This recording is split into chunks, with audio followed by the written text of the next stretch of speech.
Good evening, everyone. I'd like to call to order the September 8th, 2025 City Council meeting.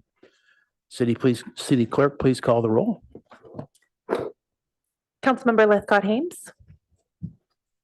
Here. Councilmember Rechtel. Here. Mayor Lowing. Here. Councilmember Burt. Here. Vice Mayor Vinker. Here. Councilmember Liu. Here. Councilmember Stone. Here. For the record, all present.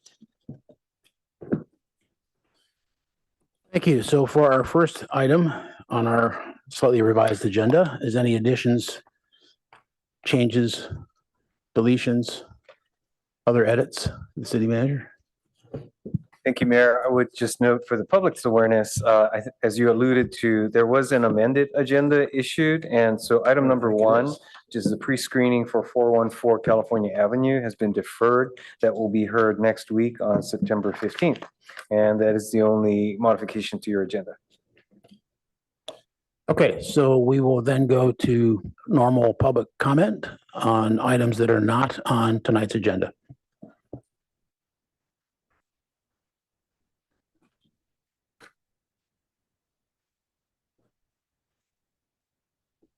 We have 5 requests to speak, and our first speaker is Ken H. Oh, one moment. Just a quick reminder for members of the public, you may speak for up to 3 minutes. Please see the timer on the screen and on the podium. Thank you. Good evening, Council. I'm here to talk about this month, which is National Suicide Prevention Awareness Month. And a lot of kudos go to Councilmember Stone for bringing forward at the upcoming City Schools Liaison meeting a contract with the JED Foundation. He tried back in April, that was 5.5 months ago, to get the support of the schools, and they basically backed out, and nothing's been done. Fortunately, I heard from the mayor that the money has been allocated, the contract is being worked on, and I think it's in its final form. And I'm encouraging you to get it to the city council as quickly as possible. If by the next meeting is possible, let's do it by the next meeting. The JED Foundation is ready to go to work. And we really need this. What is a child's life worth at 18 years old? I mean, you can't put a price on it. And now we have 2 this year that have given their life. So I'm encouraging you all to move forward on this contract. Let's get it done. I've read through the contract. It's very comprehensive, very detailed, very specific, timelines, etc. And as I said, they're ready to go to work, and we don't need to wait another minute before we get another tragedy. Thank you. Our next speaker is Mele T.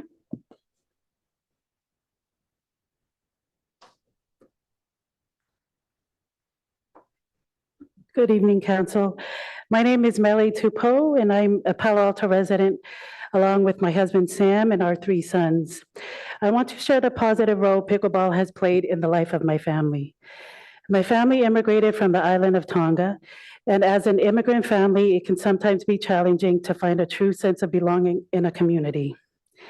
In my work as a student family engagement specialist in the Palo Alto School District, I see these same challenges for many other immigrant families. That's why I'm so grateful that one of the council's goals is to strengthen community belonging. And I want to report back to you that the #1 place I've seen this happen in Palo Alto is the pickleball courts at Mitchell Park. At the heart of pickleball is an open play format that welcomes anyone to simply show up, be included in games, and meet new people. Because of this, my family has built friendships with people of all ages, ethnicities, and professions, connections we would never have made otherwise. Another unique aspect of pickleball is that it's something our entire family can enjoy together. My husband and I, our children, and even our parents. We can show up anytime, get exercise, and connect joyfully with others. If you haven't experienced it, I strongly encourage you to stop by Mitchell Park and see it for yourself. Pickleball has also played a key role in both mine and my husband's health journey. After health complications I faced last year, the convenience of having courts just a few blocks away gave us the daily exercise and social interaction we needed to recover and get back on our feet. Lastly, I'd like to share about one of my sons. Unlike his two siblings, he is very shy. As you can imagine, a young, quiet Tongan boy might face challenges connecting socially in Palo Alto. But when he started playing pickleball with us earlier this year, everything changed. Before long, he felt so comfortable and connected at the Mitchell Park courts with other players his age that he was happy to be dropped off to play on his own. Something I could never have imagined happening so quickly. And the reason was simple. The incredibly welcoming environment at pickleball courts at Mitchell Park.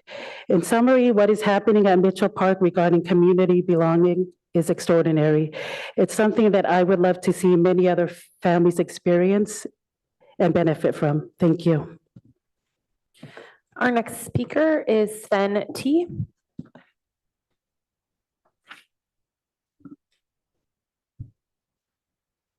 Hi there, I'm Sven Thiessen, 19-year resident of Palo Alto, along with my wife and kids, and your personal friendly chemical engineer, ex-Peninsula Clean Energy and PG&E, here to talk about the dangers of burning natural gas and propane in your stove to your family directly.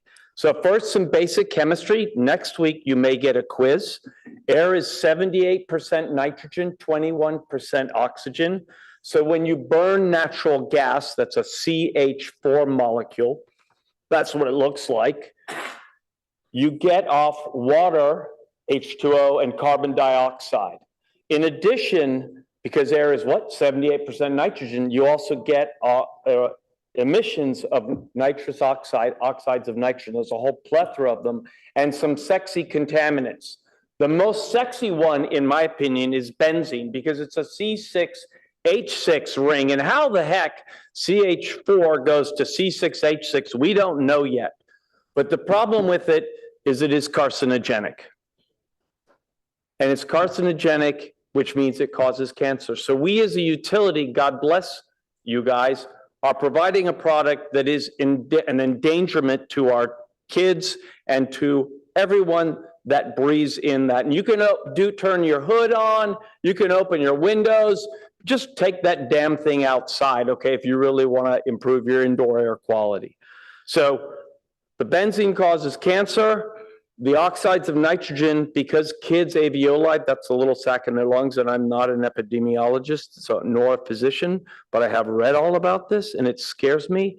That directly affects kids' lungs to the negative. So we don't want to have this, okay? So further, we got cancer, we got asthma, and now we got dementia, because the 2024 Lancet study on dementia listed 14 factors, and I love this term, modifiable risk factors, which means you can do something about them, and one of them is air pollution. Okay, so we can do something about this. So what are the alternatives? Like, what are we going to cook on? Firewood? No. An induction stove, which is what our utility is promoting, gets rid of that combustion source in its entirety, and it's more convenient to clean, much easier. You don't have that, if you can't stand the heat, get out of the kitchen effect, so you don't have to run your air conditioner as much in the summertime. And it's really hard to burn yourself on an induction stove or even set frying oil on fire. So it's like this wonderful win-win. I'll be working with the UAL and the utility to try to put something together for the next year. Thank you, guys. Our next speaker is Eric N. Good evening. My name is Eric Nordman, and I am inviting the City Council and the public who's listening in to Bike Palo Alto. This will be the 15th anniversary of Bike Palo Alto. Bike Palo Alto will occur on Sunday, October 5th from 1 to 3 p.m. at Fairmeadow Elementary School. Short family-focused rides will visit some of Palo Alto's parks, open spaces, and other fun destinations. Find little-known bike bridges, off-road trails, and quiet streets that make bicycling easy and fun, and enjoy treats along the way. This free event will offer mini bike tune-ups, help getting your helmet to fit correctly, and a pop-up traffic safety garden where young riders can practice bike skills on the school blacktop. This event is free, but please pre-register at bikepaloalto.org. We're also looking for volunteers, so also visit bikepaloalto.org if you're interested. And if anybody wants to pick up a flyer, I'll leave some here for them. Thank you. Our next speaker is Roger S.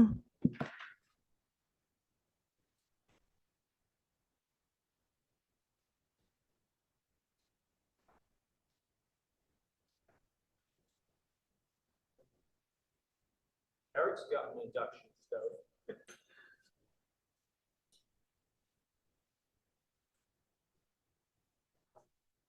He doesn't want to get dementia.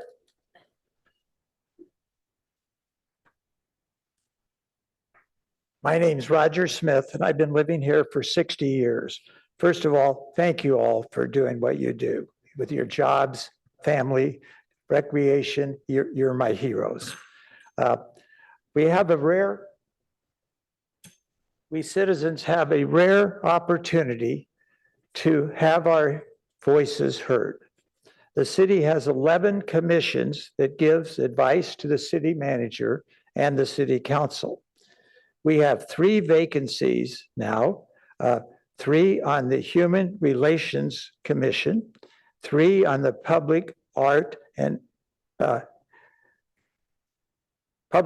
Commission, and we have 3 on the Park and Recreation Commission. Please apply. Make your voice heard. The deadline for this is September 24th. A great way to get involved. The second item I want to mention is, like many of us, 2 weeks ago, I found out that we have campers that are rented. And that was, I have yet to meet somebody that knew that. And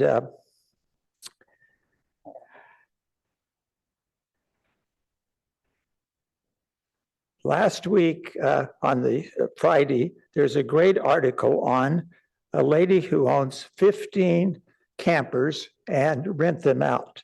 It's on page 5. That isn't what I thought we were dealing with.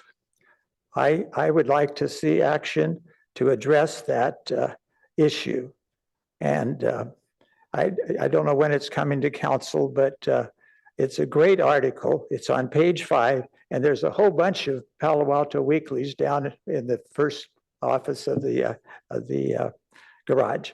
Thank you very much, and I really mean it, that you all, first of all, I'm now really going to editorialize. I think you each need helpers, so thanks a lot. And that concludes public comment on items not on the agenda. Thank you very much to the public who spoke on those issues. Our next item on the agenda is council member questions, comments, and announcements. And I'd like to start off tonight with a couple of them and then move along. I had the opportunity this week to meet with a number of mayors around the country and hear from Senator Warren, who is the ranking member of the Senate Banking Committee. She wanted to present to us the bill that's in front of the Senate called the Road to Housing. She is always optimistic. That's one of the things I like about her, but she's got some data to prove it with this. This bill came out of committee in July, 24-0. That's bipartisan, 24-0. That's got to be a record in the last 5-6 years. And the whole issue is to support more housing throughout the United States. They're looking to change the community development block grants, which, as we know, are always restricted. We can only spend so much of that on housing. Now they're going to take that the other direction. They want us to spend much more on that. Folks that are not participating by showing their own initiatives to move along with housing, their block grants are probably going to go away. So this is like a carrot stick situation. And they're going to work on, let's see, the other one is the reauthorization of the home section and the Housing and Innovation Fund. So as I said, we need to be optimistic on anything that we can get bipartisan out of committee that's unanimous. And we are. This could be just a first step. The amount of funds that are going to be available are unknown, but any step that unites those folks there to get housing money is a good step. So I wanted to report out on that. Secondly, I just wanted to report that last Thursday, we did, I think it's the 7th press conference, press and community forum that was attended by the press and the community. And also later on, over 100 folks tuned in to YouTube to see what was going on. So I think we're getting out in a different way to the public, and particularly the ones that are in the room where we can go back and forth, kind of getting at the mayor on anything.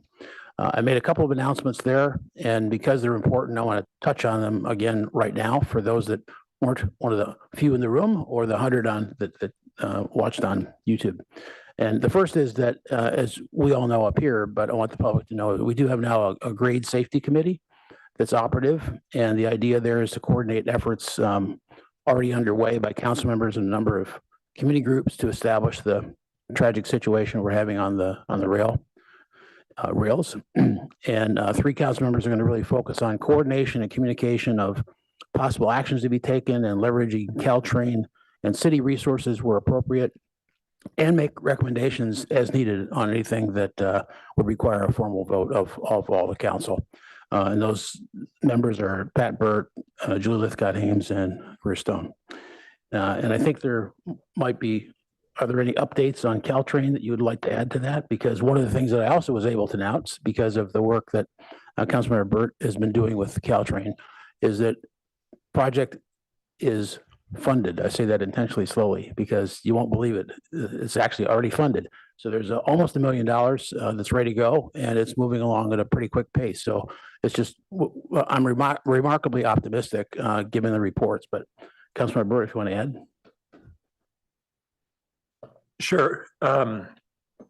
And the mayor really summarized a lot of these initiatives at his press conference, but I've come to appreciate, even though there was some coverage in the press, a lot of the community and the school community isn't yet aware of what's happening. So I'll just use this opportunity to describe them. So Caltrain over the last year had evaluated, was already adopting an initiative to provide corridor-wide best practices of safety and security, meaning fencing from San Francisco to San Jose on all the exposed areas, the high security fencing where it's not adjacent to private property fencing. We just got that completed from the University Station down to Churchill. We have it on all of the east side of the tracks throughout the entire city. And then Caltrain had developed a set of safety and security packages, a package of measures that basically address 2 things. The safety side of really preventing accidental cars getting stalled, turning down the tracks because they thought they were following their Google or Waze maps. So those measures include the bollards that you see at Churchill today, the solar powered delineators that are elevated and you would have to drive across, all the new markings for bicycles, vehicles, and pedestrians that are much more clearly marked. And then also working with those Waze and Google to refine their maps so that they're now no longer directing folks down the tracks. There's having difficulty getting through to Apple to do the same thing as Google and Waze had, and we're hoping that Apple will be as responsive. And then a set of security measures. And what the backbone of this is a program called Rail Sentry, which uses a combination of video cameras and LiDAR, laser detection technology, and empowered by AI that will take all that input and be able to judge whether there's an abnormal intrusion that's occurring, if someone is going out in the crosswalk when they shouldn't, or if they linger for X number of seconds, it immediately calls the dispatch and stops the train. Or if they go outside of the crosswalk area, upstream or downstream from the intersection, it does that. That's already been installed at Churchill. And then the next step is a anti-intrusion mat, which is a rubberized elevated cones that basically make it so you can't walk across it and would trigger the rail sentry even more so. Those measures just got proven out at Churchill and they're working very effectively. Then the challenge for our community was, how do we get that quickly at Charleston and Meadow and Palo Alto Avenue? And I want to say that not only our city staff, but Caltrain staff, their safety officer, their CEO, and VTA CEO have all stepped forward and said, yeah, we want to help do this. And VTA has come forward with the funding out of a separate bucket of funding from Measure B that's for Caltrain modernization. It's not the grade separation funding, and expedited that, and it's already authorized to Caltrain.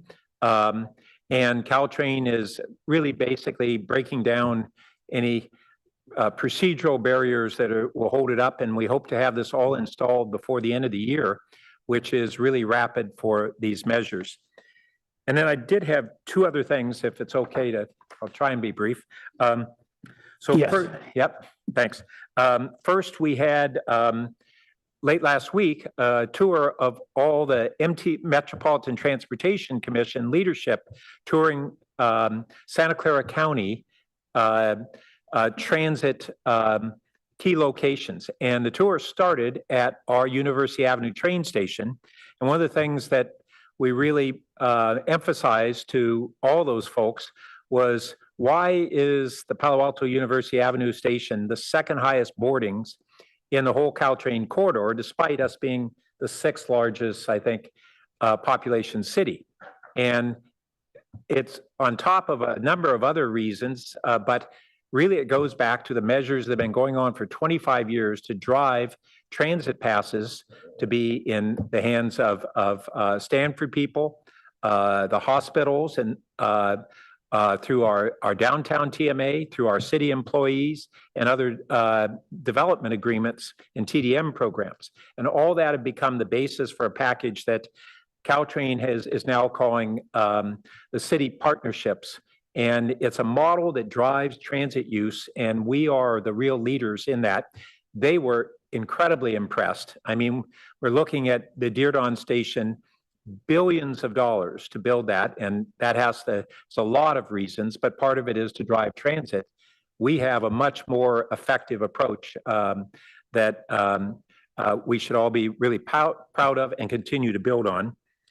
And then lastly, I just want to make sure everybody is aware that on the November ballot will be an urgent sales tax measure to try to fill just a fraction of the dollars that the county is seeing cut as a result of the federal budget cuts. And they are in a crisis on especially providing health care, which is one of their really number one priority in the county. And all the programs are in jeopardy. We as voters are going to be asked to step up and go from our expressing our concerns about these, what's happening out of DC, our trauma, our protests, and instead convert that to really backfilling where we have to. If we want to keep what we value in this region, we're going to need to step up in a new way. And that goes the same thing today. SB 63, which is will be on the November 2026 ballot for a regional sales tax half-cent to support all the transit agencies that will risk a death spiral, basically. if they don't have that additional funding. They're all projecting major deficits that would impact not only transit, but everybody who drives on the road, because if all those transit riders can't take transit, our highways and roadways will be gridlocked. So this is all part of kind of how do we go from our concerns over what's in DC to our whole community saying, okay, we got to step up. Thanks. Other council member comments? Councilmember Stone? Thank you, Mr. Mayor. Well, one quick update for tomorrow night, the CAO meeting, the CAO committee, the council appointed officer committee is meeting tomorrow to discuss the recruitment process. Unfortunately, to find our new city attorney, I guess cat's out of the bag that our wonderful city attorney is retiring probably at the end of the year. And so we are now in what is going to be a challenging search to be able to find somebody who's going to be able to replace her. That meeting is open to the public. It'll start at 4 o'clock here in council chambers and on Zoom. And so if you'd like to be able to provide feedback to the committee on who the community would like to see in our future city attorney, feel free to either attend that meeting or send an email to the CAO committee or the full council. And then my other announcement this month, as Dr. Horowitz already said in his public comment, is National Suicide Prevention Awareness Month. This Wednesday, September 10th, is World Suicide Prevention Day. And we're really fortunate to live in a community who deeply cares about this issue and are working nonstop to prevent suicides and improve youth mental health in general. Yesterday, I attended a community meeting on the topic. There's a lot of love and compassion in that room and across this community dedicated to this issue. So I encourage everyone to look into the vast resources that the city, our local nonprofits, our school partners have participated in the upcoming City Schools Committee meeting this Thursday, September 11th at 7 p.m. Again, here at City Hall, where we'll be discussing the JED Foundation partnership. Take our city's free mental health first aid trainings. Remind also everyone that in a crisis, people are able to call or text 988 in order to talk to confidential counselors 24/7. And those calls or texts are always free. They're always confidential. So help exists. There's no shame in seeking it. But I think one of the big struggles is for people to know what resources are available. So encourage the community to really look into the incredible resources that we do have dedicated to this. Thank you, Mr. Mayor. Thank you. Councilmember Lithcott-Hames. Thank you, Mr. Mayor. Since we were here last, a lot has happened. We've been reporting on various pieces, and I just want to add a few thoughts. I was sitting right here in this room, I guess it was 2 Mondays ago, listening to a robust conversation about RV dwellers in our community, both the impacts that they are having on the viability of businesses and the livability of residential communities, but also on what it's like to be an RV dweller. It was an excellent conversation hosted by our Policy and Services Committee. And I was just sitting here as a participant in the back as people aired their competing perspectives. And I thought it was actually lovely that there was one overlapping perspective, which I think many of us don't appreciate, which was uttered by a few of the RV dwellers who came to speak in public comment and indicating, hey, we don't want the bad actors either. We're here, we live in our vehicles, but please don't assume all of us are bad actors. We have bad actors that we don't want here, and we want to unite with the city and with the businesses to kind of root out the bad rather than sort of sweep everybody along. And I think it was a profound perspective. I know it, frankly, because I've heard from so many people since then. And the Palo Alto Weekly also did a beautiful article kind of elucidating the greater complexities at work as we try to solve this conundrum to the benefit of all. I was called out of that meeting that Monday night to go support an unfolding crisis happening at Stanford Hospital, where, as we've all now learned, ICE had taken a woman from East Palo Alto who had collapsed in their care. And the crisis was they didn't seem to be allowing family or a priest or her lawyer in to see her. And that condition would persist for 5 days. It's been a wake-up call for many of us who have the privilege of not worrying about ICE. Of course, many of us do worry about ICE personally. An opportunity still to get more answers about protocols and procedures, particularly when someone is seeking medical care, and to get clearer for next time, because we can all feel fairly confident that there will be a next time. I am delighted to serve on the Rail Grade Safety Committee ad hoc that the mayor mentioned. I also want to add that since the news of another youth ending their life at the tracks came to us a few weeks ago, the Track Watch volunteers of years past have come together, or the concept is reemerging with a new set of volunteers. And it's really wonderful to see the city doing what it can to support those volunteers with vests and flashlights, and to make sure they know about the kinds of proper training they can get in order to be safe and stay safe.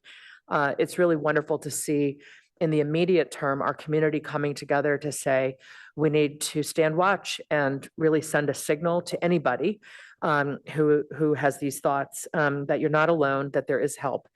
And we know that was a very impactful and important effort last time around. It certainly was a constant reminder of the issue in a way that I think was empowering. It says we're all really trying to do something.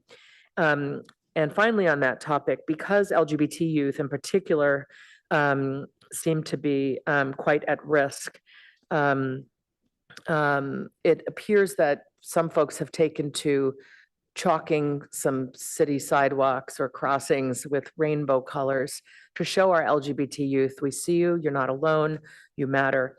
And I understand there are committees at work to seize other ways to support our LGBT youth and broader LGBT community. Sometimes it takes tragedies and crises to get people to kind of step up and roll their sleeves up and take action. And I think it's clear when you look at the myriad ways in which suicide and both means restriction and kind of helping people understand resources and supports. You're just hearing a lot about that now, and it's a good thing. Our experts have made clear that it is important to talk about this issue, not to fear what could come if we talk about it, but rather to talk about it and demonstrate as a community. We know that there are people in crisis among us, and so many of us want to be a part of the supports and the solutions. And finally, on a much lighter note, I will say that I am the liaison to our Parks and Recreation Commission, and also sat up here during their meeting that same week of all of these other things unfolding, listening to a debate about the relative demand of tennis courts versus pickleball courts. And yet another issue our city has to work through and figure out what's right, what's the correct move for us today. And hopefully we are going to be able to move forward in all of these issues that present competing perspectives and values, in a way commensurate with who we are as a city, trying to respect all perspectives, ultimately trying to do what's right for the benefit of as many as possible. Thank you. Vice Mayor Vinker. Yeah, I'll be brief. Just want to follow up on a couple things my colleagues mentioned. With respect to the county measure that's coming up on our ballot, there'll be a good backgrounding session for anyone who wants, because the county actually reached out and the city had reached out. We're going to have a session, the city manager may mention it, in early October, I believe. 29th. Thank you. September 29th, where we will have county officials here talking to us about the budget concerns. So it's a good informational, factual session that we're going to have to help people make decisions. And by the way, if you want to measure a button, hit me up. If you want to sign up to walk, hit me up. And then also on the various comments on RV dwellers, yes, I had the privilege of chairing the Policy and Services Committee meeting, and it was a robust discussion, but I wanted to also mention that there will be a full council meeting to deal with the recommendations that came out of that robust discussion. And that also is, I believe, in October. 6th. Yes, so there will be an opportunity to have a full council discussion on both of these important issues. And then finally, I was surprisingly outed on something I did a week or so ago and didn't mention, which was invited the vice mayors in this county and the county to our north, San Mateo County, to get together for a very informal gathering. Didn't occur to me to mention it to you or to anyone, but the vice mayor in Menlo Park apparently mentioned it at her council meeting because it was a very healthy, wonderful sharing, learnings discussion. And so apparently one of the papers heard her mention that and called me. And so I figured if she mentioned it, I should mention it. So you all know what I'm up to. But it was just nice to cross-pollinate in that way. And I hope to see it continue. Thank you.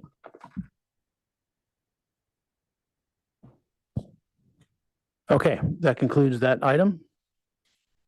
And we now go to a study session on San Francisco Creek, JPA. Are you leading? Okay, Councilmember Stone.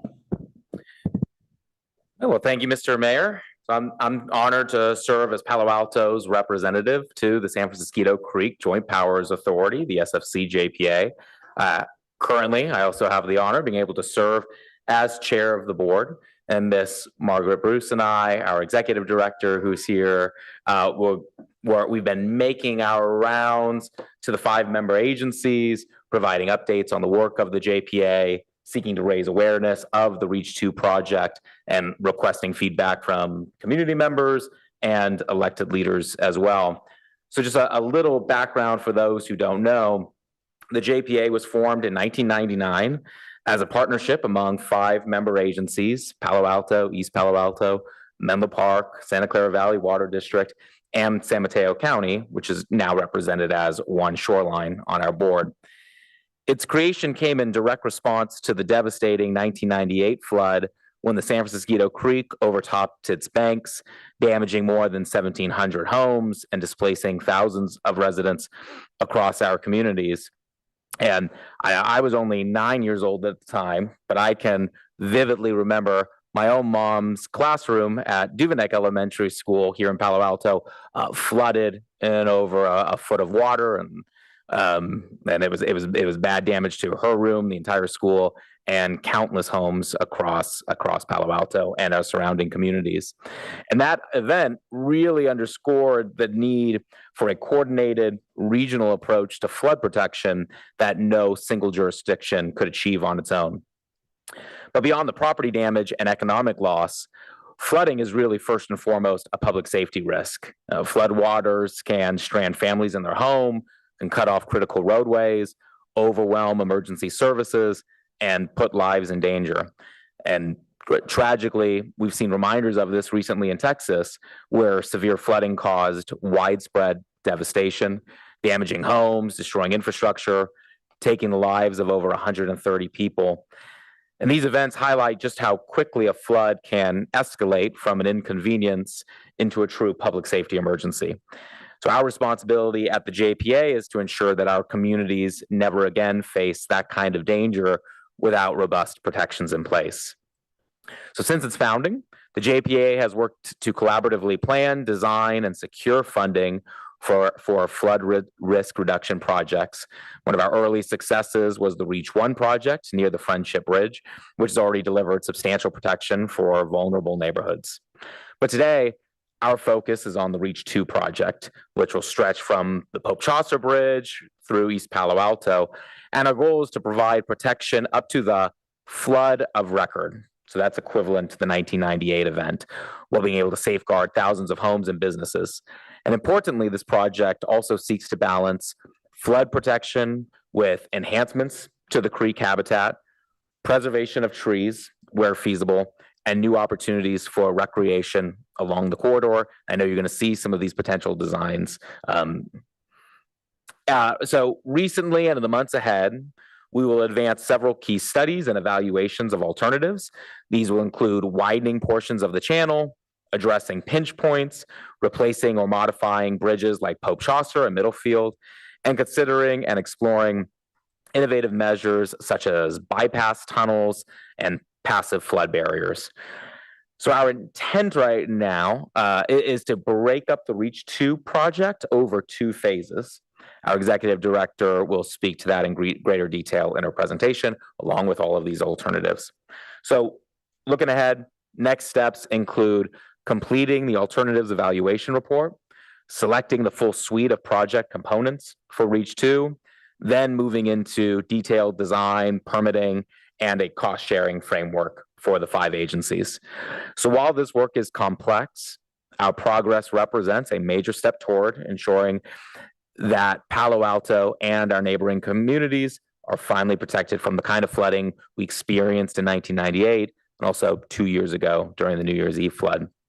So on behalf of the JPA board and staff, I want to thank the mayor and staff for agendizing this study session, our public works staff who's working really hard and in collaboration with JPA staff on this project, and of course to the entire Palo Alto community for your continued engagement and support. Together, we're building a safer, more resilient future for all of our residents. So I look forward to participating in the discussion, but I'm going to turn it over now to our executive director, Margaret Bruce, for a presentation. Thanks for being here, Margaret. Thank you so much, Director, Councilmember Stone, and thank you, Honorable Mayor Lowing and Honorable Council members for the opportunity to provide this overview of the project. And a quick question, are you going to Vanna? Yay, okay. Would you skip forward 2 slides? All right, let's start here, project goals. So first, by perhaps a quick show of hands from the council members, I know 2 or 3 of you are quite familiar. But for the others who are not, haven't been actively involved, are you familiar with the San Francisco Creek Joint Powers Authority and our project work? Yes? No? Authority? Okay. So I want to make sure that I answer any of your questions. I want to make sure that I explain who we are, how we're doing this in a way that's helpful for you. I don't have a lot of time, so it's going to be the Reader's Digest version. Please stop me if you have any questions. So just to set the context, flooding has been a problem on the San Francisco Creek for as long as there have been communities here. There are over 100 years of recorded history of efforts being made by the communities around the creek channel to try and address the flooding. So 100 years of effort, and we are still trying to solve this problem, meaning that if it were easy, it would have been done by now. It's a complicated system. It's a complicated watershed. We have built our communities right up against the creek bank, so there isn't very much room to move. The image that you see on your screen, that bright pink squiggle, shows the modeled extent of 1998 flooding. So this is the flood of record that Councilmember Stone was talking about. This represents a flow in the channel of about 7,200 cubic feet per second. That is the estimated flood of record, and that is our approximate channel capacity, the goal of our project work to contain that much flow within the creek channel. New Year's Eve storm of 2022 revealed something shocking and dismaying. The Santa Clara Valley Water District hydrologic model that we had been using as the basis for our project design did not anticipate flooding at the capacity flow that we actually experienced. We experienced something at about 25% more flooding than we thought we would have. We have about 25% less capacity in the channel than we thought we had. And it wasn't that their model was wrong.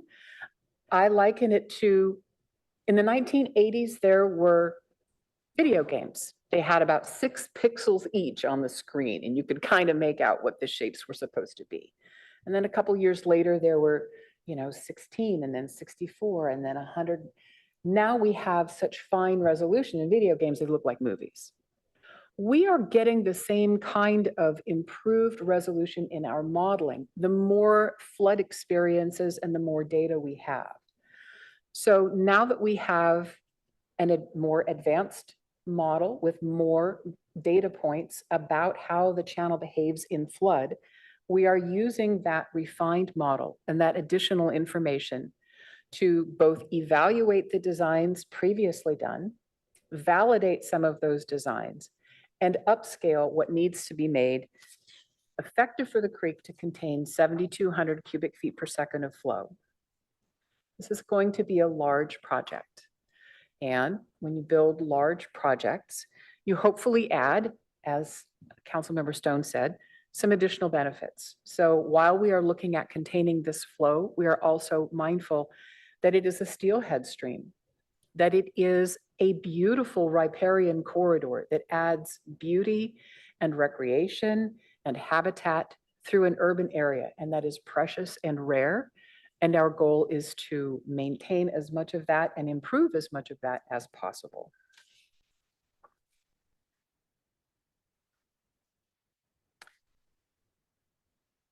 Next slide. Yeah, okay, cool. So the JPA retained a consulting firm, WRA Incorporated, to evaluate the updated hydrology and recommend some potential project scenarios that would meet the project goal of 7,200 cubic feet per second of capacity. On this slide is a quick overview of the 4 alternative scenarios that WRA presented. Each of them involve flood walls. There is no scenario in which flood walls are not necessary. One pair of alternatives looks at replacing the existing Pope Chaucer Bridge with a free open span and widening either on one side or the other side of the creek. The other set of alternatives are also flood walls and modifying both banks and modifying the Pope Chaucer Bridge. Doesn't seem like that particular alternative is as viable as opening up, replacing the bridge entirely with an open span design. We're exploring some additional technical feasibility studies. We also think there are some benefits to optimizing the widening. WRA looked at very extensive widening on one side of the channel or the other. We think judicious widening in some places, particularly those places that are already part of the existing certified environmental impact report, would be less costly and hopefully just as effective from a hydrologic flood protection perspective. Channel widening is very expensive. So we have not settled on a preferred alternative. Again, we are looking at some additional studies that Councilmember Stone alluded to. One of those is a potential feasibility study for a bypass tunnel. Back in 2019, when the EIR was presented, it was an alternative that was dismissed because the technology was not appropriate for this location. In the intervening years, there are new technologies and some new methods. So we thought it would be worth doing a very preliminary feasibility study to see if there are any changes, enhancements, updates to the technology and methods that could be applicable here. We will know the answer to that Boolean up or down question here in probably a couple of months. So this is a short, mostly calculation. It's not out in the field exercises. It's just a very preliminary, is this physically possible or not kind of exercise. What we have learned preliminarily is that if it is technically feasible, it will not replace the need for flood walls. It just may minimize the size of flood walls. So this is part of the story of this REACH 2 project, is that no one project element, not widening, not bridge replacements, not flood walls, not tunnels, no one thing, not upstream detention, no one thing will answer the need for that much more capacity.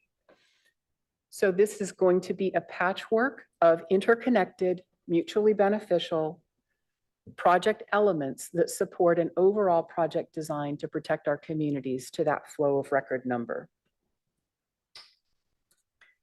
So everyone wants to know, how much is this going to cost? It is a complicated project in a complicated environment in an urban area with endangered species and lots of close by homes and utilities. As Councilmember Stone was saying, we have a couple of segments of this project that we could do early. If it is the JPA board's decision to take this in pieces this way, the phase one would be widening, replacing the top of bank temporary flood wall at University and Woodland. And just that piece, that first phase piece would be on the order of about $20 million. So widening and that top of bank flood wall. That is super helpful for the project overall. It is a keystone piece of the work that needs to be done before other work can happen. It's that second part that will require a supplemental EIR for the flood walls to extend on the top of the bank, and then replacing the Pope Chaucer Bridge, that would be on the order of $100 million. Please keep in mind that those numbers, that 20 to 25 million plus 100 million, are rough order of magnitude numbers. They are going to change and become more refined as our project design proceeds. But just to give you a sense of, that's the scope we're talking about.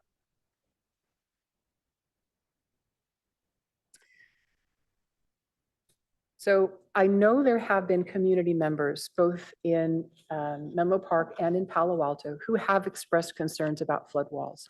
What will this mean for the aesthetic of my community? What will this mean for the trees that line the channel? Very important questions, and I want to be respectful of those.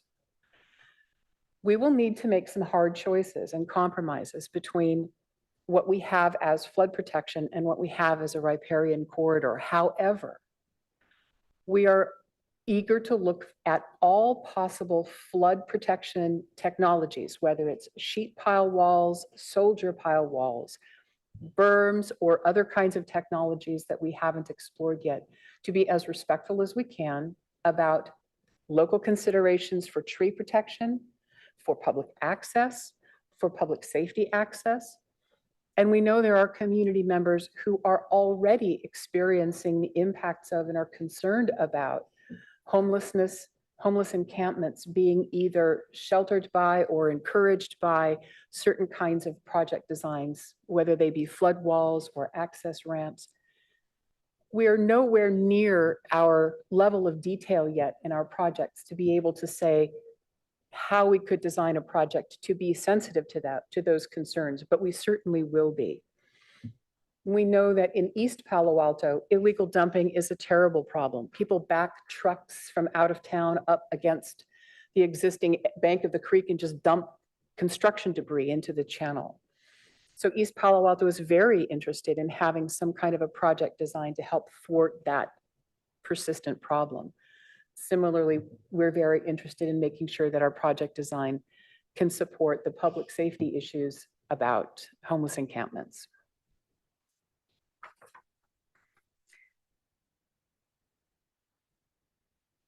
So in the future, let's skip forward to, there we go.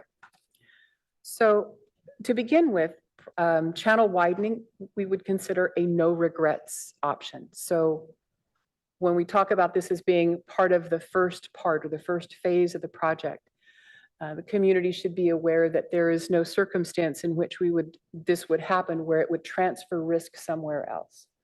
When you create capacity, it does change the dynamic of the creek. When you put up flood walls, without adding other capacity, you can, or deepen the channel, you can send the water other places and it behaves differently. And you want to make sure that you are not transferring risk. You know, by protecting one place, you don't want to accidentally send trouble elsewhere. This is actually one of the important issues around the Pope Chaucer Bridge. It protects Menlo Park and East Palo Alto, but it causes havoc in Palo Alto. So if we just took out the bridge, we wouldn't necessarily protect Palo Alto. It would still spill out, but it would turn East Palo Alto and Menlo Park into a much more dangerous situation. So that's why we have to carefully phase the work we do and make sure that what we do doesn't inadvertently cause trouble in another place. So if the project moves through its phases, the first one is a widening in the top of bank replacement of the wooden flood wall. The next phase would be the supplemental EIR and deciding how we design the top of bank flood walls, and then the replacement of the Pope Chaucer Bridge. Those two pieces, those second two pieces, are the critical part for protecting Palo Alto. Going back to that pink splash across the landscape. Palo Alto is on the lower side of the alluvial fan. And so you get the lower bank in that place and more water just wants to go across Palo Alto's landscape. So it's going to be those last two pieces that make the most difference for the city of Palo Alto. Okay, next one. So back again, no single evaluated action is a silver bullet. Widening in key locations is beneficial, and we are sort of reaffirming what we learned from Valley Water's original designs. They may need to be increased in size by 25%, but the essential concepts are validated. And what we are also learning is that we need to expand the geography of the project to encompass the Middlefield Road Bridge, because there is a low area near that bridge on the upstream side of that bridge. So we will also be looking at that. So project evaluation reconfirmed, as I said, much of what has previously been evaluated and validated that. And in the future, the JPA board will adopt a project alternative that meets these project goals. At this time, we anticipate that decision to come by the end of this calendar year. We do not have a specific design detail yet, but the REACH 2 project elements will include widening, which is helpful in all scenarios and is most easily accomplished on the north side of the creek because we have most of that area in public easement already. We do not need to do private property easements and it's also easier to access because Woodland Avenue is right along the creek. And so we don't need to try and get construction equipment through people's yards or private property. We will be replacing that wooden temporary flood wall and implementing flood walls and probably with a mixed set of designs that are sensitive to logistical, environmental, and aesthetic concerns. And of course, replacing the Pope Chaucer Bridge. Next. Let's see. So the current project activities, again, mentioning that bypass tunnel study, we are looking at incorporating passive permanent barriers which pop up in the event of flooding and then retreat again when the water recedes. These could be helpful in strategic locations for public safety access, for making sure that intersections are protected and key intersection or key either pedestrian or public safety access is preserved, and resolving any other questions about project elements. Our current plan, next slide. Our current plan is for a final alternatives evaluation report by the end of this calendar year, including results of those preliminary feasibility studies of the bypass tunnel and board selection of a project alternative that will happen soon after that. REACH 2 project activities planned for this current fiscal year's capital budget, or what you would consider a capital budget, include finalization of the alternatives evaluation study, a bypass study, the U.S. Army Corps of Engineers CAP 205, which is a continuing authorities 205, Section 205 project. We are partnering with them for some of the widening and their future without project model. Sounds like a short thing. It's not a short thing. Engineering and design, 30 and 60% design for phase 1 project elements. Incorporation of the Middlefield Road Bridge area into the overall project scope. Completing permitting for phase 1 actions if the board decides on that phased approach. An arborist's survey, initiating a supplemental EIR for the remainder of the activities that are not included in our current certified EIR. Project-related community outreach, project funding scenarios discussions, And I would hope in a perfect world, this time next year, we would be aiming at scheduling implementation construction. So that's in a perfect world. So again, I want to speak briefly to the community's concerns about homelessness. Our members meet on a regular basis, and this is a standing agenda item. We do talk about dumping. We do talk about other environmental issues. We do talk about public safety issues. And we are also heading into the fall where we will be working with the City of Palo Alto's Fire Chief Ken Duker to do our annual tabletop exercise for the Multi-Agency Coordination Committee, or the MAC, where we all plan and coordinate our winter preparedness. So we are going to be, this is our busy season. Anyway, thank you very much for your time and attention, and I'm happy to answer any questions. Any first round questions for the executive director before we go to public comment?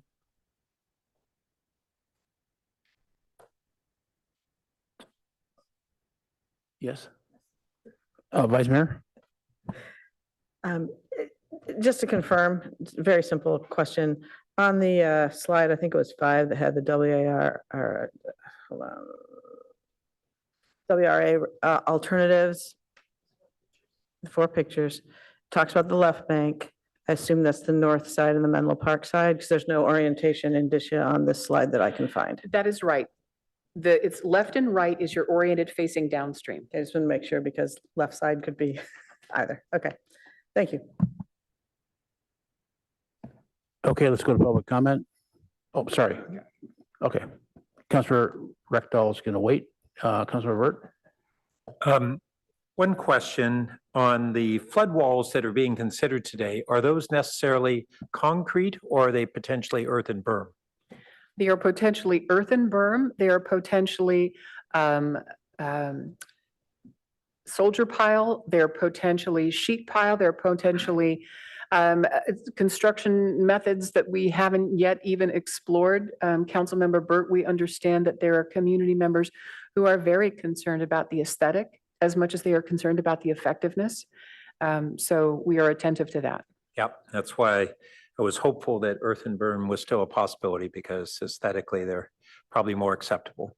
And then I was surprised to see the Middlefield inclusion in the report, but then what you summarized, you talked about really a weak spot just upstream from Middlefield, not the bridge itself, its capacity. The bridge itself, it may, well, I'm not being fully informed of the hydrology at that bridge. I think the bridge capacity is almost identical to the Pope Chaucer Bridge, but it doesn't pop out at Middlefield the way it does in front of the or upstream of the Pope Chaucer Bridge. In modeling, and according to records from 1998, there was a little bit of breakout upstream of the Middlefield Road Bridge. Not a huge amount, but enough that a small earthen berm or a low, want to think about it like a guardrail sized flood wall would mitigate that breakout. I didn't go back and look at my records, but my memory was that the Middlefield Bridge has greater capacity than Pope Chaucer. And that's why it was not included in our project list for replacements, but we can look at that as a follow-up. And it may have changed with the understanding of the channel's capacity being 25% less than we thought. And so that may have changed the modeling results that indicated it is a vulnerable spot. Okay, I'm trying to envision how decreased channel capacity would make that more vulnerable. If you want to find a time on your calendar, Will do. we can have a date with the modelers. Okay, great, thanks. Still holding? So for the Middlefield work, are you considering both a berm and a replacement, or just a berm upstream? Just a berm. Okay. Or whatever Which would be- is effective for that place. Unobtrusive, probably. It's not, what our initial studies are looking at is it's not a significant overtopping. And so the height of whatever intervention there is not huge. We couldn't do that today because of the transferring the risk, but once the Pope Chaucer is done, then we could put the berm on without any problem. Yes, that's right. Okay, thank you. Okay, let's go to public comment. Total speakers is, We have one group of 10 and 3 individual speakers. okay, so let's do 10 and 2. Group and individual. All right, our first speaker is Jeffrey S.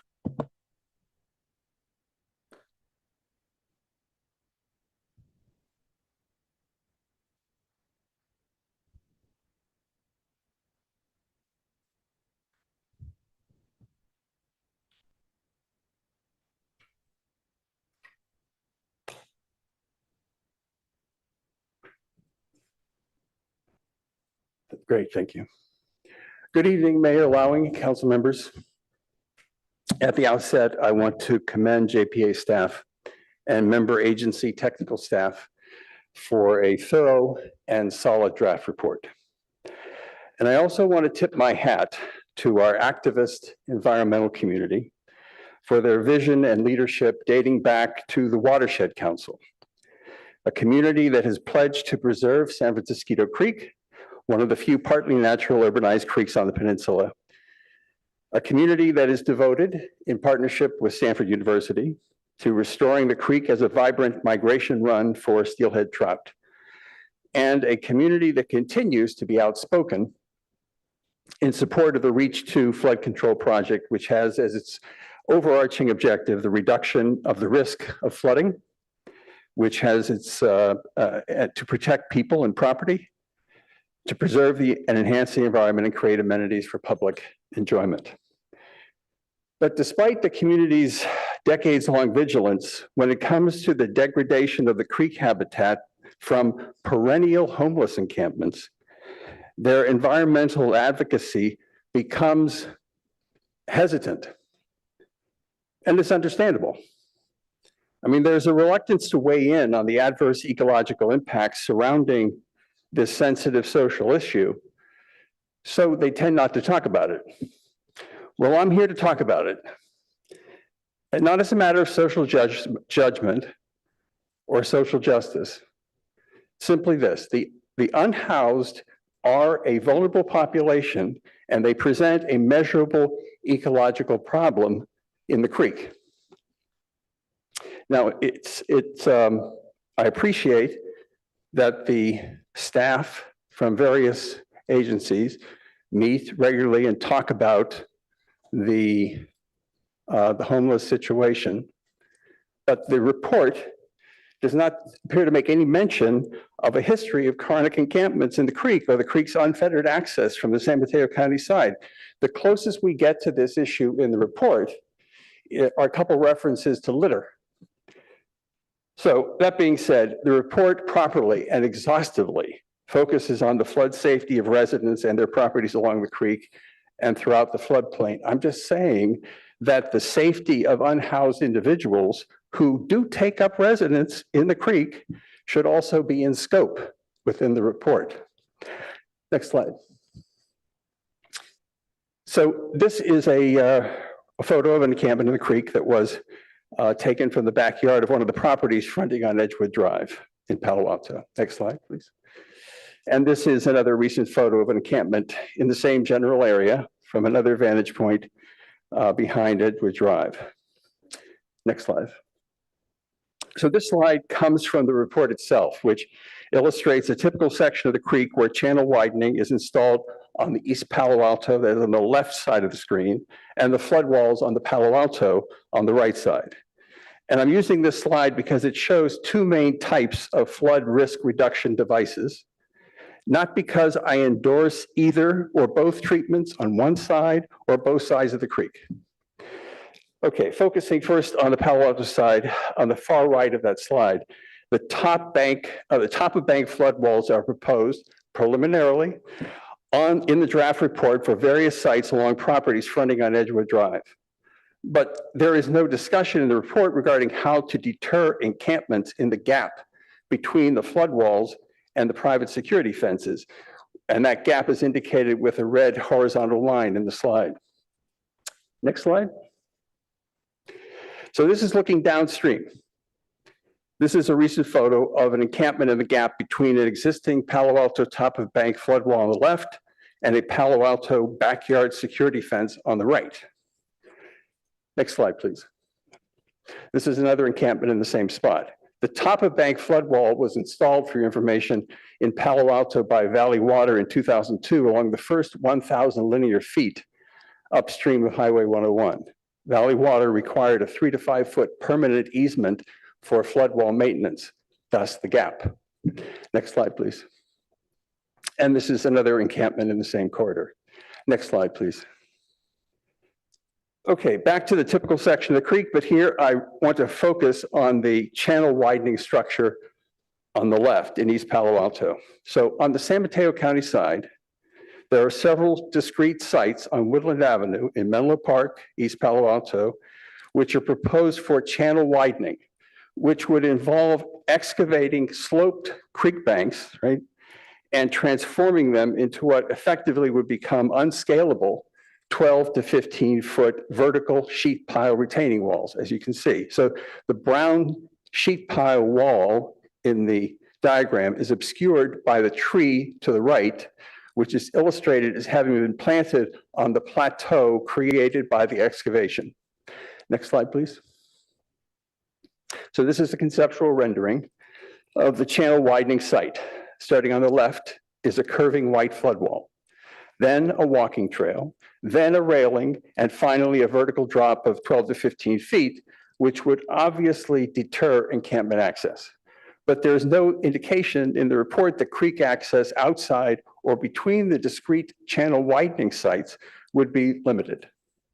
So in closing, to achieve the dual objectives of flood safety and enhanced habitat, I suggest that the JPA consider benchmarking successful implementations of unobtrusive, perhaps dual purpose barriers that limit creek access, which can be integrated into the relevant Reach 2 project design elements and which would deter creekside homeless encampments.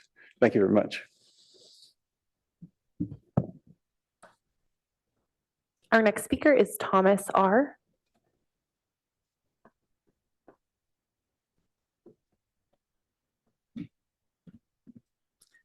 Mayor Lowing and City Council members, thank you for holding this study session to review the status of Reach 2 of the flood control measures of San Francisco Creek.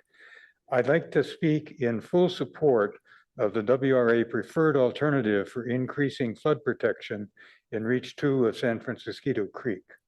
I live in Crescent Park and was affected by the flood. My house had 1.5 feet of water, and so I have a fair amount of skin in this decision. As you heard in the presentation by the San Francisco Creek Joint Powers Authority, this project has come a long way and is a complex and expensive one, but also extremely promising. During the 75 years since the Pope Chaucer Culvert Bridge was installed in 1948 to replace the old 1910 Clear Span Bridge, we have had 4 major floods, one in 1956, one in 1982, the flood of record in 1998, and another flood in 2022 on New Year's Eve. We have also had 8 or more close calls during that time. That is, water levels up to the point where people were worried and they did not finally overflow. Multiple efforts to improve flood control in the creek over the years have come to naught for a variety of reasons, followed by year after year of sleepless nights during the winter rainy seasons, wondering if tonight might bring another flood. In recent years, the JPA has made significant progress. In June 2019, the JPA finished improvements to Reach 1, that is Highway 101 to the Bay, bringing it to the 100-year flood containment level, even after sea level rise from climate change. After another 6 years, we have now the opportunity to protect Reach 2 of the creek to fully contain a flow up to the 1998 flood level. Your time is up. That is, all of the people who are along the creek will be protected. Your time is up. Um, I have a little more to say. Unfortunately, your time is up. You can send it in to us. We'll definitely read it. I'm sorry? You can send it in to us. We'll definitely read it. Thank you. Will contain a flow of the 1998 flood level. Sorry, but we do need to move to our next speaker. Okay.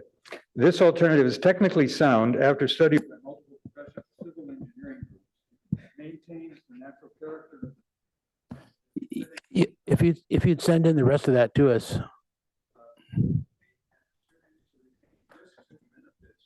Let's just get the next speaker ready. The JPA role is essential since flood protection cannot be done unilaterally by any one of the 5. Our next speaker is Hamilton H. Your time is up, sir. Just send it in to us. We'd like to read it. Hamilton H. For 2 minutes. It's 2 minutes. I stood thigh deep in rushing floodwaters in the middle of my street in the Duvenick neighborhood on February 3rd, 1998. And I watched the flood waters rise to within an inch of coming in my front door. Unfortunately, many of my neighbors were less fortunate and their homes were flooded and rendered uninhabitable. The project before you today would add flood protection to over 5,000 homes in Palo Alto, East Palo Alto, and Menlo Park. In Palo Alto, it would protect the Duvenick St. Francis, Crescent Park, and Greer neighborhoods, as well as some of Midtown closer to 101. Near where I live, this includes Duvenick Elementary School, Edgewood Plaza, and businesses in East Palo Alto. In addition, it will remove a concrete wall, very large wall and steps inside the creek, help restore natural habitat, and create recreational trails. I'd like to thank the city council members who served on the JPA board of directors and supported this project. In particular, council members Pat Bird and Greer Stone, who have really gone the extra mile over the years. I'd also like to thank the city of Palo Alto for their many past and current improvements to lessen flood damage, including the Channing Ave storm drain, the new pump station, which made a noticeable difference in the 2022 New Year's Eve flood, and the upcoming Hamilton Ave project and the replacement of Newell Bridge are additional big steps forward. Unfortunately, without the Reach 2 project, most of the risk remains in a world where climate change is becoming more severe over time. Please continue your thoughtful leadership to make the Reach 2 project a reality. Thank you again. Our next speaker is Aram J. Okay, first of all, I was offended by the executive director's constant referral to, we got to do something about the homeless people. You might want to consider joining Keith Rechthal's club. I like to demonize the unhoused population in Palo Alto. You guys would make quite a team. When I grew up on Metro Circle behind the movie theater, the outdoor movie theater, as a young kid, our house, I don't know, it flooded about 3 or 4 feet, moving furniture up. And it was a very scary event. And I know my mom, for the rest of her life, were deathly afraid. And the home I live in now on Ivy Lane, for about 50 years, every time she called me, I knew during the rainy season, Aram, you got to bring over those sandbags. And I dutifully did that for my wonderful mom. So I know a little bit about that, but I would like to see, and by the way, I love the graffiti that was showing up on those walls. We got to get those artists here. But I would like to see some compassion out of you, Ms. Executive Director. You didn't say once what you intended for. We're going to take care of or handle those unhoused people. We're offended. Why don't we design the best that we can, shelters, beautiful shelters along the creekway, reach out to the community members, have rules for those folks, but don't demonize them, ma'am. You know what? You're hideous. I'm just going to tell you straight up. And I'll apologize to you because I know members of the council are going to jump forward and want to apologize on my behalf. So I'll apologize to you up front so they don't need to waste your time and my time on that. But yeah, it's a serious problem. I live in that flood zone. I go up over to the creek. It's only about San Francisco Creek, right, right behind the Edgewood Plaza. I worry about it. I worry about it a lot. But that doesn't mean we start with demonizing our most vulnerable citizens in that discussion. Thank you. That concludes public comment on study session item 2. Thank you. We return to the dais for comments from council members.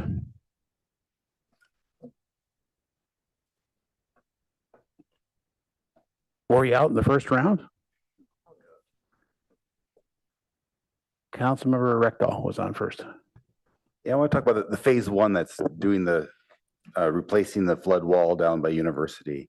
Will that also include taking out the concrete terrace? As envisioned right now, that taking out that concrete terrace is actually one of the highest priorities. Not only does it remove a constriction in the channel, but it affords us an opportunity to do some native vegetation restoration to either improve the way the channel works from like the fish's perspective. We have a couple of different options for that location. We can leave some of the concrete higher on the bank in place and leave the larger trees, or we can take out all the concrete and the larger trees and replace with all native vegetation. No designs have been finalized yet, but it's a great opportunity to expand capacity, take out that awful concrete structure, and improve both the creek habitat as well as the bankside habitat and what you see. That top of bank structure, that wooden flood wall along University Avenue, is also part of that phase 1 part. And they're kind of tied together, since opening up that area that's widening site 2 and widening site 1 just above it would have, it's all of a hydrological piece. So that flood wall comes up to University Avenue, and we would also need to reinforce the head wall, the upstream side of the fence, if you want to call that, across the bridge, so that it's a contiguous flood barrier from the road, across the bridge, up the road, and then up to the expanded unconcrete terrace. Okay. On a different subject, every time I bike by Lake Lagunita, I look out there and see this big empty lake. Is it feasible to divert flood water into Lagunita? My understanding is that that has been looked at by Stanford University, and the answer is no. I don't understand all of the dynamics of that, other than it would require a vast amount of channels or tunnels or pipes, some really big pumps, and the utilization of Stanford's private property. That is probably the biggest issue of all. I mean, years ago, we used to flood Lagunita and they'd have windsurfing and sailing there. Where did that come from? Was that creek water, or was that? I'm not sure. I think I'd have to check in with Stanford about where that water came from and how they got it there. If it was a diversion from their felt reservoir, or if it was a diversion from the creek. Okay, because my rough calculations show that you could put a lot of water in there, like 100 million gallons. And I think that some of that area, the Lake Lagunita, is also partly a restoration area for some other critters. I don't know what the current restrictions are. I think there are some limitations, whether it's red-legged frog habitat or some other kind of restoration effort. If that's true, that means that Stanford's hands may be tied by other commitments. Okay. Even if they were willing to say, sure, flood Lake Lagunita, go ahead and use that, again, their hands may be tied by other commitments. Yeah, but even if it's complicated, it may really be much cheaper to do that than to do things down in Palo Alto where you have houses right next door. When we've looked at upstream detention in all of the possible configurations, it's helpful, but it's not enough to do. It's like no one thing can do everything. We need to have all the pieces. So even though it's tempting to think, oh gosh, if we could just make it, like dig a bigger Lake Lagunita or dig a deeper something up there. Okay. There are too many limitations to do that, and not enough space to be really helpful. And then finally, the tunnel, that just seems impractical to me. I'm a layperson though, but is this kind of a long shot or do we think it's feasible? I think it's a long shot. I think it is worth considering to make sure that we have done our due diligence and that we have left no stone unturned, metaphor. You just make sure that we've checked all the boxes. I would hate to have somebody come to us and say, oh, but didn't you know you could now do this cool thing? And to have not considered that. When it came to our attention that techniques, methods have improved in the intervening years, I think it's just prudent to ask the question. If the answer is no, so be it. It's a definitive no. I just worried though about having long shots delaying the whole project. We work in parallel in this case. Okay. I agree with you. This is not in series. Okay. And speaking of parallel, could we today remove the concrete terrace or do we have to wait for Newell Road Bridge to be replaced? You would want to have Newell Road Bridge replaced. And we also need to have the permits in place to do that removal work. So there's a sequence of events that needs to happen. Okay, thank you. Vice Mayor Baker. Yeah, thank you. Thank you for the presentation. I think like most people, I'm really feeling the sense of urgency about this. And I want to understand the timing a little better and some of the things, things don't always go to plan. And so I want to understand a little more. So we hope this one can. So I think you mentioned that we should have phase one basically complete by the end of the calendar year. Did I hear you right? If everything goes to plan by the end of the fiscal year, I think we would be in a position to be able to say, we can begin construction the following year. To have everything in place by the end of this fiscal year, to have construction in the following year. So we can only construct between June and October. So we have to have everything lined up months ahead of time for that short construction window. We also need to have a funding plan in place.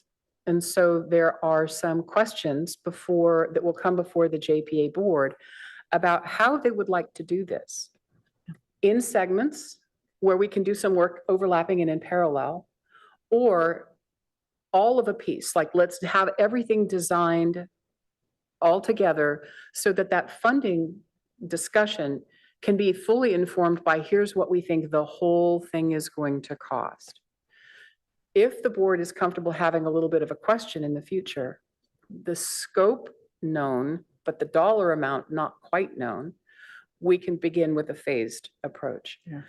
I expect that some of that comfort level will be dependent on timing and how long it is until you get to the decision point and how much longer it would be until you'd have that additional information. But I'm not on the board. That's for them at that point. But you anticipated some of my questions. So end of fiscal year, you hope to have the phase one information so the board can make the decisions on the suite of components. Because I'd also thought I'd heard you say that this time next year we could begin implementation, but it would be the year following. Right. So it'd be 27 June, hopefully. I think, yes, that would be yes. Okay. And that, like I said, is assuming that the funding is not just worked out, but located by those. You can agree on your share, but then it's another thing to actually have it ready to go. So that's a lot actually to do in that time period, but do you feel very comfortable with that or do you have any sense? It's ambitious and I'm optimistic because of the impetus of leaders such as yourself who are saying, I feel a sense of urgency, as does the community, as do I. We also have a grant fund from Department of Water Resources that has a freshness date. So I am eager to get this moving because I don't want to ask for another extension. So could you tell me just a little more about that? Roughly how big? About roughly when does it $8.5 million. Okay. And they want it used by the end of the calendar year 2028. Gotcha. Okay, good. And then once this starts, we have the permits and the implementation begins. How long of a process until completion do you estimate? In a perfect world, it could be done in 2 construction seasons, or it could be, because there are 2 locations, hypothetical locations, one downstream of University Avenue Bridge and one upstream of University Avenue Bridge. Those could be done concurrently. but it would create traffic havoc. So I would want to be very sure that in working with our community partners, that sequencing of construction was really closely coordinated so that it was we know what we're getting into for community impacts. This is going to be an impactful and an intrusive project, lots of large pieces of yellow equipment. Right. So sounds like in the best of all worlds, if we move with alacrity and don't hit any unexpected hurdles, we're talking 2029, 4 years, which sounds after 100, pretty short. But, for those living with angst, and this hanging over their heads, that's 4 years. So I hope we can keep it close to that. So that's why I was interested in Councilmember Rekdal's questions about the tunnels, because I had the same thought, like, intriguing, but I don't want to slow this down. So it sounds like what I heard you say is that the parallel analysis of this would not. Oh, it's not going to slow anything down. If by chance, we get a hypothetical thumbs up, this would be something that would be scoped for inclusion in the second phase that would be part of a supplemental EIR. Okay. I am, how should I put this? Optimistic that the study is going to give us helpful information to make a clear decision. I am not optimistic that the opportunity to do tunnels is going to pan out in a cost-effective, useful thing to do. Right. Okay. And just last little question. Are we talking like one long tunnel, or would it be just around the barriers where you need it? Just little tunnels. One long multi-phase across cross Palo Alto from upstream of Middlefield to the bay. Wow. Okay. Or to downstream of Newell, where the channel has more capacity. I see. Okay. All right. Alternatives, paths, not figured out yet. We're just working on does this pass the straight face test? Certainly. Understood. Okay, great. All right. Well, thank you very much. Councilmember Lou? Thank you.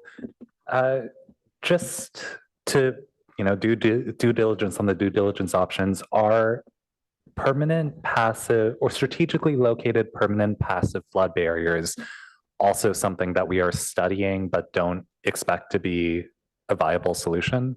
They are probably most applicable in very key locations. Right. So where you want to have an intersection protected, or where you want to have public safety access to a creek channel. We know that they can be helpful. We know that they've been implemented in some places. I know that in some parts of the Coyote Creek project in San Jose, they're being utilized. They will be utilized as part of San Francisco's, I think, shoreline barricades. So we want to make sure that whatever flood wall options we have, as Councilmember Burt was asking, so berms or other structures, we want to make sure that we've looked at all of the possible suite of flood wall applications in their most appropriate locations and utilizations. Okay, so this is potentially more likely than a bypass tunnel, and it's something that we would consider for specific locations that could be just cleanly slotted into later phases of this project. It would be slotted into whatever flood wall application, but where that flood wall might need some tinkering to make sure that it addresses other community needs, other project needs, and we would decide, can we use this instead of something else? Yeah. I also had a couple of questions about the funding plan, some of which are answered, but one thing you mentioned was that we could fund this piece by piece rather than scoping out the total cost for the whole project. Can you elaborate on how that would work? I think I may have meant maybe costing out the phase one portion. Yes, that's. And then the second larger portion. So yes, it's important for the JPA board to come together informed by all of you and all of your compatriots in the other city members and agency members to look at what the different funding opportunities are. There's a wide menu of financing, Is there an opportunity to do a public funding, a benefit assessment district? How would that work across what communities? How long would that take to establish? Would that be mutually agreeable? Is that, to use the proverb, is the juice going to be worth the squeeze? If it is, that takes a while to set up. So those considerations are going to need to come to play. $100 million project is nothing to sneeze at. Right. But it would be spread out over Yes. multiple years. So, there's a lot to think about there. Yes, I heard the word pieces and I wasn't sure if that corresponded to the locations or the phases, but that you were mentioning earlier, but it sounds like it does. Have there been any discussions about the cost share hypothetically among cities? Only at the highest hypothetical level. And right now, we're not prepared to do that in any greater Right, depth. of course. Yeah. We are looking at one of those slides, the one with the pink squiggle, showed the number of parcels that are impacted according to that modeling, the 1998 flood modeling.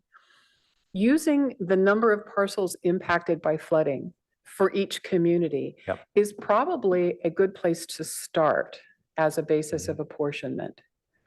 But it's probably not the only factor to be considered. Right. What would it look like hypothetically if we followed, if it's even possible to think about it this way, some of the funding spread that we use for Reach One? Is it possible to model or think about how whatever framework or principle we use there would play out here? I wasn't part of this movie when Reach One was done, so I can't speak to the details. Director Burt or Councilmember Burt is much more familiar with that. The majority of the Reach One project was funded by the Santa Clara Valley Water District's Measure B funds, I think. That scenario is not exactly available to us for Reach Two. There are funds from Valley Water available, not in the level, not at that scale. And so I think perhaps it's a more complicated conversation for this project. Got it. Thank you. Councilmember Burt. Thank you. So thanks for the update. One of the things I want to really endorse is this, maybe you called it segmenting or whatever, but I think given the realities that we have in funding challenges, including that Valley Water has concerns over their support for the plan until we propose something that they buy into. I really think that we should be looking at doing as much as we can as soon as we can, and that aiming for the master plan could stall us from getting to a point of improvement. When the JPA was founded in the first, 9 years, it had a great deal of discord between the agencies, and it was focused on the funding coming for a master plan of the whole project from the Corps of Engineers. And that went nowhere for 9 years. And a pivot began in 2008 when Councilmember Dreckmeyer was on the board, and then continued in the following years, where we said, we need to not rely on something that keeps moving out on decades on when we might get that core funding. And that's how we pulled together the package to do the phase one or the Reach One projects, not only the Reach One, but the really very valuable projects on 101 and East and West Bay Shore, which Senator Semidian led the charge on state Caltrans funding for. So that's not included in the funding that we did, and is vitally important. Out of that, and what Hamilton spoke about on the improvements in the storm drain system that we've already done, and the pumping system, and the storm drain improvements that we have in the coming year, those efforts actually improved not only drastically the flood protection for East Palo Alto and Palo Alto downstream of 101. When we had the 98 flood, we had a dam at 101, and that was the primary cause of the flooding upstream. Yes, we had overtopping at a whole bunch of places, but the water had nowhere to go. In New Year's Eve 2022, the water had a place to go. And so not only was the size of the lake much smaller, but it was much shallower in the severity of the impact. It didn't have the same flow as bad as 1998, but I think it's been underappreciated how significantly those measures that we already have taken have reduced the risk. Under the same note, let's do as much as we can, as soon as we can, and continue to reduce the risk. And I also want to really encourage the JPA staff to engage with some of our community stakeholders. Tom Reinflesch was speaking earlier, and he had more comments to make, but he has pulled together two real experts that are community members who were both have been chairs of civil engineering at Stanford, who were in that role water experts in civil engineering. That was their expertise. And then one of them co-founded the Woods Institute for the Environment, Jeff Kosef, and they are real experts that are willing to provide input. And I have you met with them recently? Yes, in Okay. fact, we asked them to review the WRA Excellent. report. All right, that's progress that I hadn't heard, and I'm real glad to hear it. And then I was glad to see that the options, the 1 through 4 options, included flood walls as low as 1.5 to 3 feet, because we've heard real strong objections from current mayor of Menlo Park saying, "Oh, no way on flood walls." Well, we had a similar blowback back in 2015 or so, because a 5 or 6 foot flood wall was proposed for Menlo Park, and that was understandably really a significant barrier between the natural habitat, the community. It's just a wall that they would be facing. But 1.5 to 3 feet of potentially a berm is a lot less impactful on aesthetically in the sense of openness that would be retained. And so I'm hopeful for that. I do want to just reemphasize that the progress that we made on the Reach 1 and the other measures it really took work to get the partners to start working together more constructively. And that's not done just in the meetings. It took a lot of outside of meeting work and build trust and build an approach of collaboration. And I just want to encourage those investments to do that. So that's something that I think is very important. And then just a note on the upstream,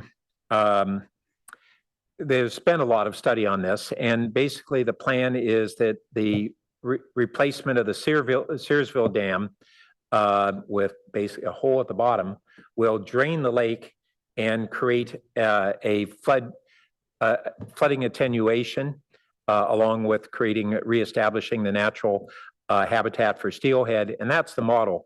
Felt Lake had been looked at, Lagunita had been looked at, another off-stream possibility had been looked at and still on the table, but those things are still there. Unfortunately, the Searsville project is taking forever. It's been a decade, and they're at least a decade away. It's frustrating, and I think it should be happening faster, but they do have a myriad of environmental obstacles for those changes, because all of that sediment that is accumulated over 100+ years would get flushed out over time. And so that's all got to be contended with. Lastly, part of the reason that I really support this, doing it in segments, is this, what Margaret spoke about, hope in an ideal world. I have to say, I don't think that's that timeline is possible to get to where you're hoping for. They say hope is not a strategy. In this case, I want to reiterate that. We need to be realistic, and if we aren't realistic enough, we may make wrong decisions, either wrong planning decisions, wrong strategic decisions. So I think we have to be really objective and realistic in what is possible with our partners.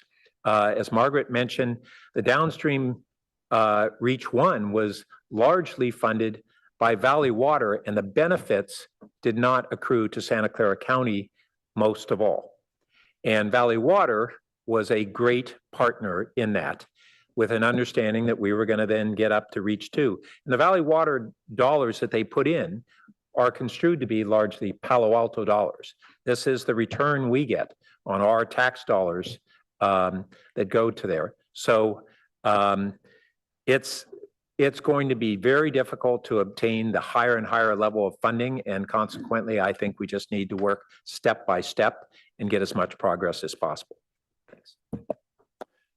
In a word, my comments have been spoken by all three of my colleagues to the left, which is let's take a piece that we can fund and get done. Of course, absolutely. We're going to be completely considerate of everyone around us. But waiting for the master plan hasn't worked before in a lot of instances, and things we've done master plans for in the city too. So if we can carve off pieces and get funded for those and get some people done fast, then let's go for it. Councilmember Stone, have any other follow-ups or no? Okay. All right. Any other comments? No? Thank you very much. And thanks to the public speakers as well.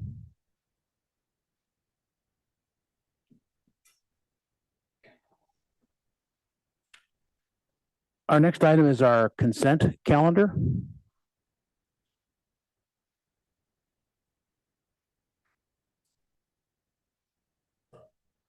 You note that item 6 has a supplemental short memo, but that was because, as you saw, the UAC hadn't seen that item until Wednesday when the packet was already out. So we've caught up with that, and it's a good summary of what's there. So their 5-0 vote is included.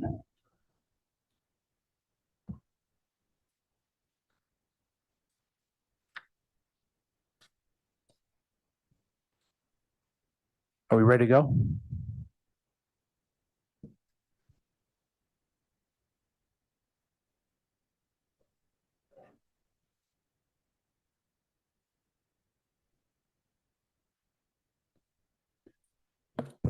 Any public comment on items on the consent? No request to speak and no hands are raised. Okay. Any polls or no votes? No lights, so we need a motion. Move the consent calendar. Second. Okay, moved and seconded. Please call the roll.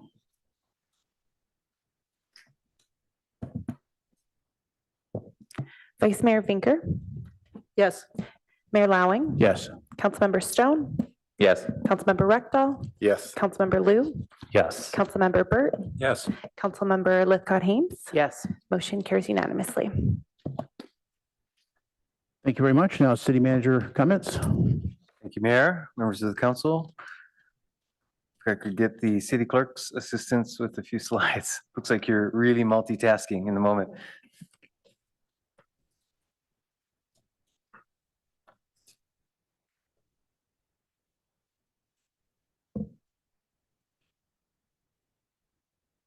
All right, let's go to the next slide, please.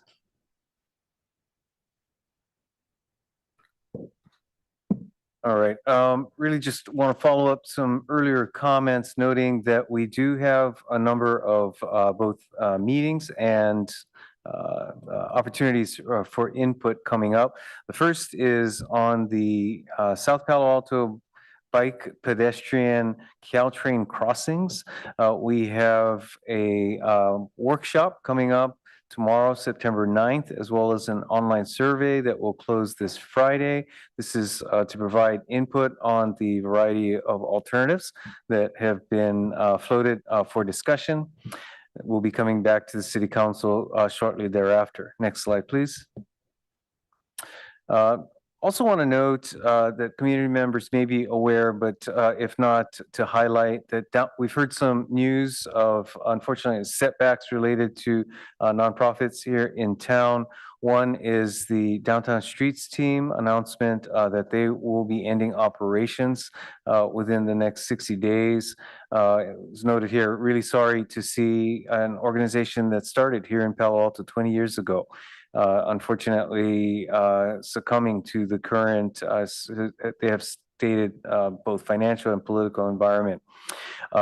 Noting that we staff are working with Downtown Streets and other organizations to address and mitigate impacts. In particular, have received interest in ensuring that the food closet downtown continues, and we will hope to have information on that shortly.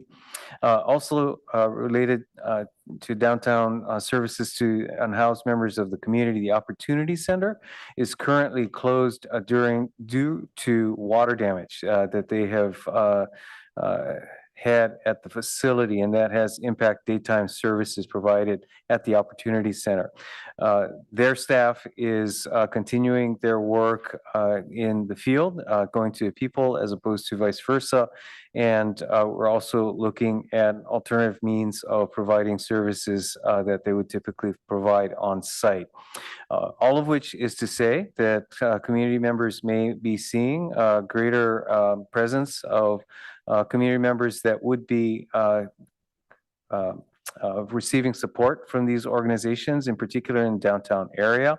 And as such, would just note that whether it be at our downtown library or elsewhere, we'll be looking to enhance services. Next slide, please.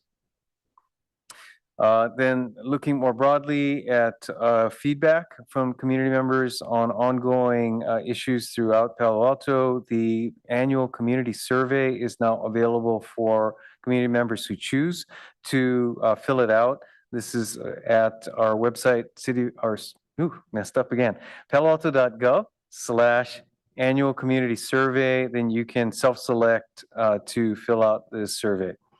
Would note, we had heard a comment that there is a requirement to subscribe or set up an account. That is an option, but is not required as a part of that survey. Next slide, please. Then also picking up on earlier comments, actually a lot of information here on resources in particular for our youth. On support and connectedness. And we have a number of both ongoing venues for community members to participate in, as well as upcoming programs. Information available on our website, paloalto.gov/teen services. Next slide, please. Then also noted earlier, won't repeat, ongoing recruitment for commissions. Next slide, please.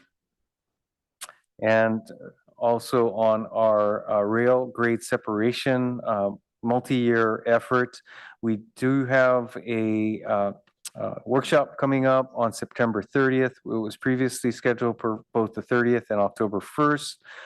Noting a calendar conflict on the 1st, this will now be an extended workshop on September 30th from 4 to 6 p.m. and 6 to 8 p.m. For community members who might want to participate there. Next slide, please. Then finally, looking forward, we have not updated this calendar to reflect the additional dates that the city clerk announced. I do also want to pick up on a correction, given that we deferred the 414 California Avenue item from this agenda that will appear next week on September 15th. The study session on managing consultant services will be pushed off until October, one of the new dates that has been added. Also next week, we will be taking up the zoning code amendment for de minimis exceptions. This was a consent item that was pulled. And also on your action item, action agenda, a battery storage project. Then next meeting on the 29th of September will be primarily, as was noted earlier, a study session on the impacts of HR 1 presentation from the county, as well as closed sessions for the CAO evaluations. I believe we also have another study session, maybe not, on the yes, a second closed session of on your docket. And then a number of items coming up in October. I won't go through them individually. With that, Mayor, back to you. Okay, thank you. Yeah, a question for the city manager? Yeah, I just have a very quick question. Thank you. Yes, the news about Downtown Streets team is just incredibly sad that they're closing. And so thank you for lifting up the food closet efforts. I know you said you're hopeful we'll have some more news soon. Just keeping in mind, I think it's the October 31 date when they are set to close. Is there anything you can say at this time about whether you're likely to have news in time for that? Well, certainly hope so. And in my conversation with Downtown Streets team staff, they are optimistic that they'll be able to maintain continuity. Excellent. Thank you. Okay, it's time for the council break for about 15 minutes. We'll come back with our 2 action items after that, items 18 and 19. Thank you.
to the city council meeting after our short break, and we now move on to our initial action item number 18, which is FY 26 budget amendments. Staff, thank you.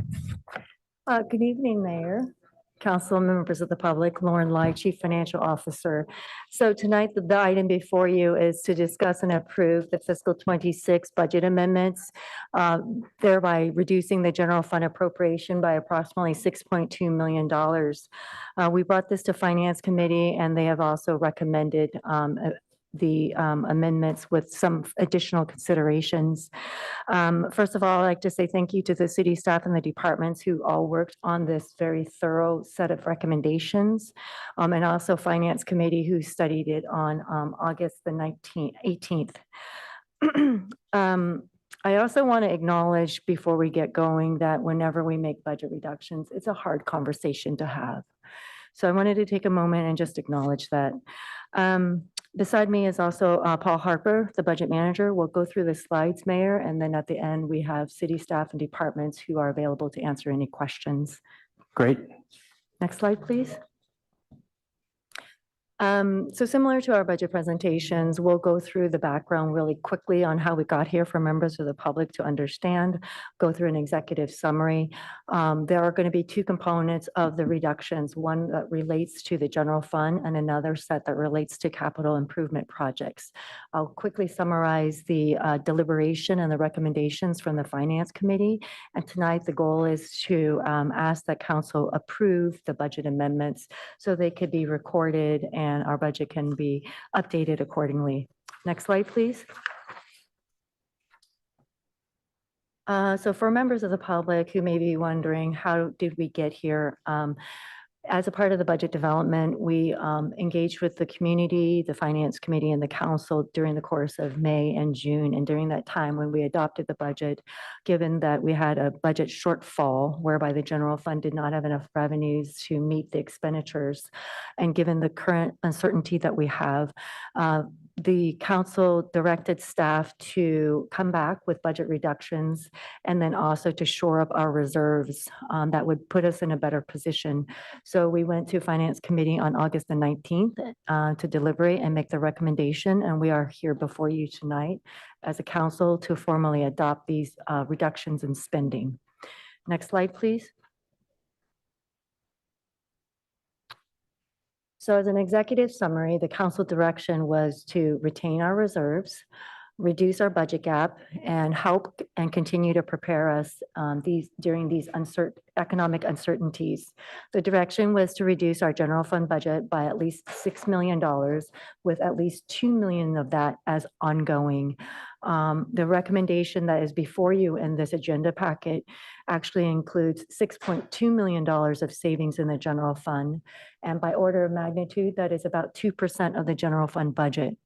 It's split between 3.4 million as ongoing and 2.8 million as one time.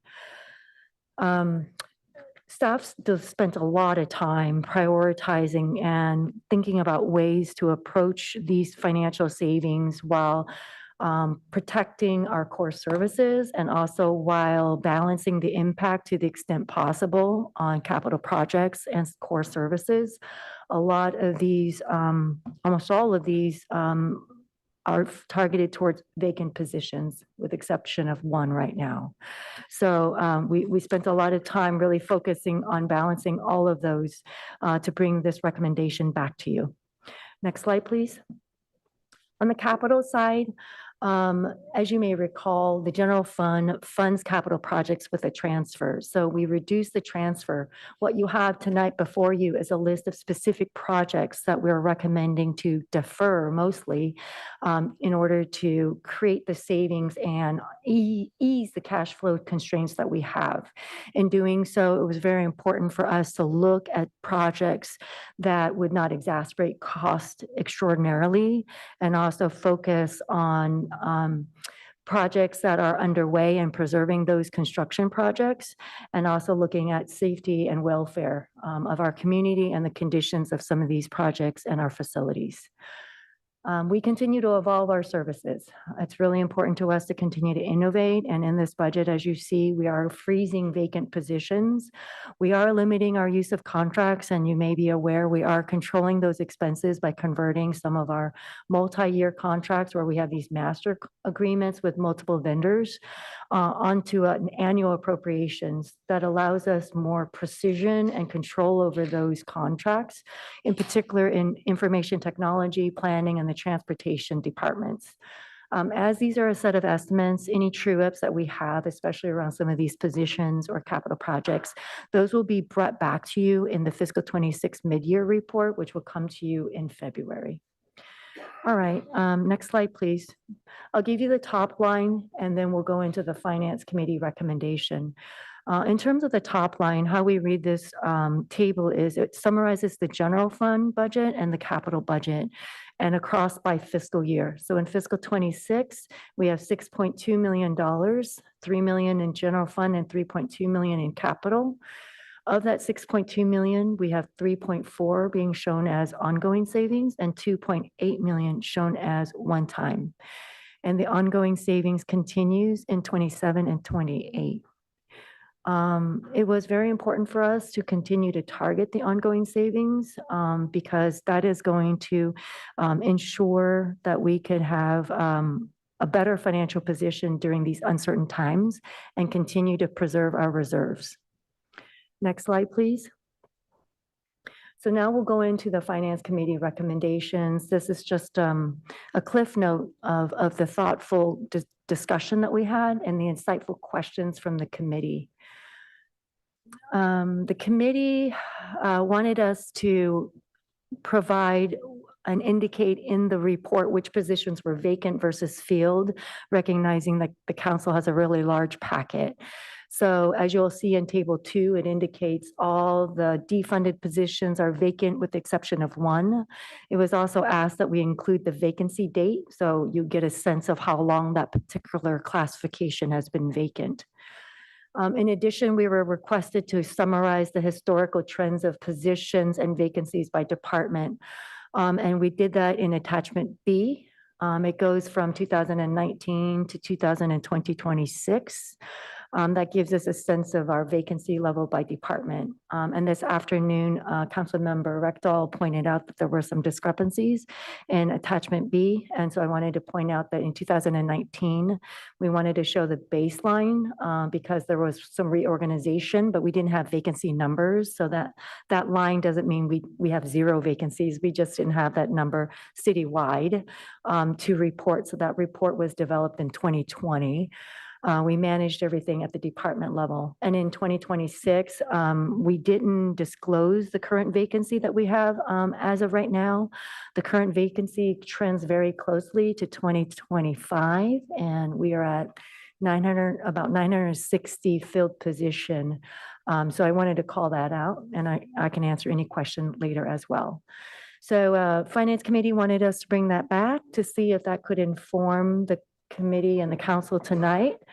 So we compiled that and it's in your attachment B. Committee also had discussions about the CIP Bayland levy, recognizing that that's an important infrastructure and that while we may defer the improvement of the project, it was important to move forward with the permitting effort to keep the project going.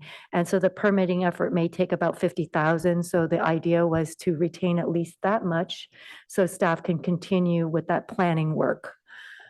As it relates to the JMZ, there was a lot of discussion about the JMZ. There's a program assistant position that you may recall that was recommended and was approved in last year's mid-year. That position is vacant and we are recommending to defund it. Committee did want us to look at the revenue recovery potential and also the alternative staffing for that. I will speak to that later when we get to the slides. As for the police reserve officer, this is a part-time position. It's been vacant for a while. It does assist the police department and it does offset some overtime. So the committee felt that the overtime impact may negate this savings. And so potentially maybe it makes sense for us to just retain that part-time position. Last but not least, discussions about the potential for further consultant management and savings. And so we mentioned that that will come back to the council in October. And then there was also discussion about the CSD Recreation and Joy Catalog. We do recommend moving forward with just a limited number of publication of the catalog and moving towards going with small postcards to direct them to online mailing, the online catalog versus producing the large volume of printed catalogs that we do now. The committee was concerned about the revenue impact if we were to shift in that direction. So wanted to maybe take 2 steps in going towards that versus doing it right away. So those were the items that came out of the Finance Committee. Aside from that, Finance Committee did support the balance of the recommendations, which I'll speak to next. Next slide, please. So I'll go through some of these quickly, and I will refer to the agenda report just for ease. So this table is in alphabetical order by department. It shows the general fund reduction that's being proposed. It shows the percentage of the respective general fund department budget, and then also a quick description of the position or the expense. If you refer to the agenda report, you'll see that all these positions are vacant except for one. So let's start at the top. ASD, that's the Administrative Services Department. We are recommending to defund a vacant division manager that currently is the Revenue Collections Manager. And in fiscal 26, we have someone who's doing that in an acting capacity. And then we will concurrently review the organization to see in the future which division will continue to defund the managerial position. It will impact some oversight and capacity, but we will continue to look at ways to manage the risk and also ensure efficiency.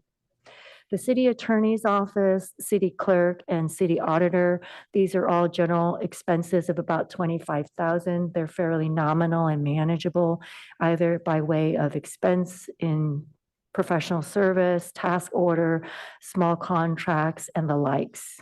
In the city manager's office, we are recommending defunding a filled position. This is the senior management position, senior management analyst position. This is the designated resource for wellness and belonging.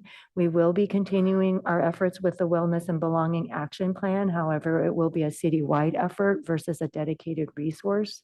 It is still a priority, but it will create some capacity challenges relative to how much we can maybe produce and the timeliness of it, but it remains an initiative that we will cover. The joint effort will be between the city manager's office and human services. Moving on to the Community Services Department, there are multiple components here. We have positions, we have contracts, and we have general expenses. So let me start with the positions first. In the JMZ, we have one program assistant position. This is currently vacant. This position is focused on customer service, events, reservations, coordinations. This program administrator would assist in generating revenue. Our proposal here is to freeze the vacant position. We have a program assistant who is over at the Lucy Stern facility who does similar work. We would share that position 50% and continue to share the balance of the work with other JMZ staff members. We will continue to monitor revenues and keep abreast as to what's happening. The Finance Committee was concerned, wanted to see if we could look at the revenue potential and then also alternative staffing. As it relates to alternative staffing, the Director of Community Services did evaluate it, compiling a variety of hourly positions or cobbling together multiple positions or even contract services wouldn't yield a very effective organizational structure. She's available later if you'd like us to clarify further. So we do still stand behind this recommendation, which is to defund this position and have it supported 50% with the one program assistant at Lucy Stern. In the report, we also show the revenue potential, which is already in the adopted budget. So city staff will continue to work towards achieving the revenue as best as we can within the budget that was adopted by council. JMZ Access Coordinator is the other position. This is a half-time position. This position was previously budgeted and funded for 2 years with a grant. That grant has expired, and so we're now funding it with the city general fund. The focus of this position was really for outreach to underserved communities surrounding us. So that work would be taken on by existing J&Z staff, or we may reduce that level of outreach. It's also important to note that for those that are qualified, admission is significantly reduced from, I think, $14 down to $10 or $11 for those that do qualify. So we do have other programs in existence for those that are underprivileged for JMZ. Going on to contract services and general expenses. Contract service, there's an easy one. Pets in need, the contract was larger than the budget was larger than the contract itself. So we're just right sizing the budget. There's no impact to the contract. There's no impact to the service. So that's an easy one. That's a good one.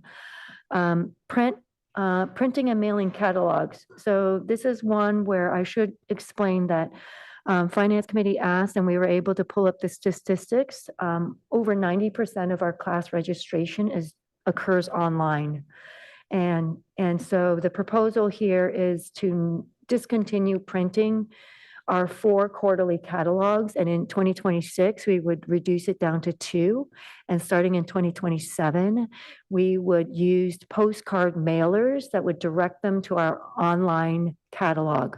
We will continue to print about 800 catalogs and have them available at community places such as community center, library, city hall, etc. City staff will continue to monitor revenues, and should this recommendation seem to show a negative impact on revenue, we would be able to act upon it and take corrective actions. But our recommendation is to reduce the catalog publication in 26 from 4 to 2. And then in 27, discontinue it altogether and go with the mailers. That would generate a $65,000 savings in 27 and onwards, and also move us towards more of a paperless program as it relates to our catalog operations and support. Next slide, please. Fire. So within the fire department, what you see before you is 2 fire trainee positions. That was hard for me to say. In the budget, we have 3 trainee positions. This was started up a few years back in 2023 with the idea that would help us with the recruitment pipeline.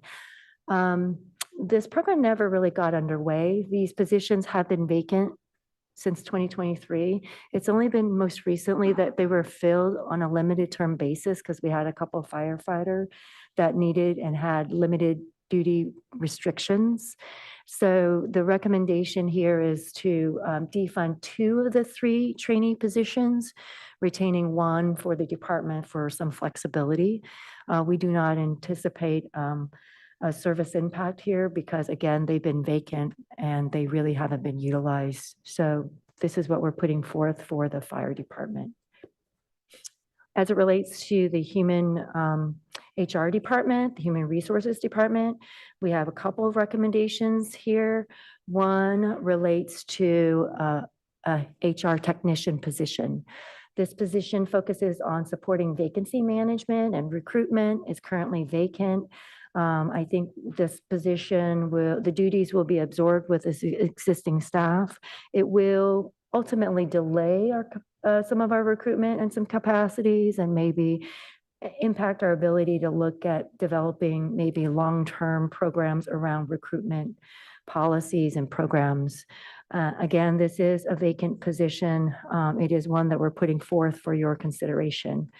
2 other matters or 2 other positions in HR is just shifting those costs to a centralized cost center. We have 2 positions. They are the senior HR administrator and the benefit manager. These duties support a lot of other funds. It makes sense to centralize their costs, and really in doing so shares the cost appropriately. So that relates to two of the positions in HR. IT, we do have a vacant IT manager position. This was recently vacated. We are recommending to freeze that vacant position. Additionally, you may recall we have filled the assistant IT director position. While they are two distinct positions, we're hoping the assistant IT director can absorb some of the governance and oversight duties of the IT manager. Where we do see some impact might be that the ability for the IT department to support and carry the projects across all the city departments. But for now, it is a vacant position, and that is one we're putting forth for your consideration. Within the library department, we have a library associate position that we're recommending to freeze. It would likely reduce the flexibility of staff to support the smaller branches.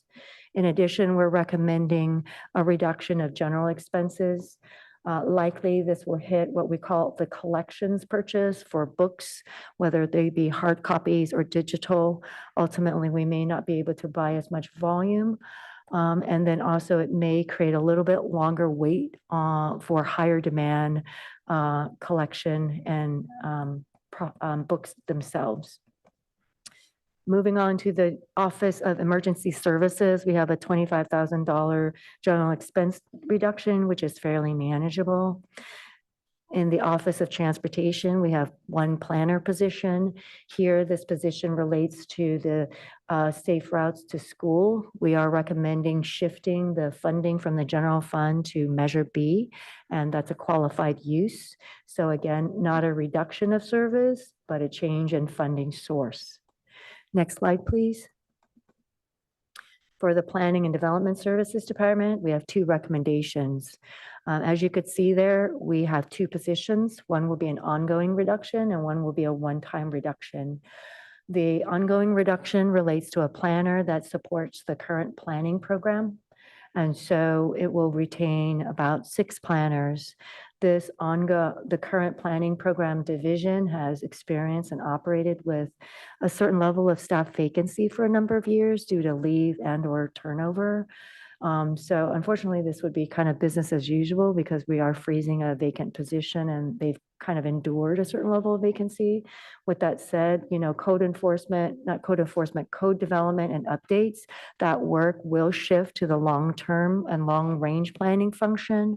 So we will need to see and experience some modification there. As it relates to the planner within the long-range planning program, we are defunding a vacant position that does leave us with 6 planners. This long-range planning program division will continue to focus on the housing element implementation, the state mandate, and the rigorous timelines within that policy.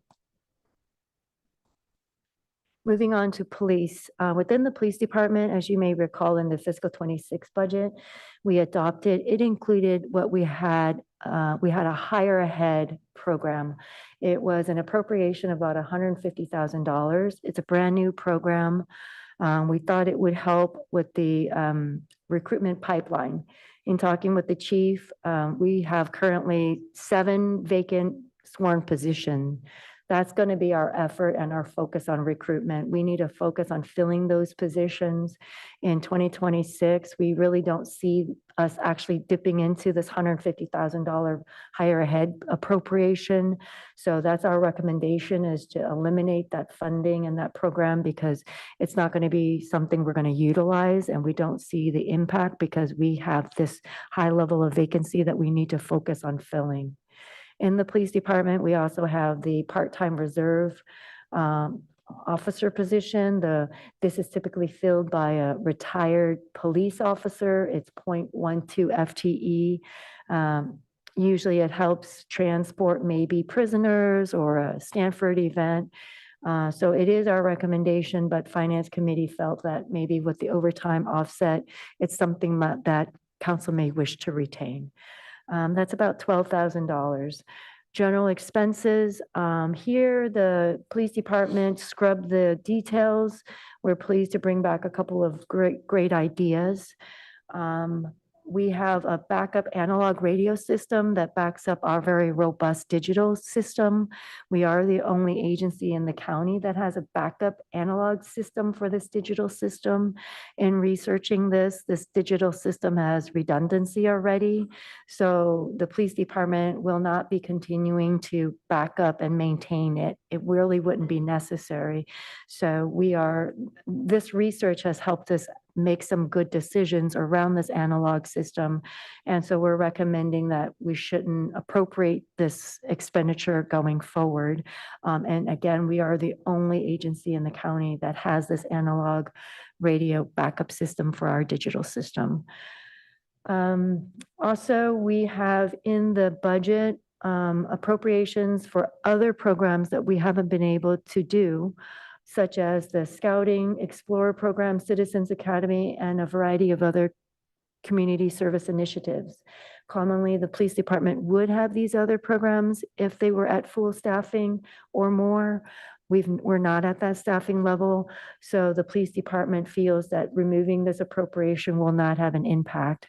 And because we do not foresee having those programs in 26 or in the near future.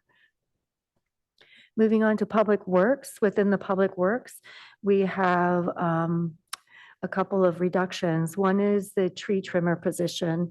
We have a division for urban forestry, and so we're recommending the freezing of one vacant tree trimmer position. We would have 7 remaining. In addition, we have contract services with West Coast Arborists. We maintain a 7-year cycle, and we'll continue to do that. We will continue to monitor our trees and be diligent. We do feel that this may have an impact on our responsiveness to maybe 311 calls, maybe new planting, or maybe after our emergency response. Moving on to the capital improvement project or plan staffing. There is a vacant position that's an engineer position.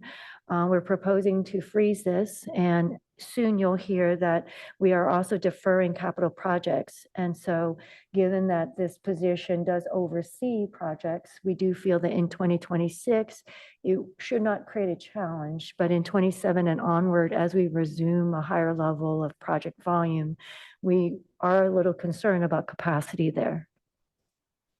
Last but not least, we have the vehicle fund. In the fiscal 26 budget, we do have scheduled the replacement of a fire engine. This fire engine is slated to be a hybrid electric. We are proposing to shift that purchase to a diesel. That shift will save us almost $500,000, $460,000. A couple of the reasoning behind this, we were very thoughtful in coming up with this recommendation. One, we are in the process of purchasing our first hybrid electric engine. We are not certain of how that will perform, and we don't have the infrastructure altogether for that first engine. We'd like to kind of see how that plays out before we invest in our second engine, in addition to the cash flow savings. And also, we were asked at Finance Committee if we could buy a used engine.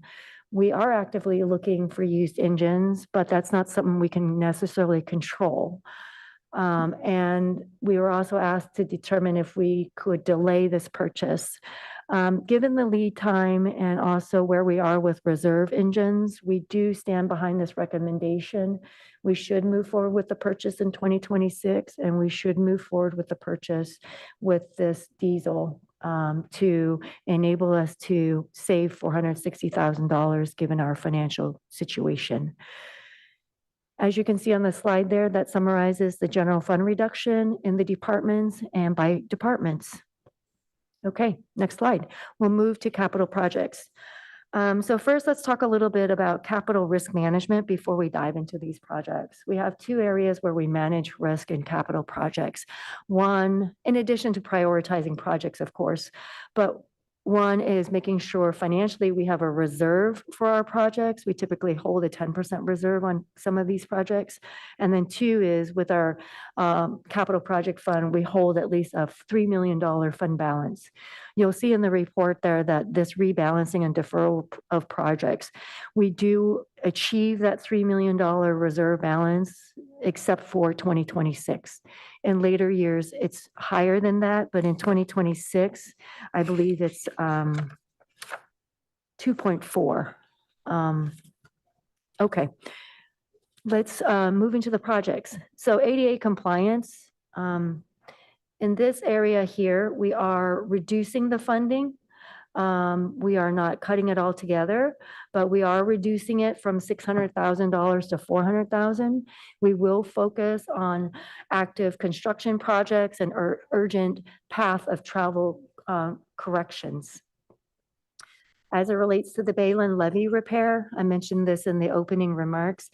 We had originally recommended to defer $288,000 from 2026 to 2028. Finance Committee asked that we continue staff's planning work, retain $50,000 for the permitting effort. So that's why we have that arrow there. If that's what you want to do, we can definitely include that in the motion. Athletic court resurfacing. So this is for the court hard resurfacing. We are reducing the appropriation from 365 to 315. We will continue to do ongoing maintenance. What we are recommending here is to delay like extensive full court resurfacing to a later time. Again, we will continue to maintain annual maintenance for safety measures and keeping up the lifespan of these athletic surfaces. Moving on to benches, signage, site amenities. We're going to reduce it from 262 to 212. Again, focusing our efforts on operational and safety improvements and deferring any types of amenities or would-be nice improvements. On the foothill one, the nature preserve restrooms, this would replace 3 restrooms at the foothill nature preserve by 1 year. It would move it from 27 to 28. Again, we feel that the current conditions would remain safe and functional in the interim. Next slide, please. We have off-road path repairs. We have about 38 miles of off-road trails. We maintain them. This reduces the funding by $75,000. We would really focus on areas of most need, most degraded sections for safety concerns. On Johnson Park, we would defer these improvements from 26 and 27 to 28. The improvements we were looking at are like asphalt, concrete pathways, playground equipment, various park elements, resurfacing. I also want to note there that for this park, if we have any significant ADA needs, we do have funding in the ADA compliance project because safety concerns are a problem. We do feel those are urgent and we do have funding for any stopgap measure. On Wary Park Playground, we're proposing to defer that by 2 years from 2026 to 2028. This relates to accessibility improvements of the existing playground, and so we will focus on anything that's time sensitive. Street light condition assessment, I want to distinguish that this is the assessment study and not the upkeeping of the poles, the lights, the luminaries, and the wiring. That's a separate capital project. This relates to the condition assessment study. We are recommending to defer that by a couple of years from 2026 to 2028. And then also last but not least, we have a recommendation here that relates to Measure B funding using LSR, local streets and road money. In the report, we have 2 projects, and it relates to our conversations with VTA. We have recently learned that both Churchill Avenue for bike and pedestrian improvements and also any new projects related to the bike and pedestrian plan implementation would be feasible and supported by Measure B LSR. Tonight, what we recommend is council support using Measure B for Churchill Avenue bike ped improvement because that construction project is already underway. So in doing so, we would utilize $2.5 million of Measure B instead of city funding for that project. And so as of last week, we got confirmation and clarity from VTA that the Churchill Avenue bike ped project improvements would qualify. And tonight that would be staff's recommendation. So you'll see there on the slide, there are two rows for total. The first row relates to the reductions in the deferrals as enumerated above. And the second shows you the fund balance in the capital fund. As noted, our target and our policy there is 3 million. Only year one is deficient and it recovers thereafter. Recognizing that the city's capital project portfolio is complex, things can change, and we are presenting this to you based on information we know tonight. Next slide, please. With that, Mayor, Council, we ask that you discuss, ask us question, and approve the budget amendments to allow us to make those changes. Thank you so much.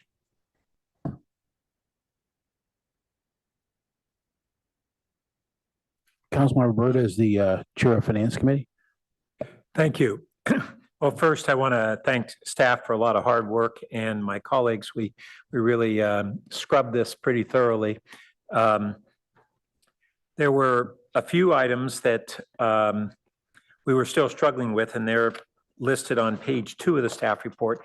And I wonder if I might ask staff if they have available the long-range financial forecast as a backup slide that we can see. Do you have that? We don't, but what element are you looking for? We could potentially pull it out of the budget book. Well, I thought actually, I'm trying to remember whether it was at the Finance Committee meeting or when, where we had looked at the impacts of these reductions on our long-range financial forecast.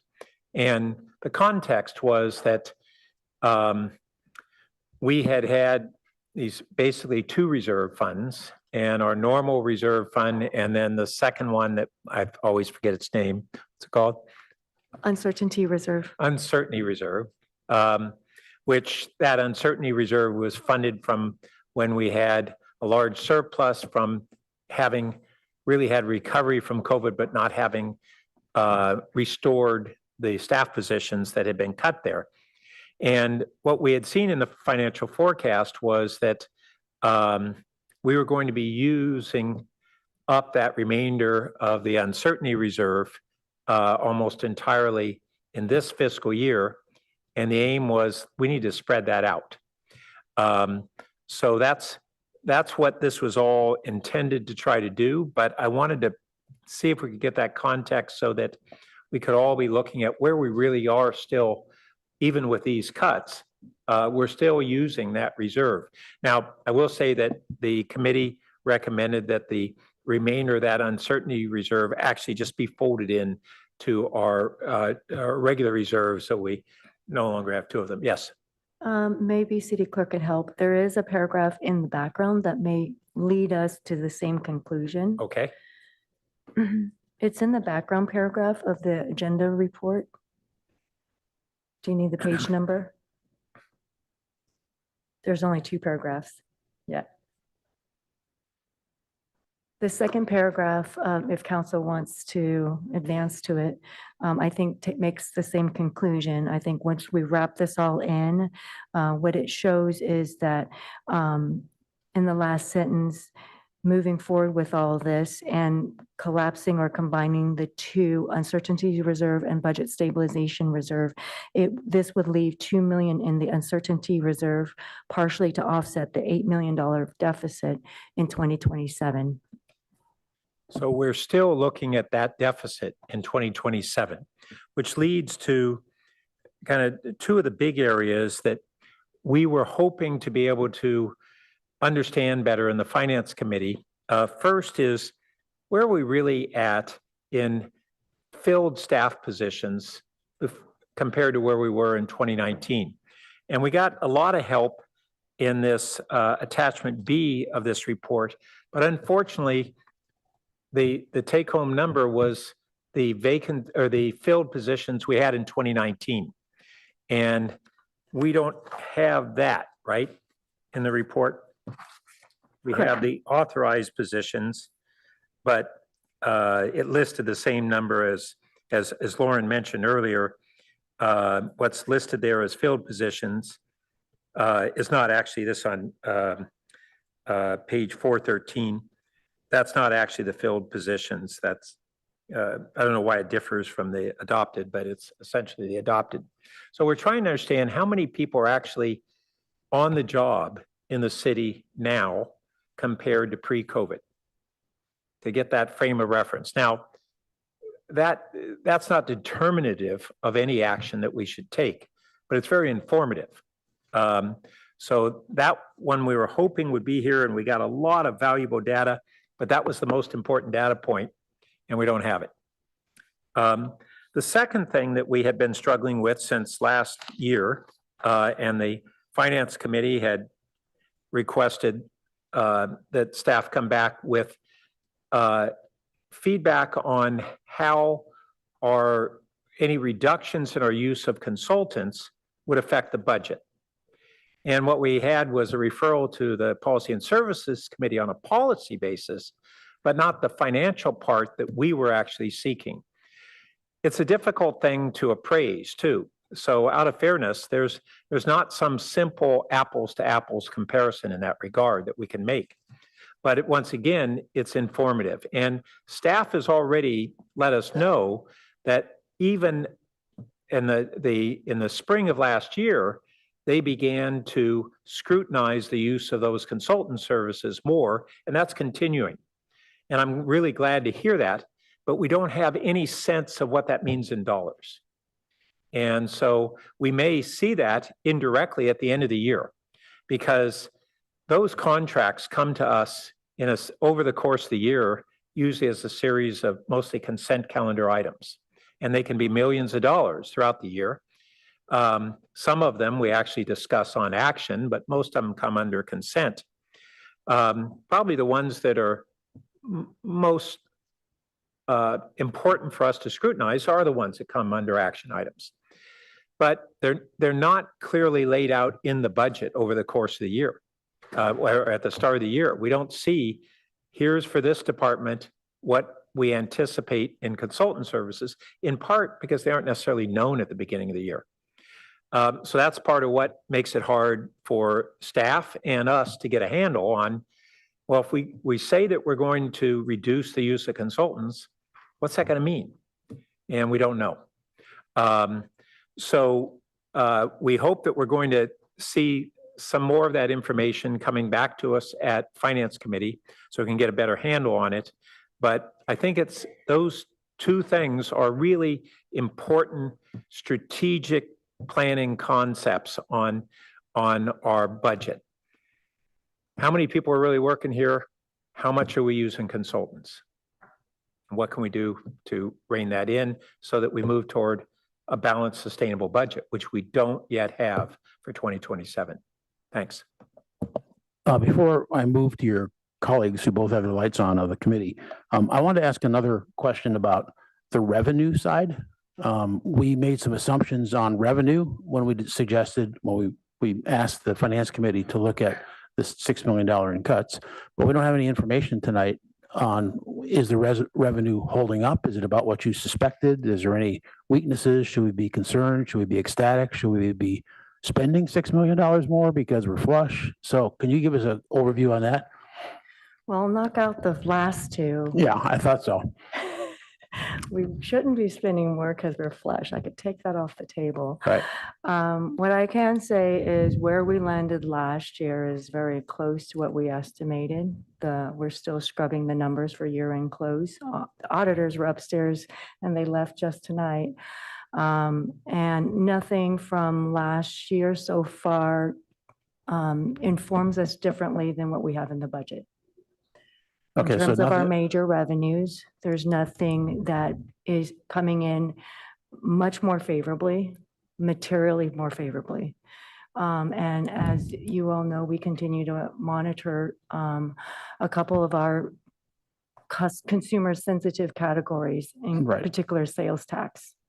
So as of today, the budget gaps that we talk about still remain. We need to work on this exercise and make these reductions.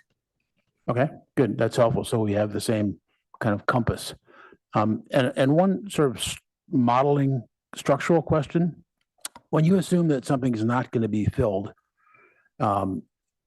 it's just gone. So you take it out. If you have a replacement position, or at least a couple, and I presume that, well, let's just stay with that. What do you calculate in terms of the hire time between the open rec and we start to have the salary hit?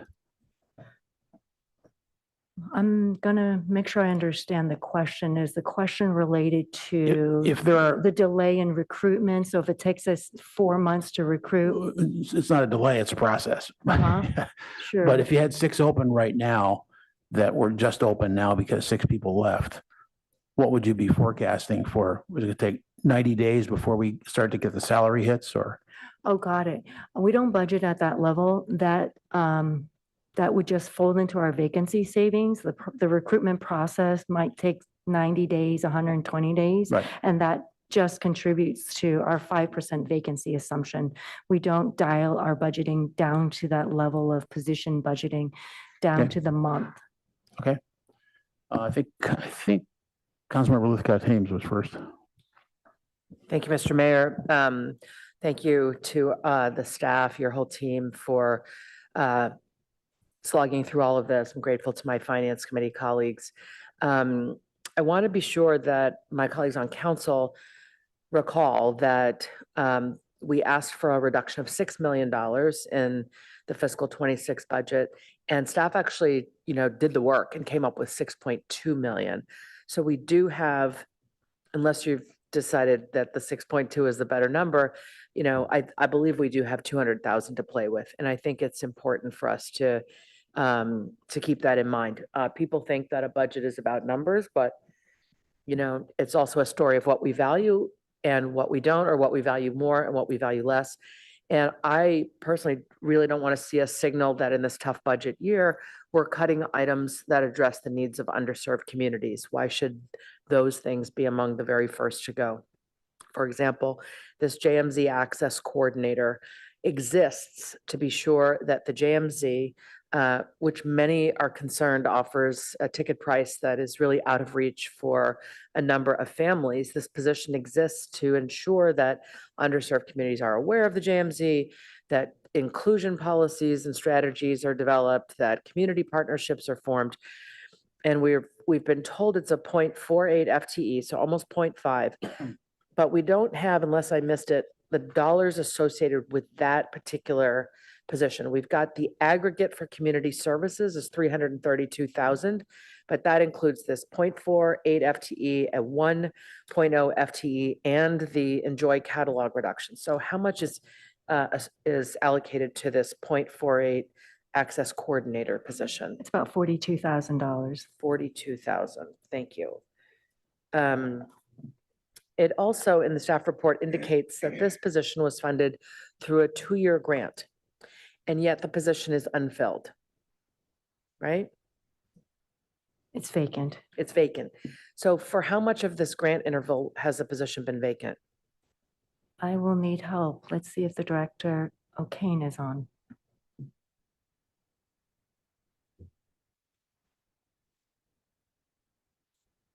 Yes, good evening. I'm Kristen O'Kane, Community Services Director. So yes, this was a grant-funded position. It's been vacant for about 2 months.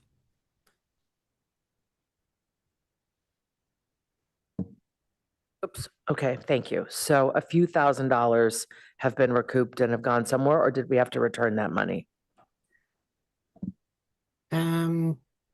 We returned the money. Okay, thank you. Moving on to the city manager, senior management analyst position, 1 FTE position related to wellness and belonging. Just to be clear, I believe this is accurate. This position being filled currently is the only filled position that we're considering eliminating. Is that correct? That is correct. And do we contemplate this person will lose their position or be absorbed into a different unfilled position, or do we not yet know? There is some uncertainty on how it will ultimately play out. I believe it's really absorbed into or consolidated into another position's most likely scenario. It's the most likely scenario that it will be, the person's efforts will be consolidated into something else in the Correct. city. Yes. Did you want to say something, Ms. Lai? Okay. I'm thrilled to hear that because I think we have to seriously ask ourselves, all of us, staff and council, if we're intending the messaging of this $6 million set of cuts to include the term layoff and to be aware of the tone it conveys if we do, if someone ends up losing their job and no longer works for the city this year. It's something, sometimes we have to do that. I'm not sure this year is that year.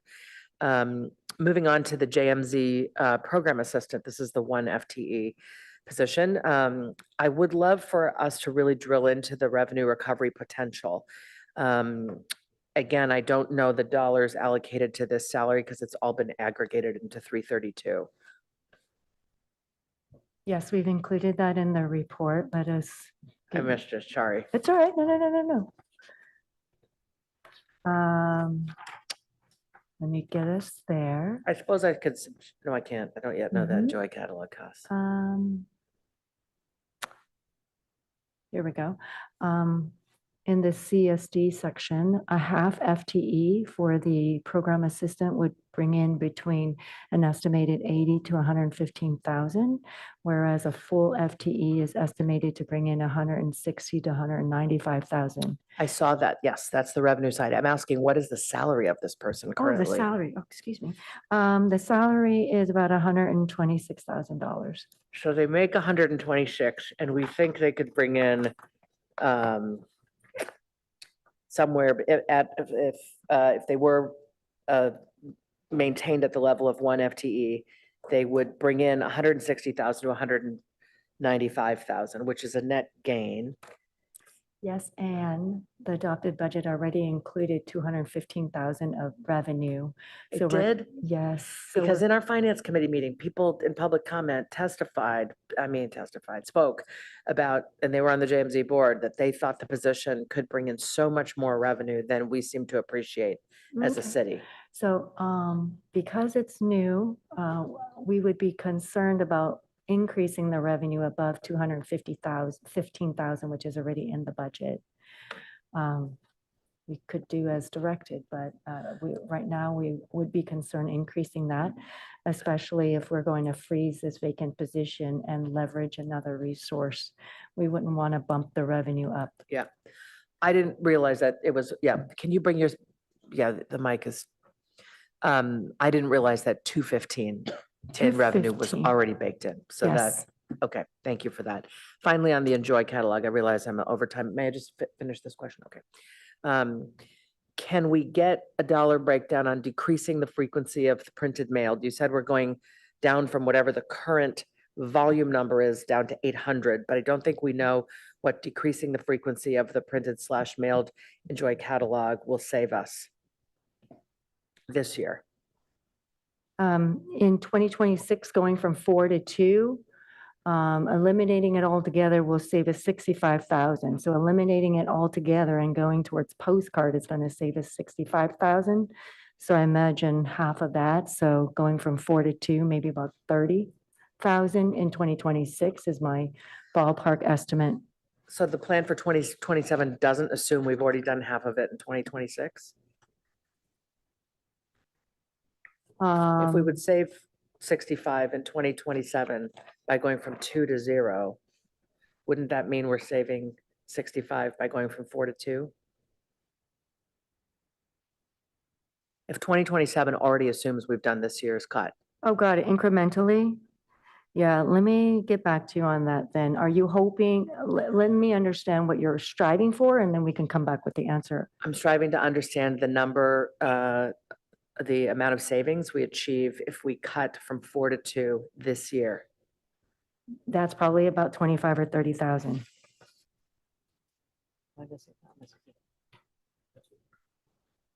We're cutting half of the expense, so we're saving 30,000 here in 2026. We would save another 30,000 if we cut it entirely in I have support from 27. staff. So I think if you want these itemized costs, they're all in the attachment, just so everyone's aware that those costs are there. But if you look at the attachment, the description says that the savings in 2026 will be 60,000 and the ongoing savings will be 80. So if we cut it in half this year, it's about 60,000 in savings, and then you would add another 20,000 or so in savings if you cut the whole thing and just did the postcards in 2027. Thank you. I'm sorry I didn't catch it in the attachment. Which attachment am I looking at? Attachment A, so we have two attachments to the memo. There's Exhibit 1 and Exhibit 2. Exhibit 1 is the operating changes and Exhibit 2 is the capital changes. Right. Okay. Thank you very much, Mr. Harper. That's it for me. Thank you. Councilmember Rectal? Yeah, I have similar concerns about the JMZ. I mean, just public outreach is really a critical part of the JMZ mission, and cutting that 0.48 position really does impact. But I won't get into my soapbox yet. We talked about sharing someone that's over at Lucy Stern. What is their current duties? What would we be losing by having them transfer their time over to the JMZ? Director O'Kane. Sure. Thank you. So right now we have two positions at Lucy Stern Community Center, a Program Assistant 1 and a Program Assistant 2. The Program Assistant 1 does similar duties in that they're taking reservations, they are checking people in for classes, they're giving tours of the facility, registering people for classes and things like that. So we're anticipating they could still do that work mostly in the mornings and could continue it in the afternoon and work on the JMZ in the afternoon at the same time. So the Program Assistant 2, who's at the front desk, could also take some of those duties from the Program Assistant 1. Would it be possible to transfer that position entirely to the JMZ? I think there would be operational impacts at Lucy Stern. The Program Assistant 2 provides additional administrative support to the Lucy Stern staff. And so they aren't always available to do customer service. So I could discuss that further with the Lucy Stern team, but whatever position we move around or cut, there are going to be operational impacts and mostly impacts to customers who are looking to either reserve the facility or register for a class or have other questions related to community services. Yeah, understood. But and granted, we hired these people for a reason, so transferring anyone is going to have some impact, right? They're doing real work. No one's sitting around twiddling their thumbs, but yeah, this is hard. I understand. I have a question about that attachment B. If we go to, say, packet page 410, and you mentioned in your remarks that the fiscal year 2019 isn't correct. So we have two columns there on each department, one for adopted FTE and one for filled. Which one is correct? Because they have the same number in it, but we said that that's not correct. It should be in the adopted column. Okay, so Yeah, so it's off by 1 FTE or a half FTE there, but in essence, we adopted 1,041.35 positions. Okay. And then same with 2026, is the same story, that the adopted is what's there and we don't have the data on the field. We don't have it in this presentation here in exhibit attachment A. I did mention earlier, if you're curious, we are at 959 positions, which is very similar to 2025. It's actually less than 2025. And when I look through this like almost every department, except for maybe police. I think police has less heads. When I compare from 2020 up to 2026, we've all grown. And some of that may be state mandates. But is there a good reason for each of these departments? Is it easy to understand, or is this a hard question? They probably grew incrementally through expanding services, but then, and also some of these, we have some reorganization. So are there any that stand out to you that you'd like us to comment on? Well, for example, HR has grown by about 4 heads. Are we doing more in HR? I mean, I would think HR would be something that technology would really improve our efficiency. We probably, I would have guessed, would have less people in HR than we did a decade ago. I think Director Blanche is on. I'll give her an opportunity to respond. Yes, good evening, council members. Sandra Blanche, HR Director. There's quite a bit of compliance work that has increased for HR. Last year, we also asked for an additional recruitment manager position. This was to assist to, improve the time it takes to hire, to review the information, the processes, find different efficiencies, which we have done. And this position has really assisted us to make major improvements. Okay, thank you. Yeah, I appreciate, things do change, and sometimes you have to hire people because between state mandates or just compliance and other issues. But, we're really fighting to try and make the city as efficient as possible. And it just feels like when I look at every department growing, that makes me nervous, but we can't solve that tonight. Okay, that's all. Thank you. Councilmember Stone. Thank you, Mr. Mayor. Referring to the senior management analyst, I know the report states that freezing that doing that action would freeze dedicated citywide resources for wellness and belonging, and you mentioned that in your statements as well. So how would that impact our city's work on mental health, and in particular youth mental health at this time?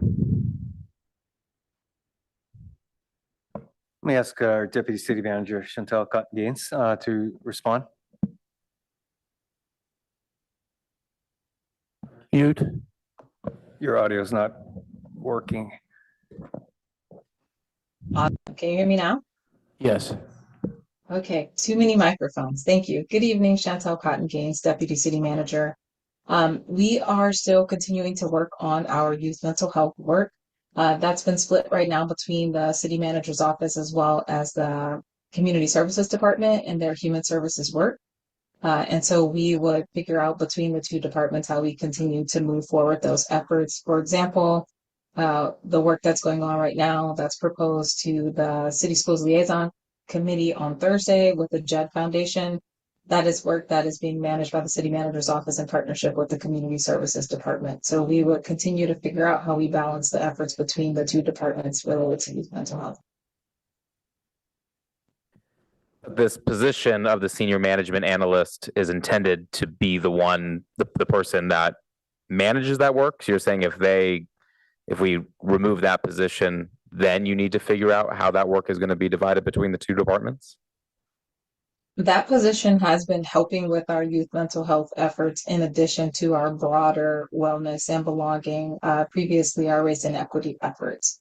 So the position right now has been leading our equity action plan, or wellness and belonging action plan is what we call it now. Those items will be moving along slower in terms of implementation, but we would prioritize making sure that we could keep the youth mental health efforts going forward, even with this position cut. So some of the other items in our equity action plan will be the ones that are further delayed or completely paused while we continue the efforts of the youth mental health work. Okay, so this position has been focused on the equity plan, not the mental health work. It's been both. So sorry for that Okay. confusion. And we know that that is a priority for the youth mental health work. So we would make sure that that one's at the top of things we continue to implement.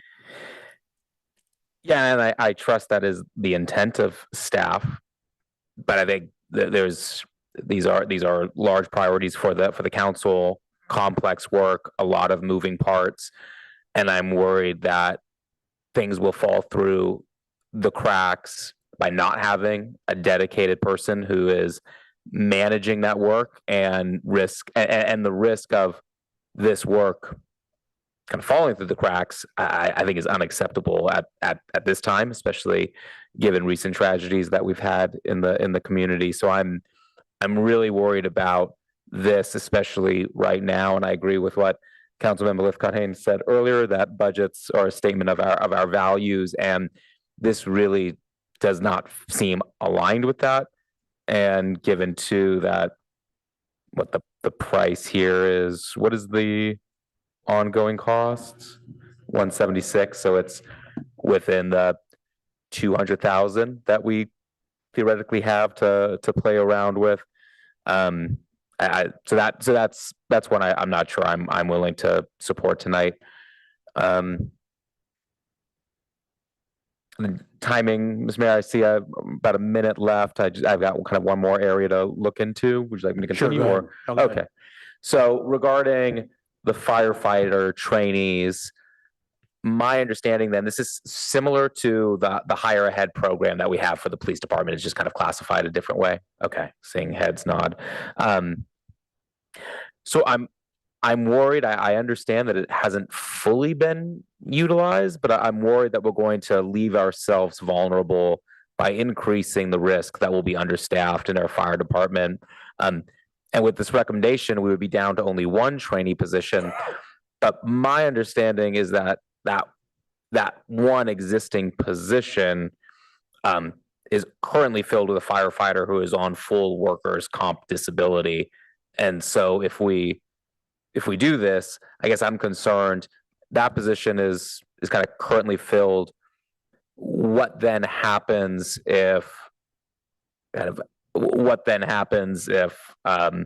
firefighter goes on disability or plans to retire at the end of the year? I mean, do we need to then essentially wait for them to fully retire before we can begin the process of beginning to hire and place someone in the academy, knowing that vacancy is coming up? So I'm just trying to play out the reasonable risks there. As council may be familiar, we have a hiring review committee.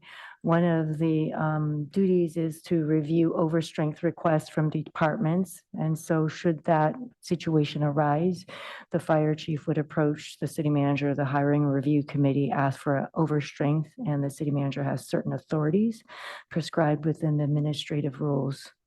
So we don't need this classification to respond to that situation.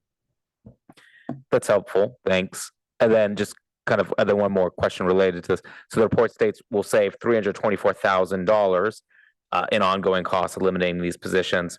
But as staff calculated, like the true cost savings after possibly considering additional costs that might occur if fire is temporarily short-staffed on overtime, et cetera? These positions have been vacant. And so I don't think for the purpose of the overtime calculation, it comes into play. It would be different if they were filled and then there would be an effect on overtime, but they've been vacant. And so we're pretty confident in this recommendation. But by doing this action, we'll be down to one trainee position. And my understanding is that that one position is currently filled.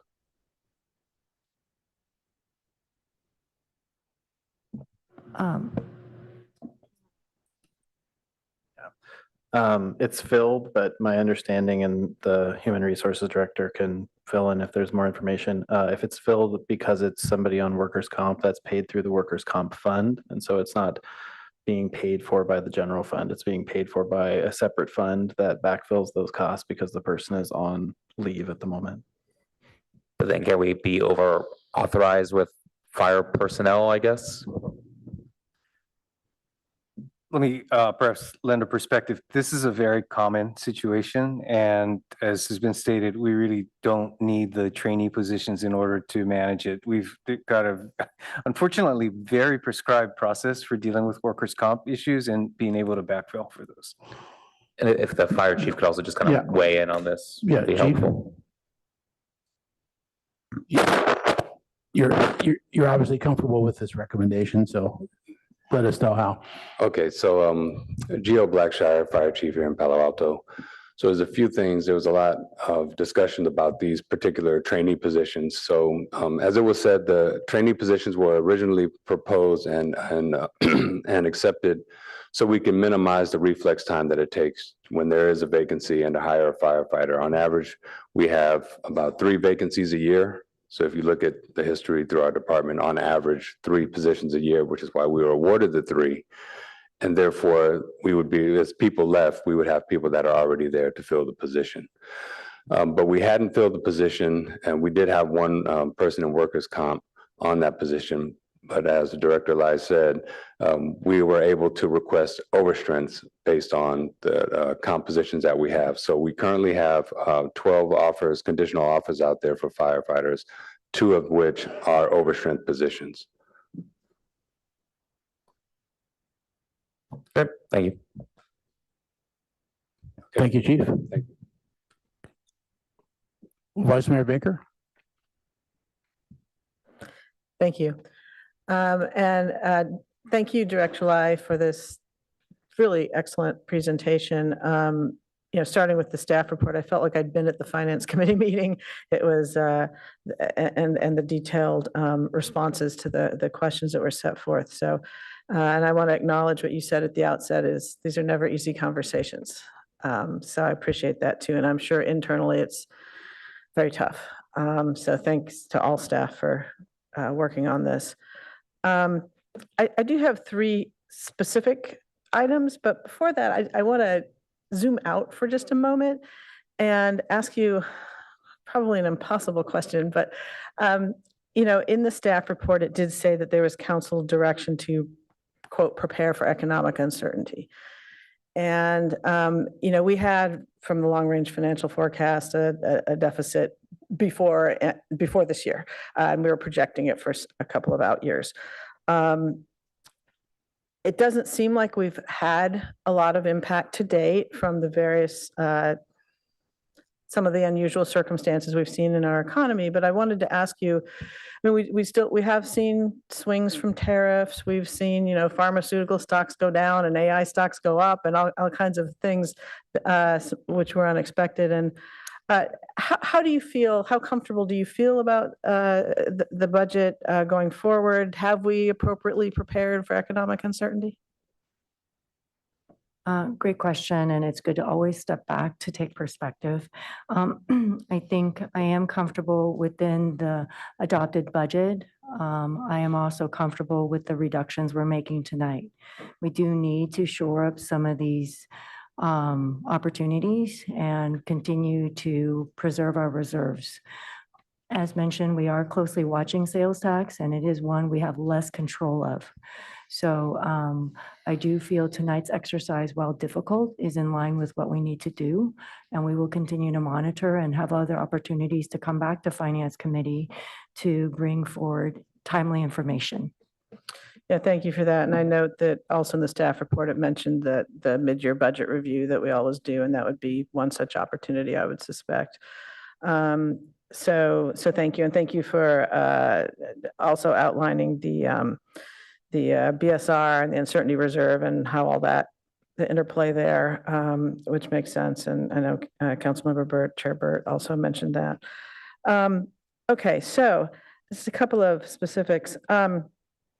The Bayland levy, the repair work, where the recommendation is to put that off by 2 years. I mean, it's disappointing, but I understand. It does have, I like the idea of retaining the $50,000 for permit work. If it would actually speed up the ultimate completion of the levee repair work, but will it? I mean, what's the interplay there? I saw the mention of it, but is that something we can get a head start so we'll be ready to roll in a couple of years? I'd like to know if Director O'Kane or maybe Public Works Director Eggleston wants to speak to the question.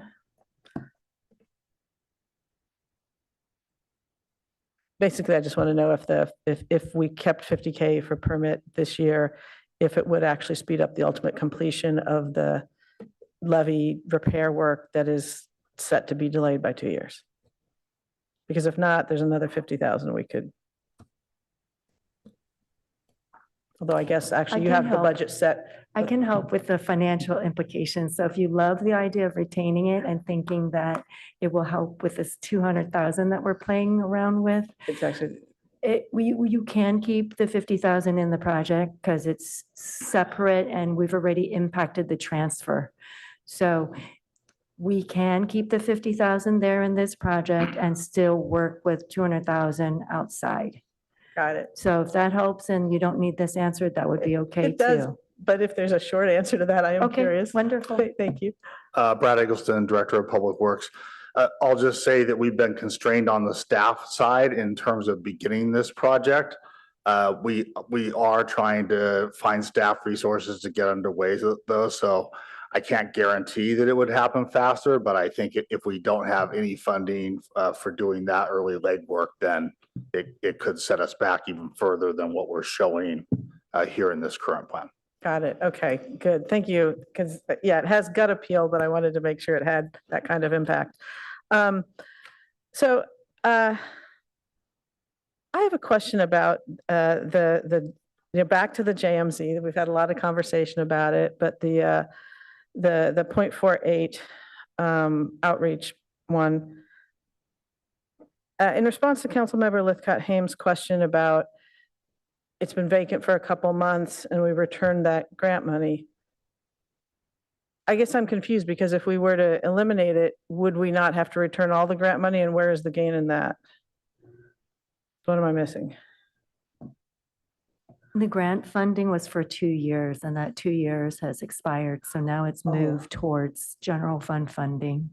We probably had a couple of months where it vacated before term and we had to return a little bit of money. Gotcha. But yeah, we're referring to now the portion that's on city funds. I do recall it when I read it. I got confused and did not recall it when I listened to that. Okay, thank you.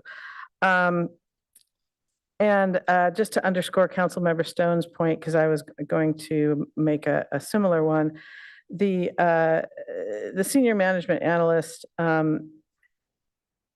it would be great on a personal human level if that employee could be absorbed into another department or role. But I still think we have the concern about the discontinuance of some of that work. And I do think that this is a very difficult time to have those optics where we have two positions and the only one that's actually kind of eliminated being the one that deals with our belonging piece and the equity work. And I'm concerned and troubled about that. So I do think it's something we want to think harder about. And now that I'm learning that mental health is also wrapped into that. I mean, I had the concern before I realized that piece, but I'm similarly troubled. And finally, you all knew I was going to ask about this. And do you want me to wait till next round? I have one more. Okay. I want to talk about the fire truck, fire engine. So I have some technical questions. Let me spit them all out. I really, really, really appreciate the effort and thought that went into this. And I'm excited about the first one. I'm just curious, what is the life expectancy of a fire engine? If we buy a new one, how long are we kind of locked in? Are we kind of done now purchasing fire engines for a while with these two? So are these kind of our last purchases? If we do go ahead with the diesel instead of the hybrid, how many miles does it actually drive in a year? Maybe it's if the vehicle miles are low, maybe it's not as big a deal. Although I suppose the emissions, the diesel, I don't know. I assume it also powers whatever one does with a fire engine when you arrive somewhere with one. But I guess I'm just trying to get my head around how big of a deal is it. Even after getting those answers, though, we still have the problem of what else can we do? So then I would ask, how long is the lead time for a hybrid? And once I get those answers, I'll tell you where I'm going with this. So it looks like Director Eggleston is eager Okay, to and I answer my wasn't questions. taking notes, but I think I've got it in front of me here largely. Okay. So I believe our replacement time is either 15 or 16 years in our fleet policy. I'm looking at the inventory of the fire engine fleet. They're from years, most of them were purchased in 2009. So 16 years ago. No, these are not the only two were planned because there were so many purchased at that time. Our current 5-year fleet replacement plan includes replacement engines. I think the staff report mentions fiscal year 25. That's the one we're still hoping to proceed with our first hybrid electric. And then there's the 26 that we're talking about now, but we also have replacements scheduled in 27, 28, and 2030. So we really are replacing most of this fleet, over this, I guess, 5 new engines over a 6-year period, or at least 6 years of budgets. Gotcha. And further to that, so what's really interesting and changed a lot over the last few years is the lead times once we order these. So what we're hearing most recently is that for the electric hybrid, 12 to 18 months, probably more like the 18 months. For the diesel, 54 months. Yeah. So 4.5 years. Right. I was shocked when I read that. That's what made me ask about the hybrid. So, okay, but we have.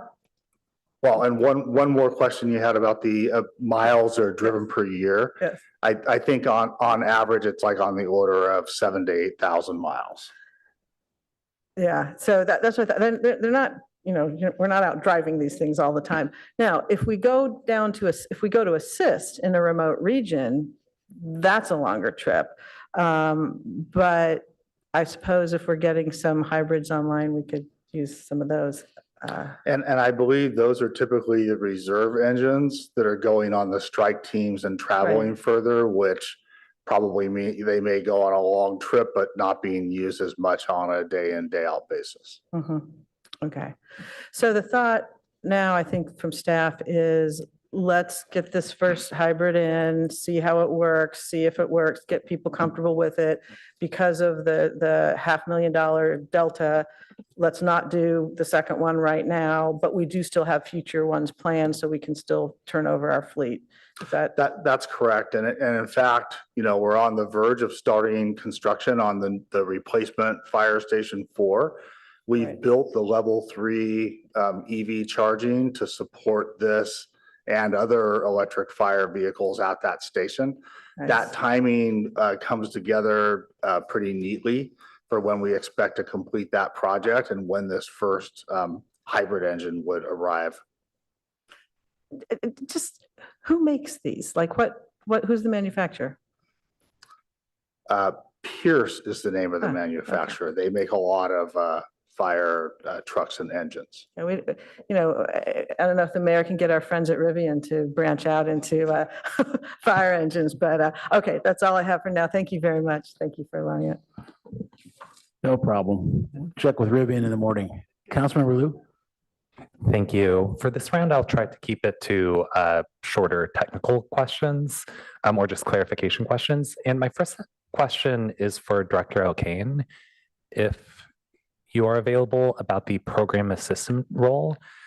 I understand that there's a lot of commonality between the Lucy Stern role, and so it could make sense to share.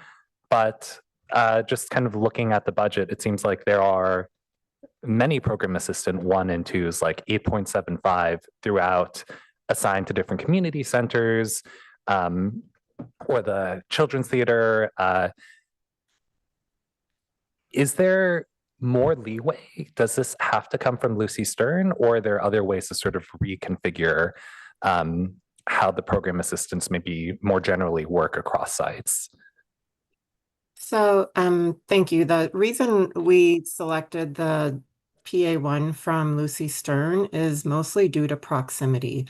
So because the two facilities are close by, it just allows for the person to go back and forth as needed. That's really the only reason. At Cubberley, we only have one program assistant, and at Mitchell Park, we also have two. They tend to be busy in the afternoons a lot more because they have the youth and teen programs at Mitchell Park. So it was really out of convenience, but also just looking at all of the program assistants, it seemed like the one that would be most suitable for this role. Okay, got it. And it seemed like there was a program assistant at the Children's Theater. And I'm not trying to get to like any specific outcome in this question, but just trying to understand if we don't fill this role this year, could we maybe next year figure out like a mini reorganization that allows us to fill this role without,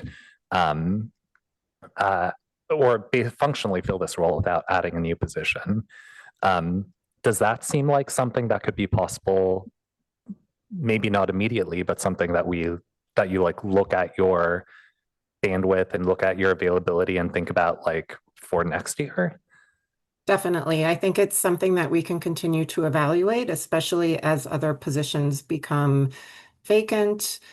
So we could reevaluate as we have other opportunities to shift things around within the department overall. Okay. I think that could make me significantly more comfortable in the sense that we have half a position that can prove the market, get some money rolling through the doors, and then in a relatively reasonable amount of time, we'll, know how to staff with the 8.75 program assistants we currently have, maybe in a slightly more optimized way. I could see that as something that works. So thank you for helping me feel through that. I had another technical question on a different track on the wellness and belonging role in the city manager's office. Just to clarify, what percentage of that work roughly would be internal facing to the organization versus external facing to the community? And could we just talk a little bit more about that role? Yes, the work thus far has been more internal facing than external facing, with the exception of a few items that are in the equity action plan and then also the mental health items. Okay, and the mental health items would not be dropped, but then what would be dropped potentially on the external side? Is that like the CDAW ordinance and things like that? Is that the work stream? Sorry about that. Continue. I don't want to cut you off. Oh, no, sorry. I was trailing off. You go for it. Okay, thank you. At the last update that we took to the Policy and Services Committee around the Equity Action Plan progress, we have some items that we have not yet started, just based off bandwidth and moving other items along. Those would probably be further delayed. We would try to focus on continuing to move the items that we have started all the way through. And so I think it's really just based off that last the wellness and belonging check-in meeting with Policy and Services. We probably had about 5 items out of the 26 that we had not started. And we also added items such as the religious tolerance training to the list that were not originally on the adopted equity action plan. So we'll continue moving forward on the items that have been started in order of priority that we know the council has particular interest. Okay. Interesting. And thank you. I think that is useful color for the next stages of the discussion. It's good to know that, for example, some of the work like a CDAW ordinance, which is started, would at least have like a soft landing even. Okay, thank you. And if I might add one small piece to that, and I know you're going against time, some of it will be finishing the piece of it that's in the equity action plan now, but maybe not going to the next step of it in the additional implementation. So we know that we, for example, can bring the CDAW ordinance for adoption to the council. How we then look at resourcing whatever the next steps would be after that adoption, we would have to assess that based off of the actual adopted ordinance and overall bandwidth. Right, thank you. Yeah, those are big trade-offs. Okay, I had a few more questions that, are turning out not to be so quick. Should I keep going? Let me make a few comments first. Yeah. Okay, because I'm the last one to speak. So first, let me just take some of the specifics. Councilmember Stone was concerned about the higher ahead program for fire. I was concerned about the higher ahead program for police because I know that has worked. But what I'm hearing from staff is that, we don't have time to hire ahead because we have to hire now. So as long as we're hiring, that's what I think, we got up to full strength and then fell back pretty quickly because of some retirements and so on. So we just want to keep pedal to the metal, and as long as the chief appears to be comfortable that, the ones that are fully ready to go are the ones that he wants, as opposed to some of these other, more futures that works for me. I think the issue on the JMZ is actually pretty simple. I mean, we have to take some risks here. If they're willing to use a part-time person, I think you said that was 42,000 in salary. It's like hiring a salesperson. You have a salary and you think you have a revenue goal for that. So put that person on, and if it doesn't work in a year, then they got to do something different at the JMZ. So I'd be willing to take a $42,000 risk if that's what the number is for a half person. Go ahead. Can I clarify, Mayor? The $42,000 is the access coordinator, which is the outreach for underserved community. Oh, sorry. The position that is focused on customer service and reservations is $125,000. Okay. That's the position that we've been talking about, where we would share the role with a current program assistant at Lucy Stern. So we're hoping with that 50% coverage with a dedicated person and maybe the balance with other staff, we could still hit those target revenue numbers. Okay. I mean, I think that's still a risk that's probably worth taking under the design that I just suggested, is almost a pilot program to see if we really can get that outside revenue. It sounds very reasonable, and the zoo is jammed. I live really near there, and it's going great. So that's a probability that I think is reasonable, and a pretty low risk number. The planning department, the housing element is behind us for a couple of years. It's going to start up again, and we have staffed up luckily and happily. So a little worried about just dropping another person because of all the state laws that get changed every 2 weeks that we have to stay up to speed on. But if that's Director Late's recommendation, I'm certainly comfortable with that. I also had the same question on the Baylands levy, but that was addressed very, very specifically, which was great. I think that when we get down to it, hopefully there is this about $200,000 left, let's call it, because something's going to come up that we're going to have to do. I still think that there's work to be done on 311 that's going to cost some kind of money in the next 9 months. So have a little bit of spare money to be able to act on that before going through a couple more finance committee meetings would be good. So I think we should try to get to a motion with a pluses or minuses here very shortly. Someone have other comments? Did you want to do some more? Oh, sorry. Do you want to do public comments? Yeah, well, but do you want to go back on? Sure, I'll take a little bit more time if I can. Okay. I had one question about the officer overtime role. I understand that was discussed at the finance committee. Might be a question for the chief. So there was this discussion about how theoretically we might pay even more than that in overtime. Do we know where those numbers actually net? Are you referring to The reserve officer, the 0.12 headcount? and the direct implications to overtime? Yeah. I don't believe so, but I'll ask if the chief wants to comment. Go ahead, Chief. Good evening, Andrew Binder, Police Chief. We did take a look at that at Finance Committee's request. We found that in a scenario where the reserves are mostly used at Stanford games. So for instance, let's just say there's 8 Stanford games over the course of a season. We find that the use of a reserve saves us about $500. So over that 8 games, we believe there's about 4,000 in savings. And so we're still ahead by 10,000. I'll call that a perfect case scenario because we often are challenged to staff those even with our overtime bodies. Okay. Thank you. Yeah, so it sounds like there's no real downside for that 0.12 reserve headcount, and that's appreciated to clarify explicitly. I think there's maybe a separate conversation on whether there's any slack in our overtime program, like if there are events where we staff with 4 officers or we maybe could staff with 3, I don't know. I think that could be something we look at a future, with potentially future budget stress. On the planning department side, we have a variety of contract services that have like up to amounts. Do we think we are going to offset the savings from these vacancies with contracts with those vendors? See if Director. Yeah, let's see if Director is Lee on. will respond. If not, I can pick that up. Go ahead, Jonathan. Yep. Hi, Jonathan Wade, Director for Planning and Development Services.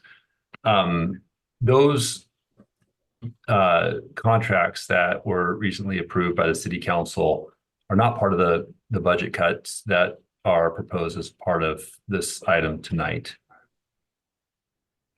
Right. And I'll mention that we were reduced to in preparation for this fiscal year, recognizing our interest to want to shift from consultant use more towards staff resources. Right. And so in those contracts, there was built-in flexibility to say up to $500,000 for, Lexington consultants or something, and that you would tailor the amount that you use of that contract based on your actual need throughout the year, right? That was the structure of the contract. And so Yes. if we hired a couple of roles, would we be able to materially cut back on the amount that we would allocate to those contracts? So again, these, as you noted, these are contract authorities. They're not necessarily the amount that we would spend. And for the contracts that were recently approved for long-range planning for the areas that we would likely see more of the work, this is for subject matter expertise that we don't have on staff. And I don't know that we'd want to necessarily hire specifically for those positions that may be one-off or related to occasional projects. So I don't see a reduction in the contract spending as a means in exchange for hiring staff as a way to achieve that goal. Okay. Yeah, I would always prefer to build in-house expertise than potentially assign those same projects to consultants, especially for things like our, next housing of the next cycle of the housing element. And so I can take at face value then that there wouldn't be a trade-off to not hiring these positions in terms of like in-house expertise because compared to consultants, but thank you. And those were my last technical questions. Okay, thanks. Other questions or motions? Oh, I'm sorry, public comment? I didn't see anybody out here, so I should have asked. For the record, there are no requests to speak and no hands are raised on Zoom. Okay, thanks.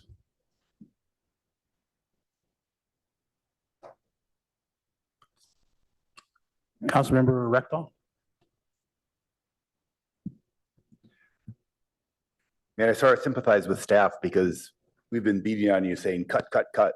And now you come back with a bunch of cuts and you say, we say, no, don't cut. So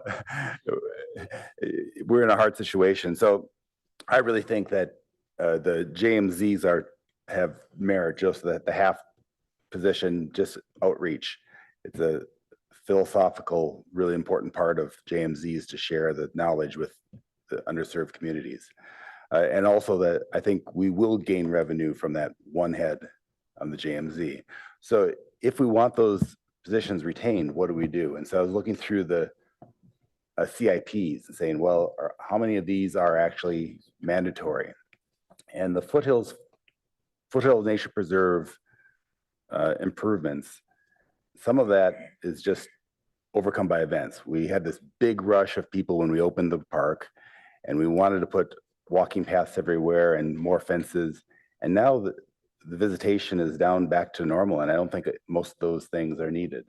So this year we are spending, let's see, what is the value? It's 600 and, let me pull the number up, 692, I think it is. And yeah, $692,000 in this fiscal year. And this is something that hasn't been cut. And I think most, if not all of that, can be cut. And maybe, and even if we wanted to keep some of that, we could defer it. Later on in 2029 and 2030, we're doing some things with Buckeye Creek, which I think is required. So anyway, that right now, that'd be a big chunk of change. That would give us some more flexibility. So I think, what does staff think about the feasibility of cutting that? This is program PE, that's Papa Echo, 21,000.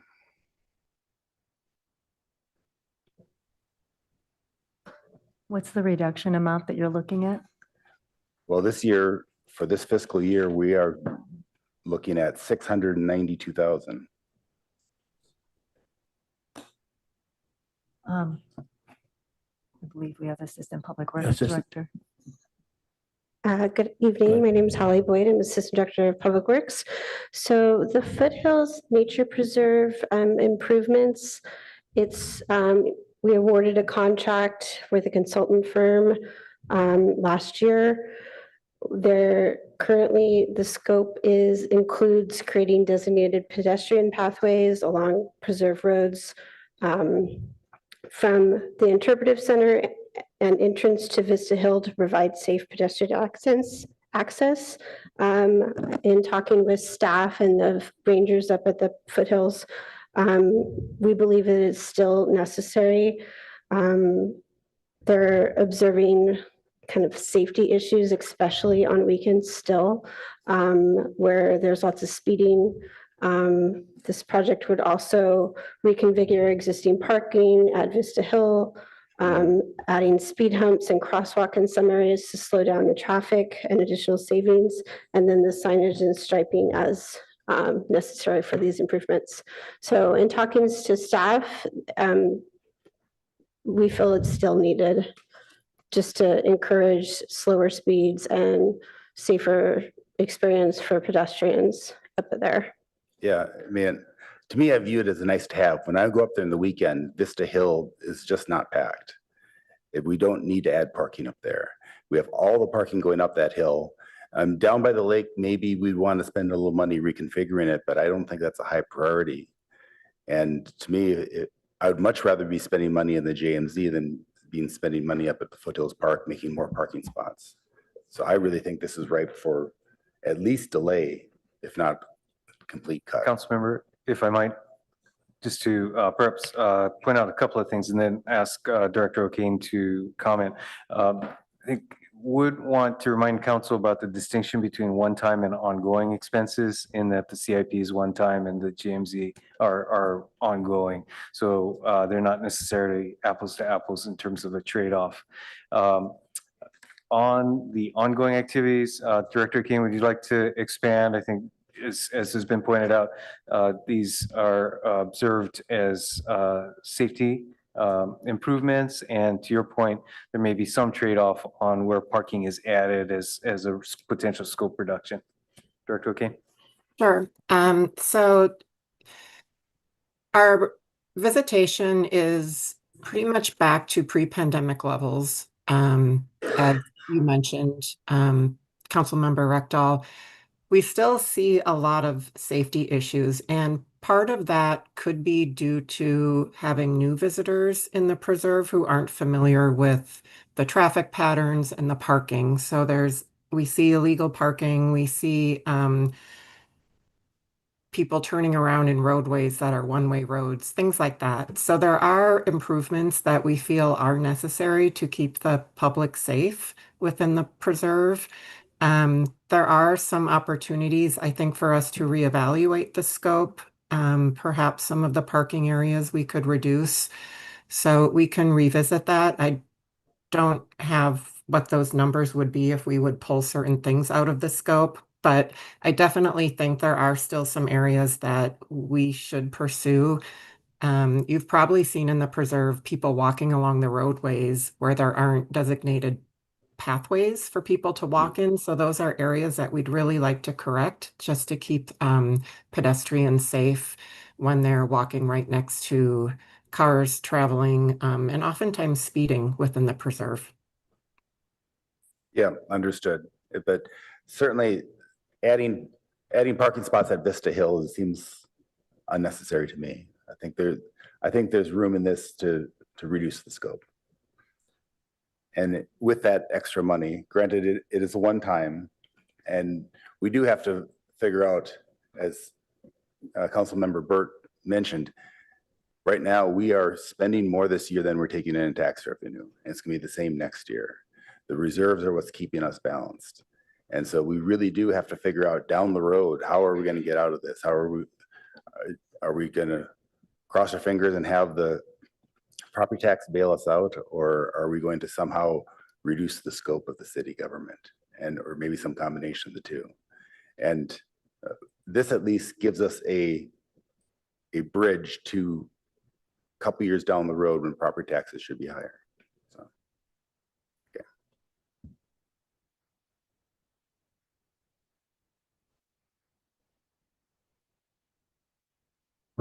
Councilmember Burt. Thank you.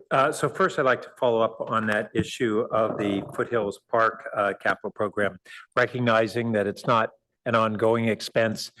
I think that the project, as I dove into it more deeply for the first time, there are really two issues problems it's attempting to solve. One is a safety issue. And the other is a capacity issue. And it appears that the capacity issue is really based upon that surge in use of the park that occurred in the year after we opened it up to the general public. The safety issue, I think there are safety issues that have been there for a long time. But as I looked at the plan, I'm not sure that the actual design is the best solution to those problems. And since the urgency isn't there, I would like to refer this back to Parks and Rec Commission to re-examine both the scope and the scale of what's being proposed there, and then the solutions to those safety problems and what would be the best approaches. So I agree with Councilmember Rectal there. And I guess I would like to go ahead and propose a motion, and it would be the staff recommendations with the following changes.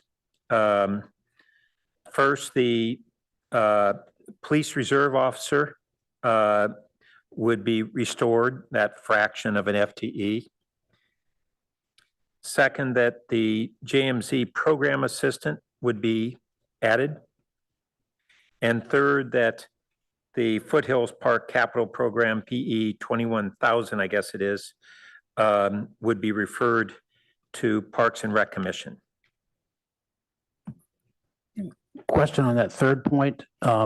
Since we're trying to get to this number tonight, do you want to give them direction that we're looking for, pick a number, whatever you like, a 200,000 cut? No, like just I want them to look at the appropriate kind of scope and scale of it based upon our current attendance, and to look at the design to make sure that they agree that the changes. I got it. Yeah, Okay. Yeah. are best for safety. I just was asking that for clarification because Yep. it means that it wouldn't be incorporated in any cuts tonight.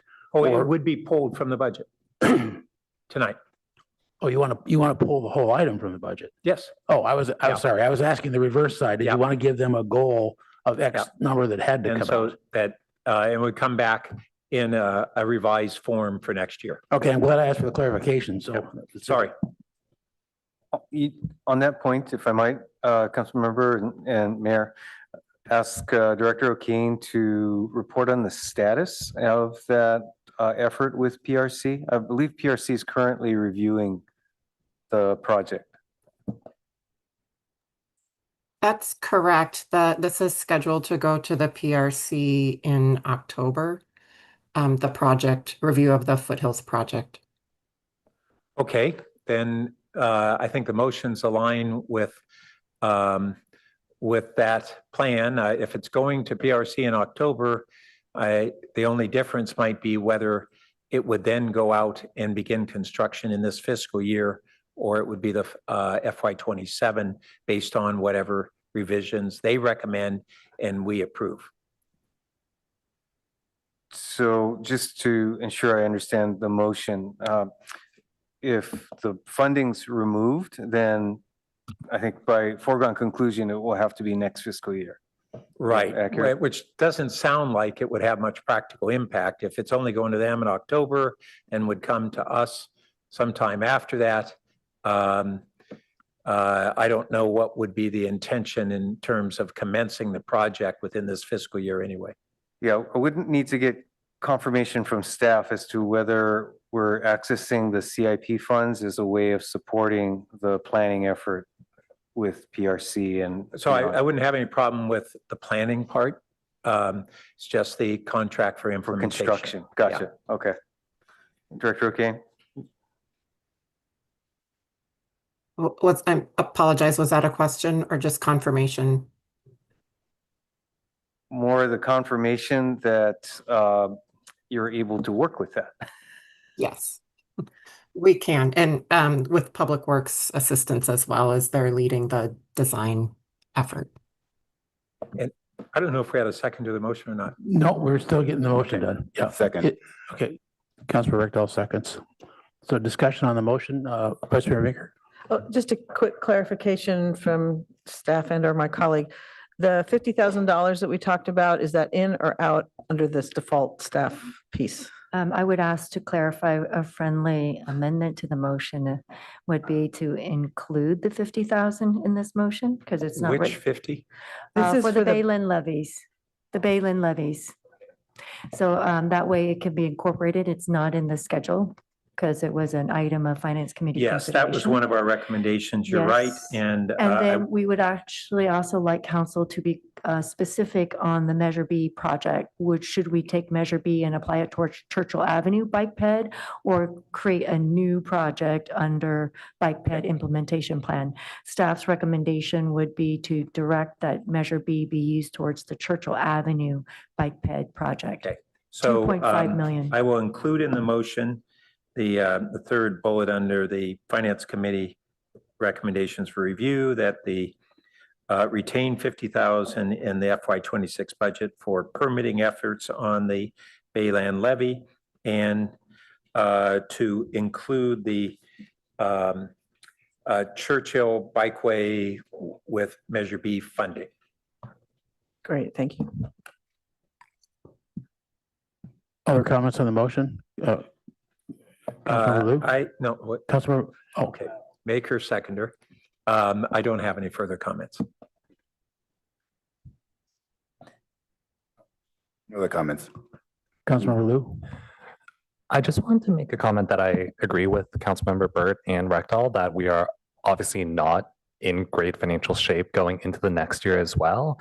And so that I would ask staff to think about how we can get some of those extra efficiencies. Like we had a discussion about how program assistants could potentially be more efficient, work across sites in general, instead of being assigned to specific sites. I think there's a long tail of other projects like the Foothills Park project, which I was also concerned about that I think are right to think about rescoping. I only had one more like suggestion about something to potentially rescope, and that was a capital project that is actually allocated for 5 million over the next 3 years.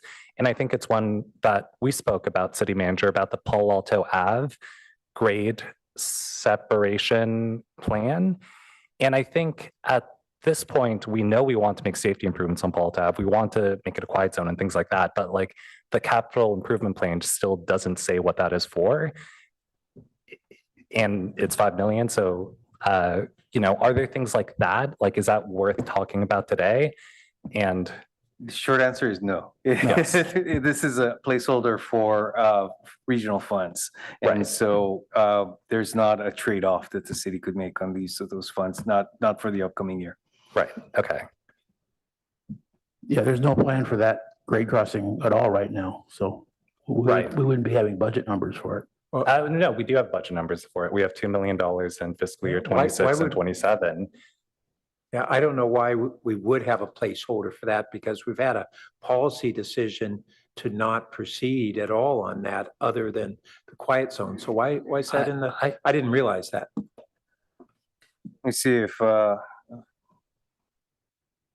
Chief Transportation Official, Rhea Lowe, is able to respond. I know, and quite frankly, I just don't recall the answer since this was a while ago that we discussed this.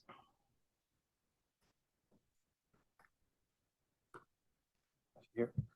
Nope. Rhea? Nope. Okay. Well, let's see. Let me see if I can look that up. Yes, so it's PL 17001. And it's for the design and construction of grade separation at Palo Alto Ave on the Caltrain rail corridor. So, you know, it's, I get that it can be a placeholder that we can reallocate that money to Churchill or something. Well, it shouldn't be a placeholder because there has been a policy position by the council that has been unchanged, and I don't see it changing, that we are not pursuing Palo Alto Avenue at all for the foreseeable future. So, yeah. I believe Ms. Lowe is online. Go ahead. You don't have to be recognized. Go ahead. Unless you're not a panelist. I don't see her there. Yeah, she's on Zoom. 2 million, 2 million, 1 million for 27, 28, 29. Also know we have pending the issues associated with the bridge at San Francisco Creek.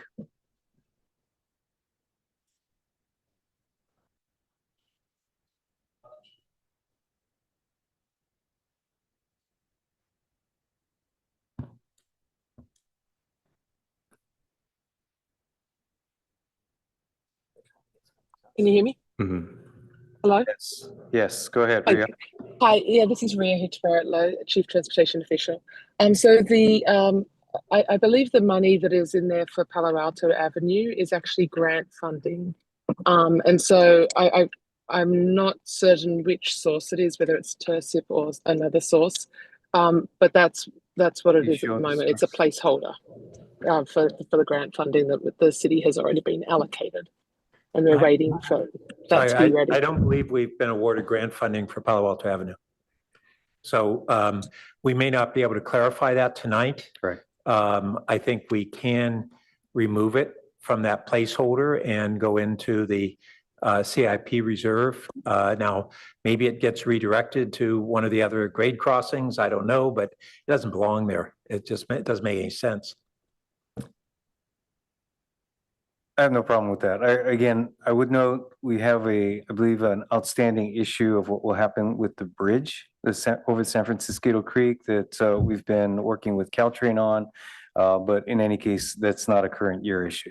Well, and that bridge is not a city replacement cost.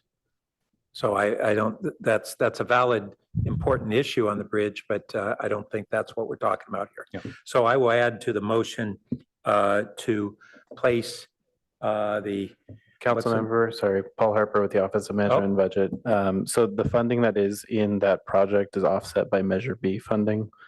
And so if we pull that money, we would need to reassign that Measure B funding towards other projects. Just clarifying. Well, it's actually, don't we pull from our share of the Measure B funding as we make requests to VTA. So we can either put it back into our pool or we could reassign it to another grade crossing. I don't think it matters. Yeah. That was my understanding as well. So what, I'll just remove PL 17001 from the capital plan and direct staff to either place it into the capital reserve or another high priority grade crossing if needed. I don't think we can decide tonight the right mechanism. I'll defer to staff on what to do with that. All I know is it doesn't belong on Palo Alto Avenue. Okay. I'm good with that. Okay, next up is Councilmember Stone. 1 minute, can we see if the city clerk can type that last or most recent edit, please? Let's take a moment there.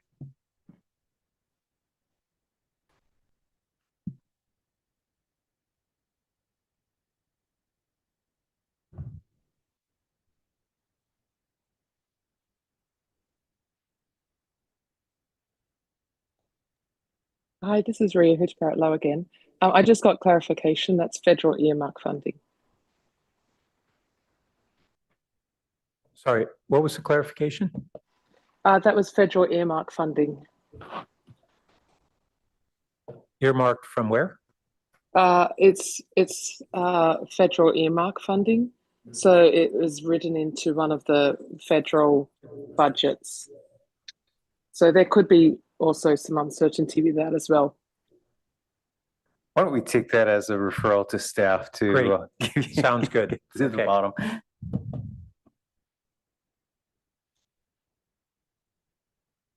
So are you okay with that bullet point as written? I'll go work Staff? with the clerk on, oh, yeah. Actually, I think we're requesting, rather than to remove it from funding, that we refer to staff a report on the funding and appropriate use. Okay. That's okay with the maker? Okay. Councilmember. Thank you. So there's a question for staff on the Foothill Park partial program being referred to the PRC. I'm concerned because I'm hearing from staff, this is a safety issue. And now kind of at the dais, we're just deciding on the spot that this is an area to remove funding from. I don't have the expertise on this. I don't think any of us do, but we are hearing from staff, the ones who are on the ground observing safety concerns.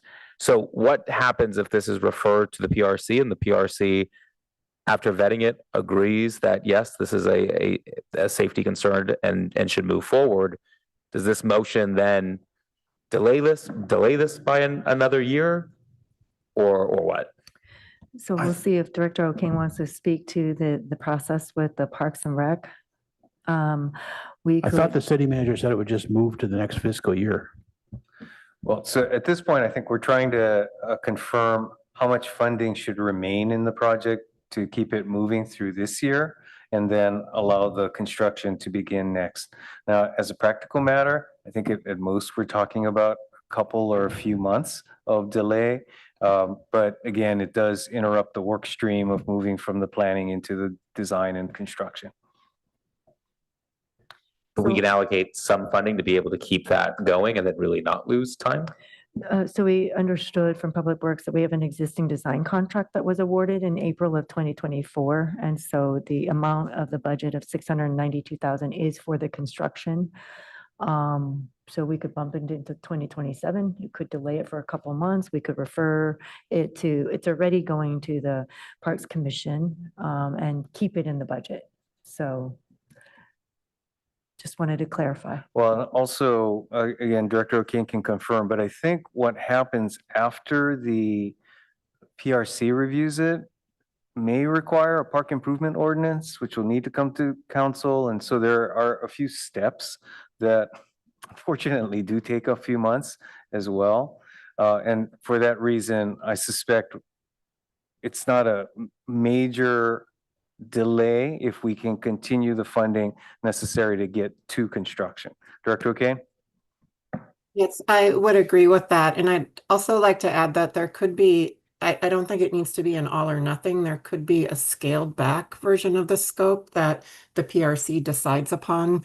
So I think we would prefer to wait till the PRC can weigh in on which elements of the scope with staff's incorporating staff's expertise who are actually on the ground in the preserve every day.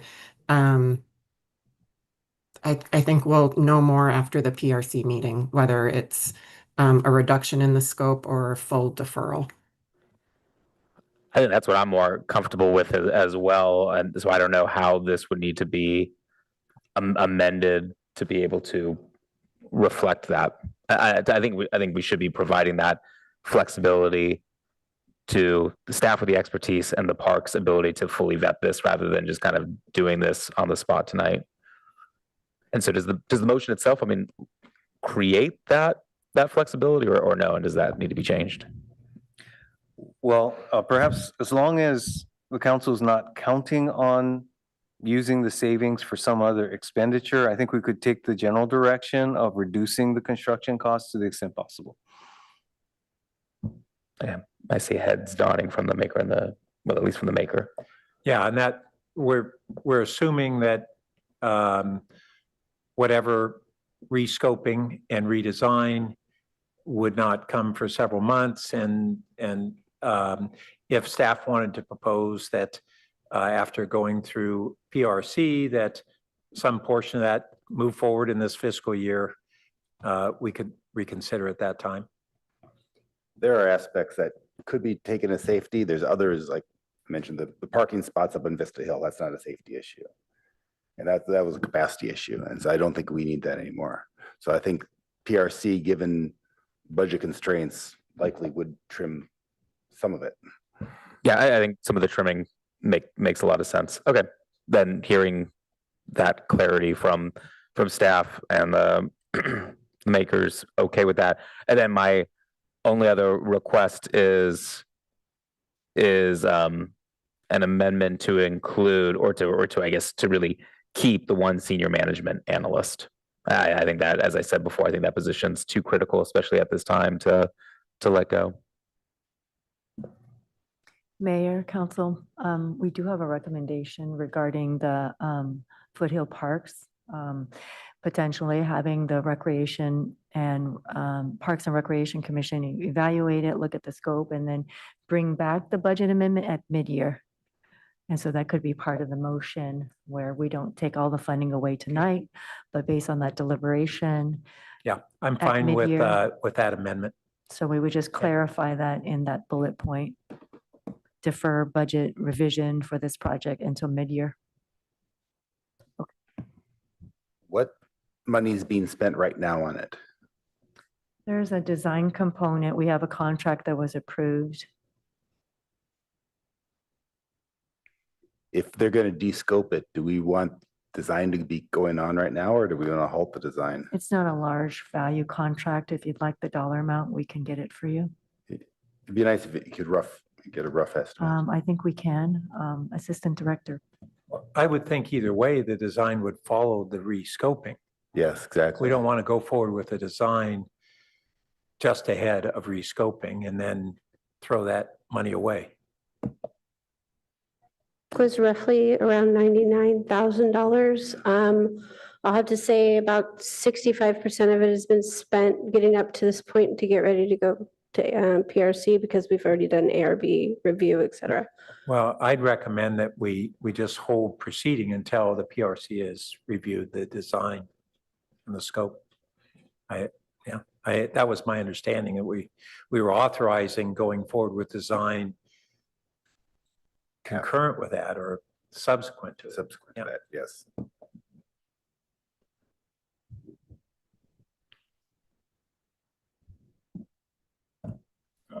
Okay, so yeah, now if we got that language sorted out, then we have this suggested amendment here that has to go back to the maker. of the one senior management analyst to retain that position. I would defer to colleagues on that. We reviewed it at Finance Committee, and we were told by staff that we were able to proceed without that, but I will leave it to colleagues to determine that rather than accept the amendment. Okay, well, let's take some more comments and then we may have to do a substitute motion then.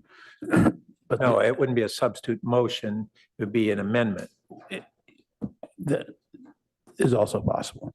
No, Councilmember it would Lithcott be Haynes? an amendment. Yeah.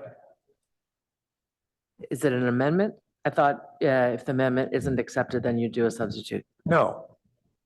An amendment is either accepted or it's proposed and voted on as an amendment. That's how it works. Speed this along. I'll offer it as an amendment to retain the one senior management analyst. Councilmember Lithcott Haynes, want to speak? Does an amendment have to be seconded? Yeah. I'll second it.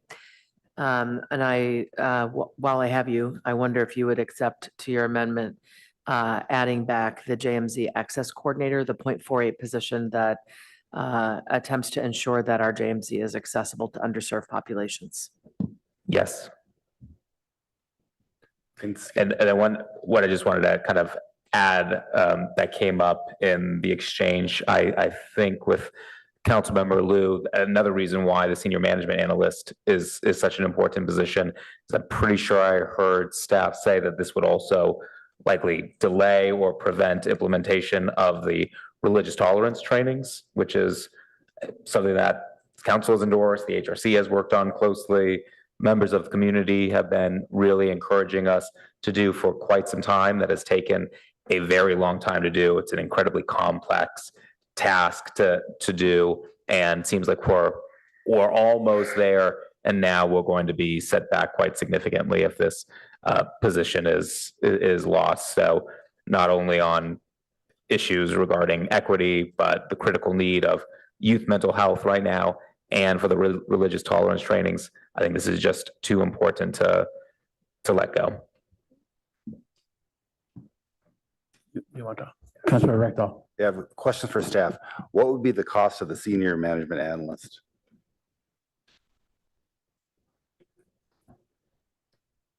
The senior management analyst position is $176,000. And can staff talk about the impact if that was cut? What would be the impact of that loss of that position?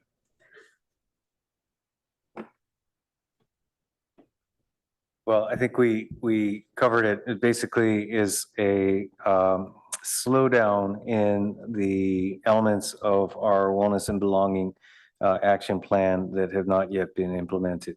I just for clarification, the religious tolerance training is moving. That's going to happen irrespective of this or not. That is correct. We've set the date for that as mid-October.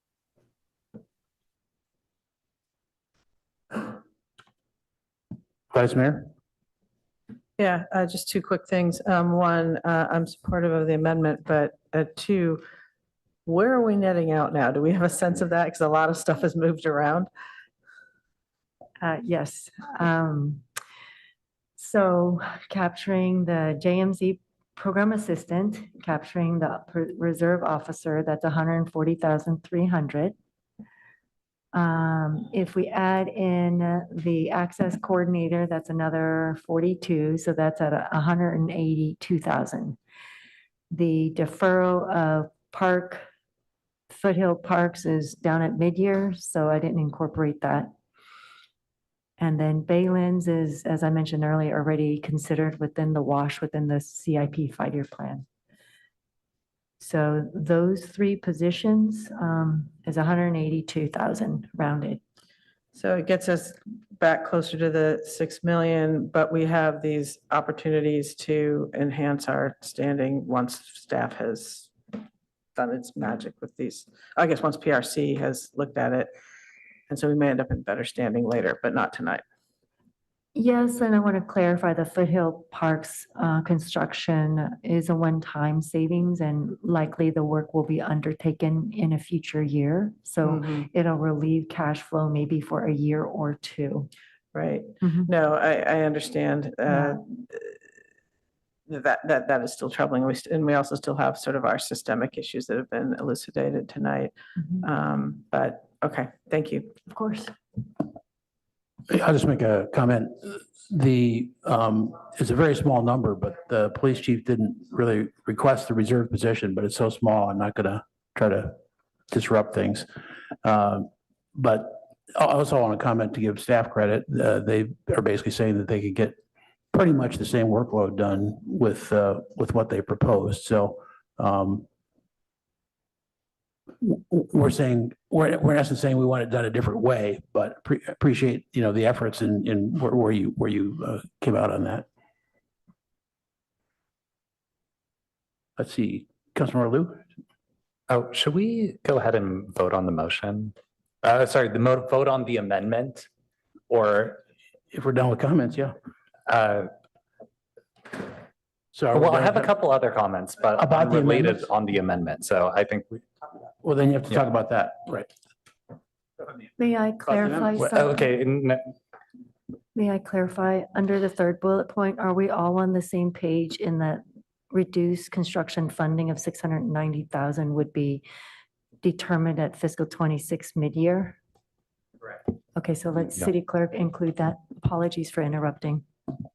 In my mind, I would want to pull it from the budget and maybe add it back in at mid-year, as opposed to considering pulling it at mid-year. What was your intention to pull it from this year's budget and perhaps add it back in a reduced amount at mid-year? Yeah, what's the right wording? We're going to reconsider it at mid-year under presumably a revised scope. I think we'd suggest leaving it as is for the time being and making one change rather than removing and then potentially bringing it back. And I'd be remiss if I didn't take the microphone and remind you, you have another item that is critical tonight. And am I up to speak or not? Oh. George was going to ask questions about the amendment. Okay, all right, okay. Any other questions on the amendment? Yes. Well, it's related to the vice mayor's question of the context of the amendment in the context of the where we are on the budget. I just want to point out that the bullets 1 and 2 are expense add backs, but anticipated to be covered by reduced expenses or increased revenue. So what I understood on the reserve officer position is it reduces the cost of overtime, which and may even have a net savings. On the JMZ, our hope is that it'll have offsetting additional revenue. And those are the only ones that are in operating budget, and all the rest are in the capital.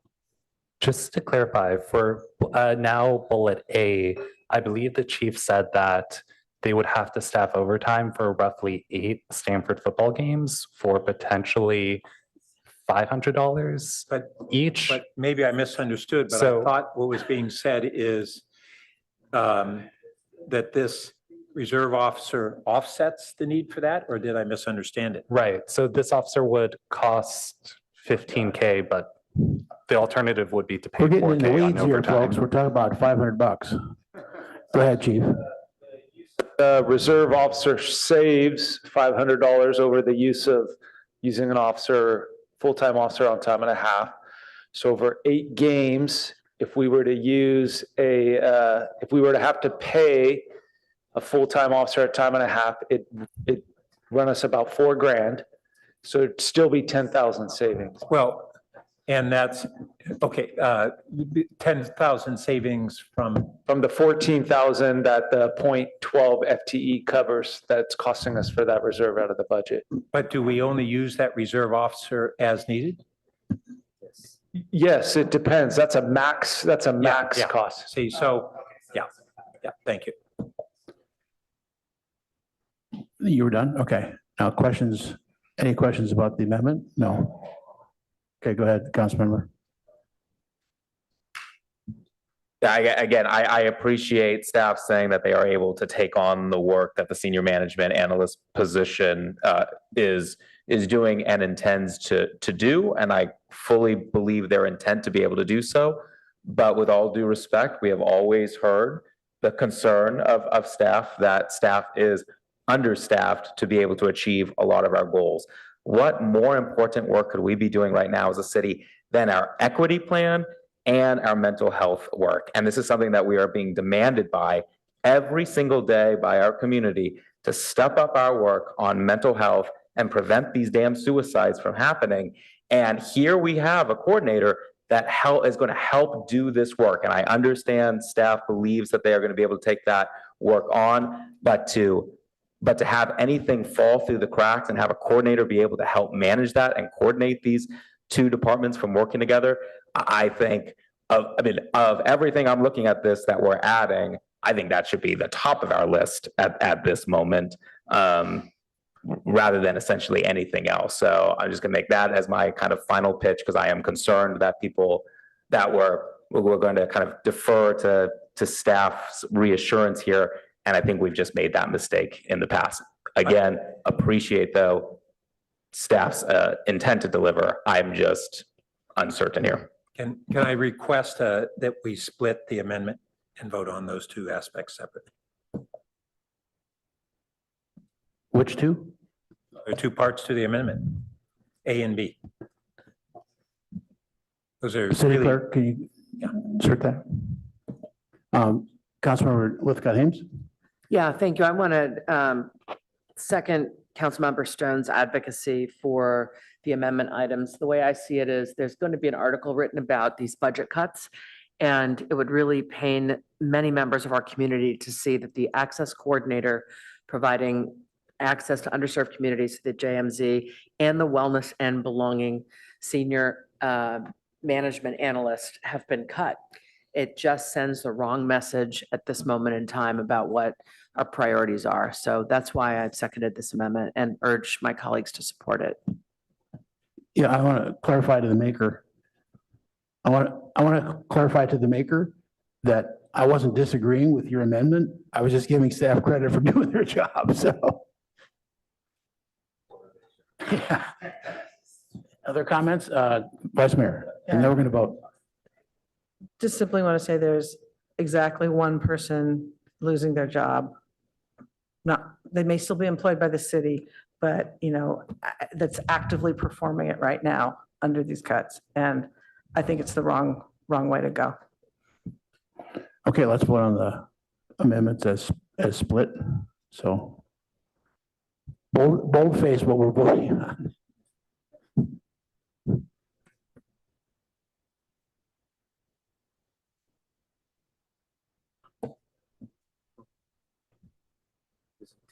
Okay, first amendment. All right, taking the vote on the First Amendment. Mayor Lowing, Yes. Councilmember Lou, Yes. Councilmember Burt, yes. Councilmember Rectal, Yes. Councilmember Stone, Yes. Vice Mayor Vinker, Councilmember Lithcott-Hames. Amendment carries. We put this in right.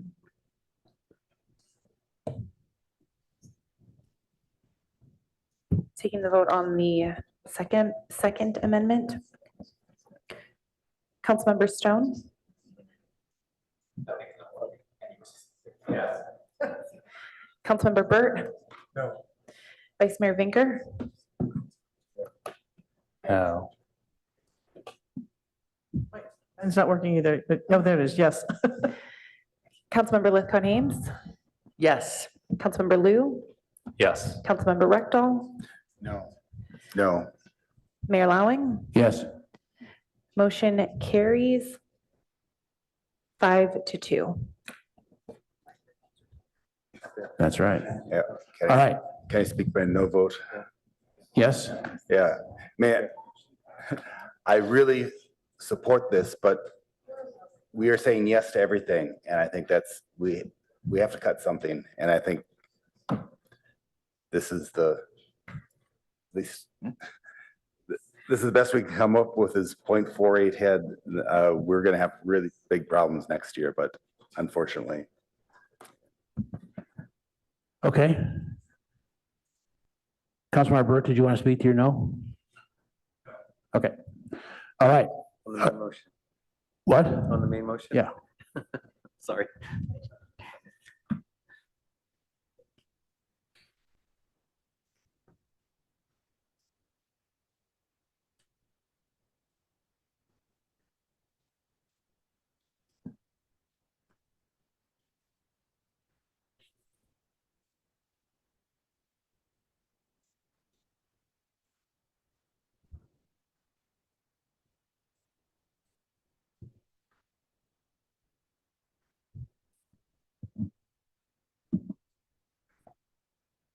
All right, this is the final motion with the 2 amendments incorporated as G and H.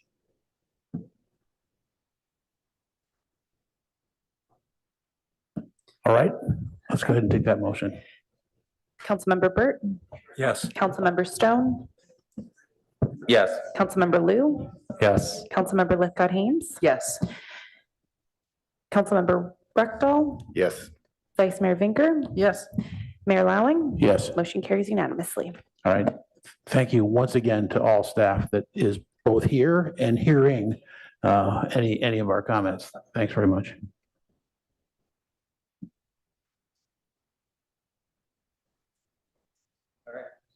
All right, next up. Okay.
All right.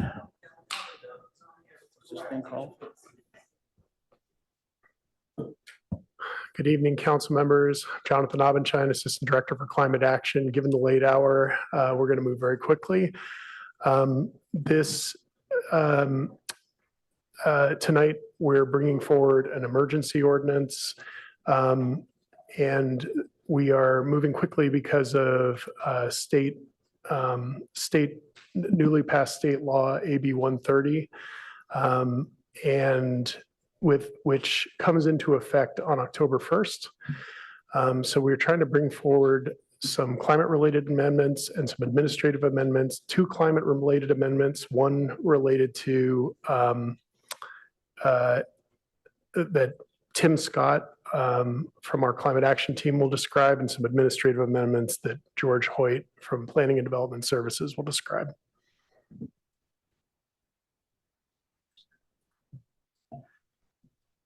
Good evening, Mayor, Vice Mayor, and Honorable Council. George Hoyt, Chief Building Official. Tonight, we will be bringing forward emergency ordinance to make minor but timely adjustments to the city's 2022 California Building Code local amendments located in Palo Alto Municipal Code 1604, which impact residential units. These amendments must be adopted and filed with the appropriate state agencies prior to September 30th, 2025. This will allow the city to readopt these amendments as part of the 2025 code update later this fall under the initial exemption that is allowed under SB 103. The first of the two amendments clarifies the certificate of occupancy is required and issued. When a certificate of occupancy is required and issued. The second clarifies definitions associated with calculating residential net and gross floor area and points to zoning code section 18.04030 for applicable projects. This amendment aligns with the city's current language adopted under ADU ordinance 5656 earlier this year. I'm happy to provide more details during the question period if helpful. I'll turn the presentation over to my colleague, Mr. Scott, to provide an overview of the energy and green building reach codes and details on the proposed 2025 reach code amendments. Thank you, George. Thank you, Council. Timothy Scott, Resource Planner, Utilities Department. As Jonathan mentioned, I'll be going quickly through these slides. If we could actually just start by jumping to slide 9, I'll get right to talking about the two proposed energy code amendments. The first one that we're seeing here, our time of replacement AC to heat pump requirement. Beginning in 2027, we require air conditioner replacement projects to either implement additional energy efficiency measures, including attic insulation and air sealing, or install a heat pump at the time of replacement upgrade of an AC unit. Note that this would, sorry, could we stay on that slide one more second? Thanks. Could you speak closer to the microphone, please? Yes, sorry. Note that this would not require the replacement of a gas furnace unit, but the heat pump is required to be sized to serve as the primary heating source for the home, and that we are delaying the effective date to 2027 to allow additional time to learn from Palo Alto HVAC incentive programs and other jurisdictions' AC to heat pump code implementation. Next slide, please. The other energy code amendment proposal is our flex path that requires remodel projects over the 1,000 square foot threshold to achieve 12 points by installing efficiency measures from a flexible list of energy related measures.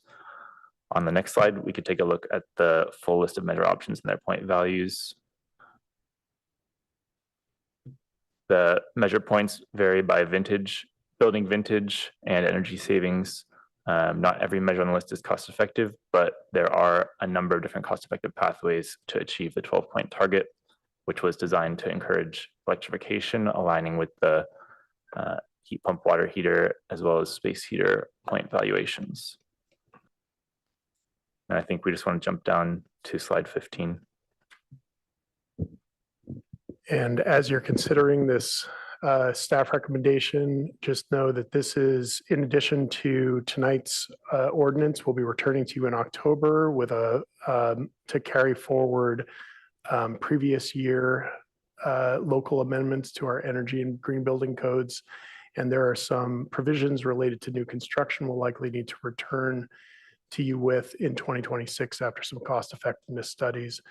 We held on these amendments and others, we visited the Climate Action Sustainability Committee in May, and again last Friday. We held 2 outreach meetings and 2 meetings with the Climate Action Working Group, and the feedback is summarized in the staff report. Well, and with a unanimous recommendation to approve from your Climate Action Sustainability Committee on Friday. Such fresh news, we didn't have a chance to put it in the staff report.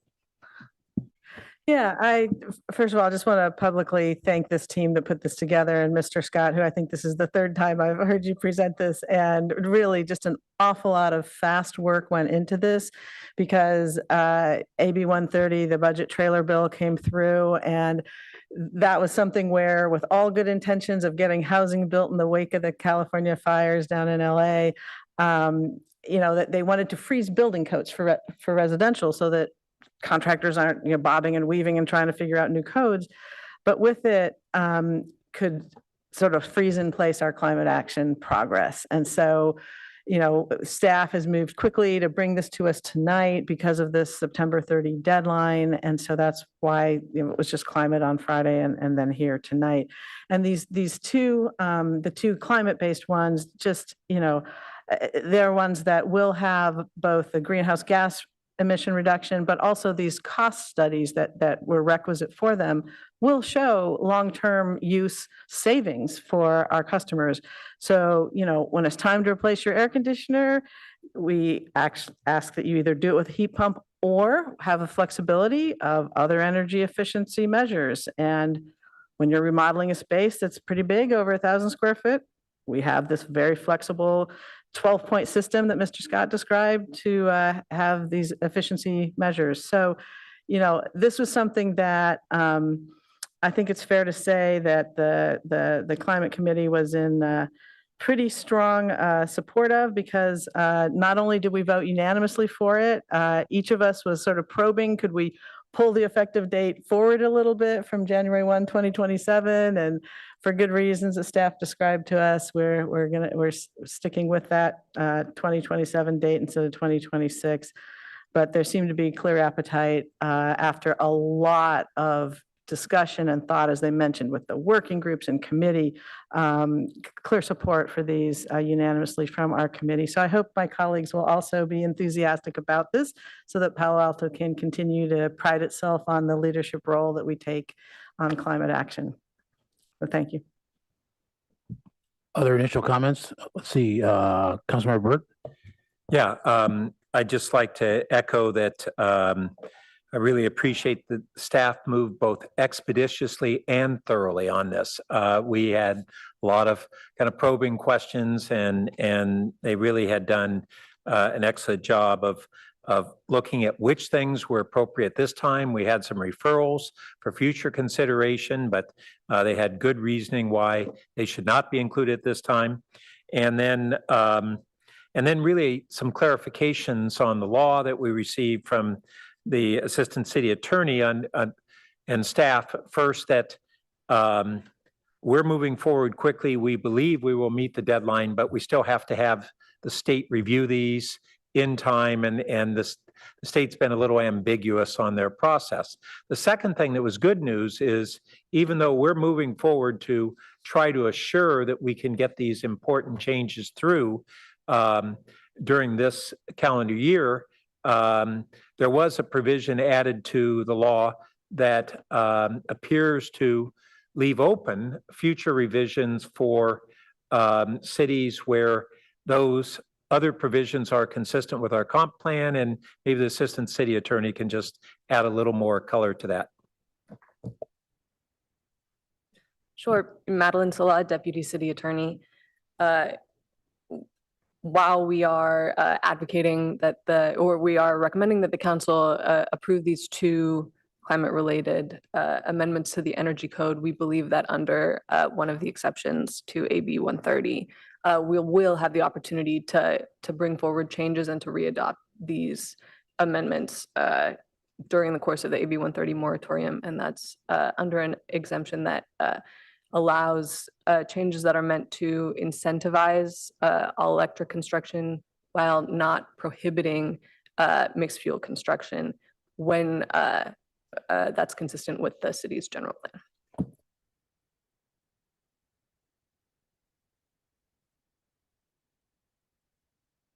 Okay, I don't see any other initial questions. Are there any public comments? We do have one request to speak.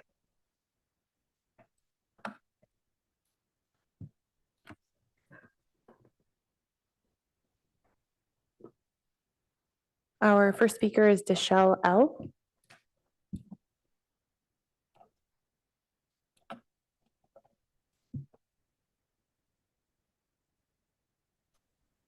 Hello, Mayor Lowing and Palo Alto City Council members. My name is Dashiell Leeds. I'm the Conservation Coordinator for the Sierra Club Loma Prieta chapter. We're in strong support of adopting the building codes tonight, and we hope that you proceed with the first reading tonight in line with the staff recommendation. Thank you so much to staff for preparing this language in time to meet the October 1st deadline, as we discussed, establishing AB 130 for residential building standards. Now council's leadership is urgently needed. Focusing for a moment on the air conditioning, the heat pump language, this is a really important policy for future-proofing Palo Alto, again, in line in anticipation with the implementation of Bay Area Air Quality Management District Appliance Rules 9.4 and 9.6. Fortunately, if Palo Alto residents replace their air conditioners with electric heat pumps, when those air conditioners stop working, then they'll no longer need to use their gas space heaters. They can instead take advantage of the vastly more efficient electric heat pump to heat and cool their homes. So every home with a heat pump is a home already prepared for a future where gas appliances are no longer sold. The decisions we make are not in a vacuum, and in adopting this code, Palo Alto would encourage other cities to adopt strong climate policies and signal to state legislatures and regional agencies that building electrification is still a climate priority for Bay Area cities. And these signals are really important. Climate policies are under attack at every level of government. Strong leadership is needed now, and we hope council rises to meet this moment tonight.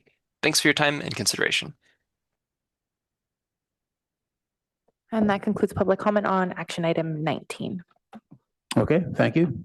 Back to the dais for further comments. Yeah, Vice Mayor? I'd like to move the staff recommendation. I'll second that. Any other discussions on the motion? All right, well, thanks to the Climate Action Committee for their unanimous recommendation that helped us along. All right, let's tee it up for a vote.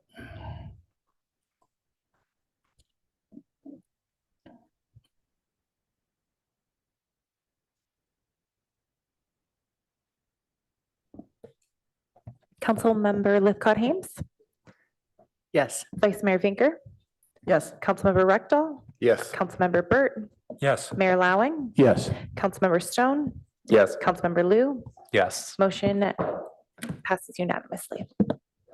Thank you, staff, for hanging in there with us and for all the work. That's right. All right, thank you.